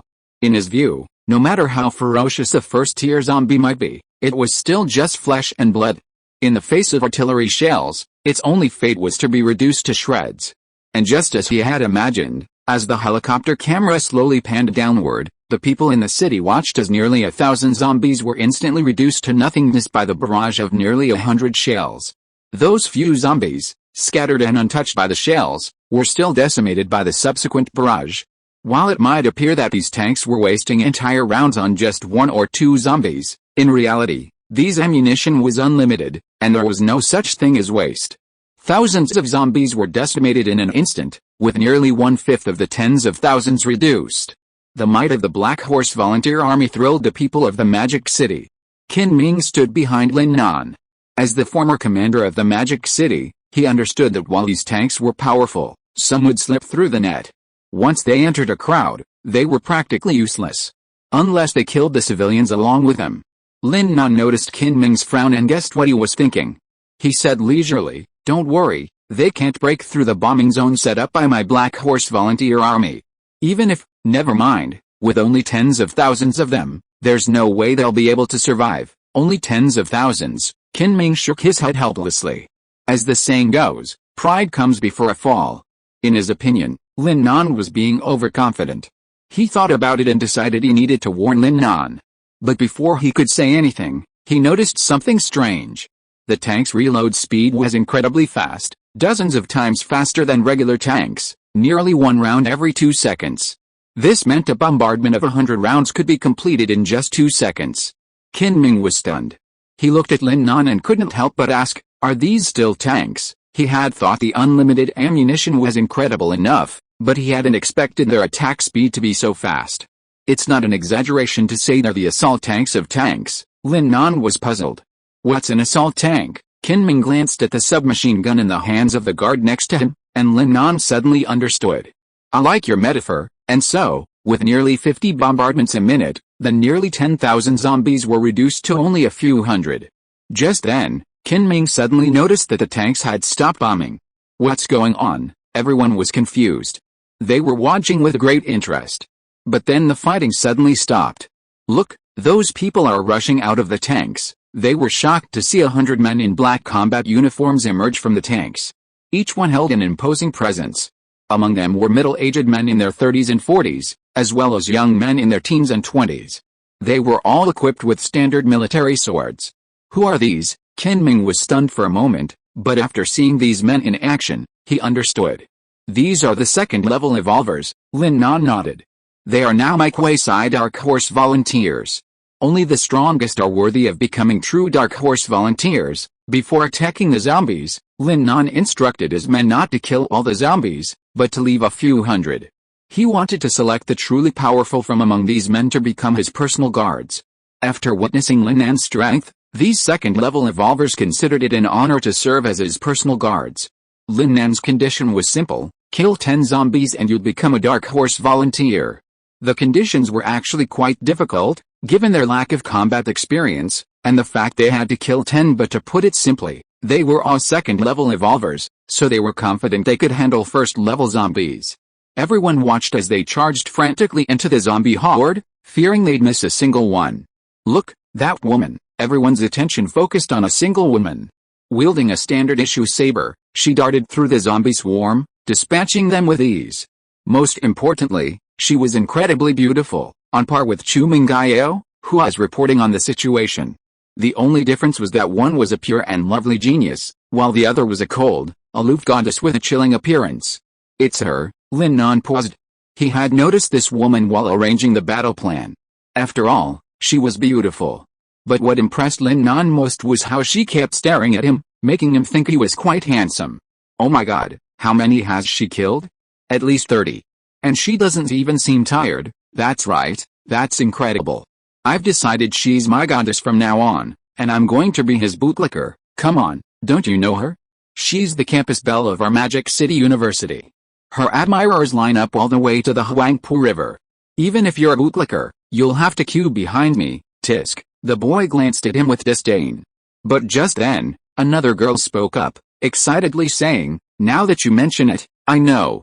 Her name is Liu Yai, right? I heard she accompanied a friend to be an extra, but was rejected because she was prettier than the leading actress.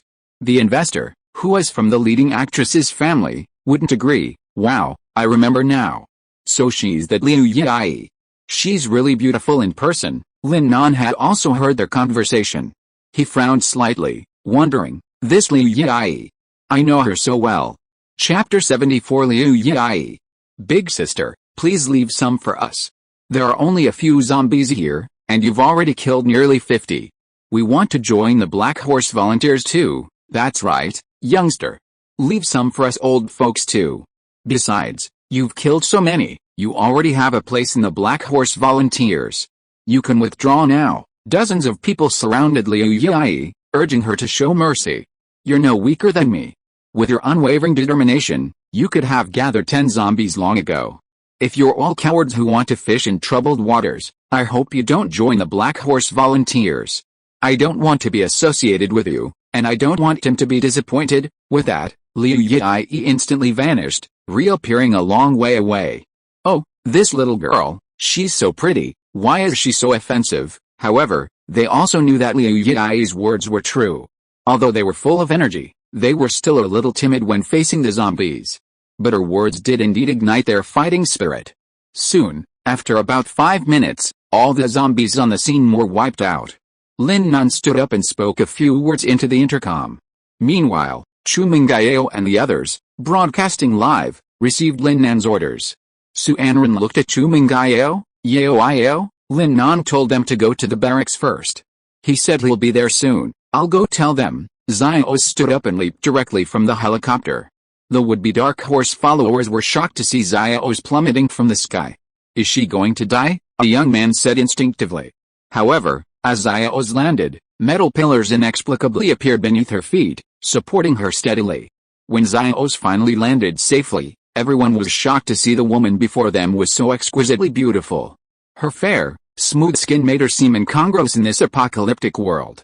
Some of the female evolvers couldn't help but feel a little envious, muttering to themselves, "It's obvious she's been pampered by her boyfriend a lot." "Lin Nan, your Commander Lin. He said you should meet at the barracks later.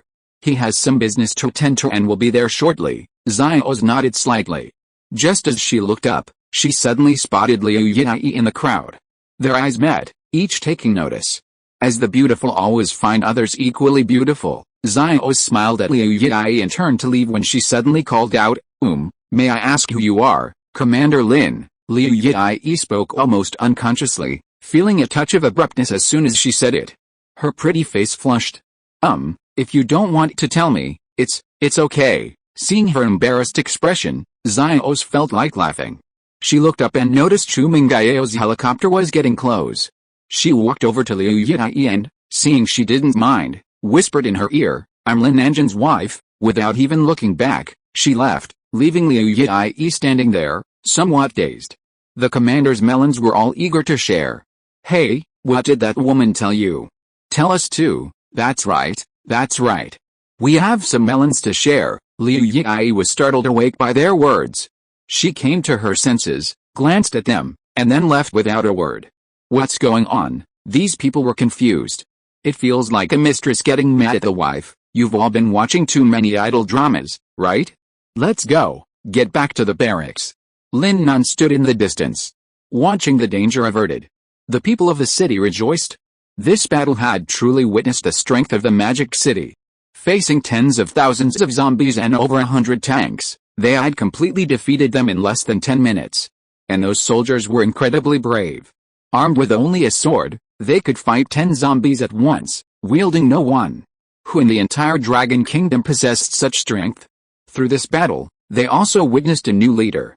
That man always wore a nonchalant, pretentious demeanor, making anyone want to punch him. But they dared not meet his gaze, for those eyes, though calm, seemed to harbor a deep murderous intent. Yet, it was this despicable, mean man who gave them an endless sense of security, a subtle feeling that as long as they followed his orders, even if the catastrophe truly struck the Demon City in 2 days, they would be able to survive. The Demon City's cohesion, unknowingly, transformed into a centripetal force centered around Lin Nan. This power stemmed partly from fear and partly from the sense of security Lin Nan provided. "The more I look at that boy, the more handsome he seems," an old man who had participated in the leaving the capital frenzy suddenly remarked. For a moment, this sentiment resonated with everyone. "You know what? I actually like him. I'm thinking of marrying my daughter to him." "Come on, forget it. Your daughter's soul alone weighs 200 pounds, enough to crush Commander Lin." The crowd erupted in heated discussion, and for a moment, the clamor resounded through the air. Just then, Lin Nan suddenly spoke. "Everyone, be quiet. The zombies outside are gone now. You can go out without worry." With a wave of his hand, the Earth Evolvers unleashed their control skills, reopening the entrance to the cave. Suddenly, the clamor ceased. It was as if everyone had gone mute. In a square filled with hundreds of thousands of people, a pin drop could be heard clearly. Those gathered at the wall stopped moving, staring blankly at the entrance. "Huh?" Lin Nan was a bit confused. "What? Did anyone hear me? Anyone who wants to leave, hurry up. After sunset, these cave entrances will close. You won't be able to leave then. Not only that, you'll be forced to stay in the Magic City and join the others on the battlefield." Lin Nan's words were clear and distinct, but the people remained motionless, like wooden logs. "If no one leaves, I'll close the gate," Lin Nan repeated. But just then, someone suddenly raised their hand and shouted, "Wait, I want out." With that, they rushed out, their gazes fixed on him. But soon, they returned, panting heavily, a Huawei Mate 30 clutched in their hand. Seeing everyone staring at him, he suddenly became nervous. He held up the Huawei Mate 30 and said weakly, "I was in such a hurry and accidentally left my phone outside." Tisk. Everyone looked at him with disdain. "I thought you had the guts to go back out." That's right, those who had gone out were terrified. They had witnessed the horrors outside. It was impossible for them to go back out again. As for those who hadn't left, although they hadn't directly experienced the cruelty outside, the expressions of those who had returned, their stories, and the tens of thousands of zombies they saw on the screen all told them that going out meant death, and that remaining alive would be worse than death. seeing that none of those who had returned wanted to leave again. Those who hadn't made it out also didn't want to. However, these people naturally became the butt of jokes among those who remained steadfastly in the Magic City. Qin Ming looked at the people beneath him with considerable relief. Regardless of the process, the outcome was a good one. Moreover, to some extent, it also eliminated the possibility of future violence. As Lin Nan had said at the outset, the timing of this problem was perfect. Since you're not leaving, then go back. Why are you all hanging around here? Do you want to watch me dance for you? Lin Nan said bluntly. Come on, someone suddenly shouted, and immediately, the people beneath the massive wall joined in the commotion. And so, that person was dragged out, along with several others who had started the commotion, and forced to dance on the wall, right where Lin Nan stood, until sunset. And Wang Huan, the instigator of this leave the capital frenzy, naturally couldn't escape Lin Nan's grasp. Lin Nan, if you have the guts, don't let me out. I'm a military advisor sent to the Magic City by headquarters. You've detained me without permission. If headquarters finds out, they won't let you off easily, Wang Huan shouted angrily, clutching the bars of his cell. At this critical moment when catastrophe was about to strike, you deliberately incited hundreds of thousands of people to leave the Magic City. I successfully thwarted your plan and made those who wanted to leave realize the power of the Magic City, ultimately forcing them to stay. Do you think headquarters will blame me or reward me when they learn of this? Lin Nan said calmly. Stop trying to change the subject. They wanted to leave from the beginning. Hearing Wang Huan's words, Lin Nan suddenly laughed. If that's the case, then why didn't they leave? I didn't stop them. Wang Huan was speechless at Lin Nan's words. The truth was just as Lin Nan had said, he hadn't stopped them, and those people had stayed voluntarily. But even knowing this, Wang Huan still felt a little dissatisfied. He turned his head away, remaining silent. It seems that Chief of Staff Wang still has some prejudice against me as the commander. I feel deeply guilty and ashamed that I couldn't convince you. Since, Lin Nan wore a deeply apologetic expression, and Wang Huan couldn't help but feel proud. According to the upcoming process, Lin Nan should make some compensation. However, Qin Ming, standing by, sensed something was wrong. Lin Nan would apologize to someone? They looked at Lin Nan, and he continued, since you don't like me governing the Magic City, then please leave. What? Wang Huan was shocked. Qin Ming, standing by, couldn't help but laugh. Luckily, Lin Nan didn't actually apologize to him, otherwise, Qin Ming would have looked down on him. He couldn't help but think, this kind of Lin Nan is still the best. However, compared to him, Wang Huan was completely effeminate. Chapter 75 Plan. I was wrong, Commander Lin. Wang Huan immediately dropped to his knees upon hearing Lin Nan's intention to kick him out. He instantly gave in. I still have an 80-year-old mother. No. How could Chief of Staff Wang, who cares about the people, be wrong? If there's any fault, it's mine. Lin Nan continued to feign self-blame. Well, Commander Lin, I'll do whatever you want me to do, okay? As long as you don't kick me out, I'll do whatever you say. Are you serious? Lin Nan suddenly laughed. Huh? Wang Huan froze at Lin Nan's inexplicable smile. He felt like he'd fallen into Lin Nan's trap. But ultimately, he nodded. Someone, quickly open the cell for our Chief of Staff Wang. As soon as he finished speaking, the men responsible for guarding Wang Huan led him out of the cell. Lin Nan lit a cigarette, the smoke slowly rising and dissipating. I heard, you and Li Zeming have a good relationship. Wang Huan looked at Lin Nan with some confusion. Yes, that's my good brother, Lin Nan said leisurely. One was an unscrupulous advisor who incited the masses to riot, the other was a traitor who collaborated with the enemy and betrayed the country. Birds of a feather flock together. Actually, the reason I didn't execute you on the spot today is because I have a mission for you. After you succeed, not only will I not pursue punishment, but I'll give you a great merit. A promotion and a raise are easy, too. If you want, I can even give you the position of deputy commander for fun. Lin Nan said it with such ease, yet his tone was sincere, and Wang Huan immediately believed him. But he wasn't stupid. With such a generous reward, the mission had to be something serious. Commander Lin, please explain what the mission is. It's simple, Lin Nan smiled. Sell out your brother. In his opinion, for someone like Wang Huan, betraying his brother would be a piece of cake. Commander, you're going too far. Zeming is my beloved, dearest friend, Brother, you deserve more. Have you watched too much The Blade of the Assassin? Lin Nan glanced at him. Wang Huan quickly smiled and said, sorry, Commander, I was just being clever. Don't worry, I'll take this mission. But let me be clear, this Li Zeming and I are only one-sided brothers. He just treats me like a brother, but I never consider him my brother, so I'm not betraying my brother. Humph, Lin Nan couldn't help but laugh. Alright, no need to try to whitewash yourself. I can tell what kind of person you are at a glance. Hey, Wang Huan felt a little embarrassed. But Commander, can I ask what crime he committed? Collaboration with the enemy and treason? Lin Nan casually said 4 big words.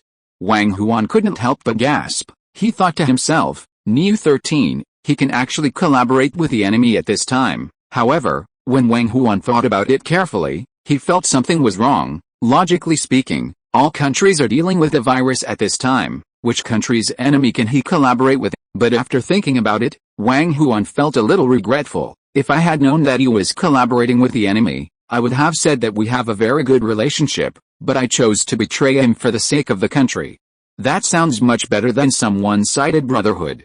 Alice, it was hasty. Lin Nan saw that he was silent, and he couldn't guess that there were so many dramas in his mind.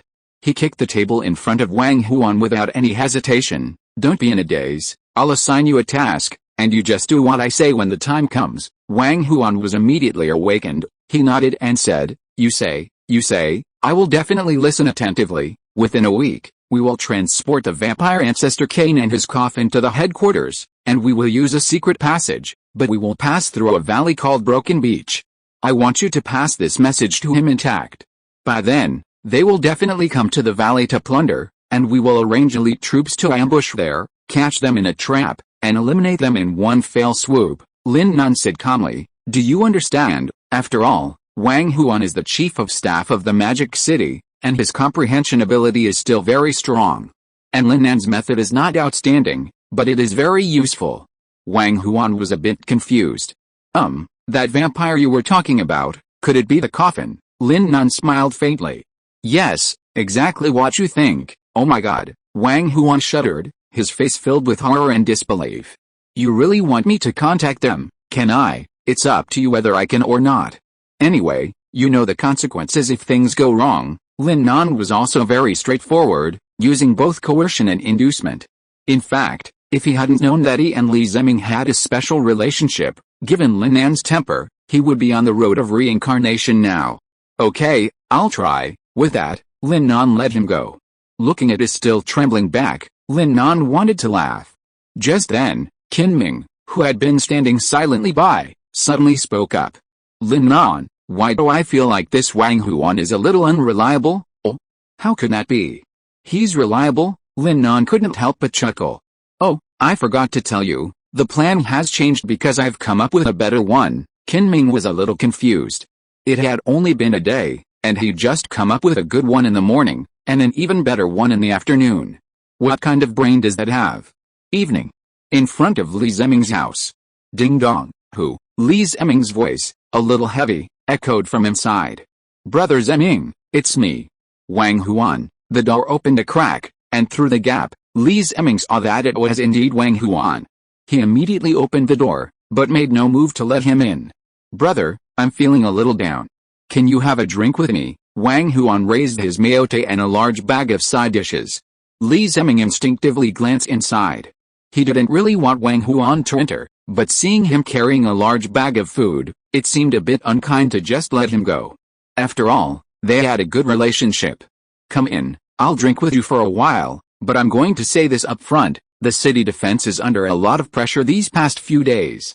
I have to get up early tomorrow, so I can't drink too much. Okay, I understand. Wang Huan was waiting for this, and as soon as he finished speaking, he walked in.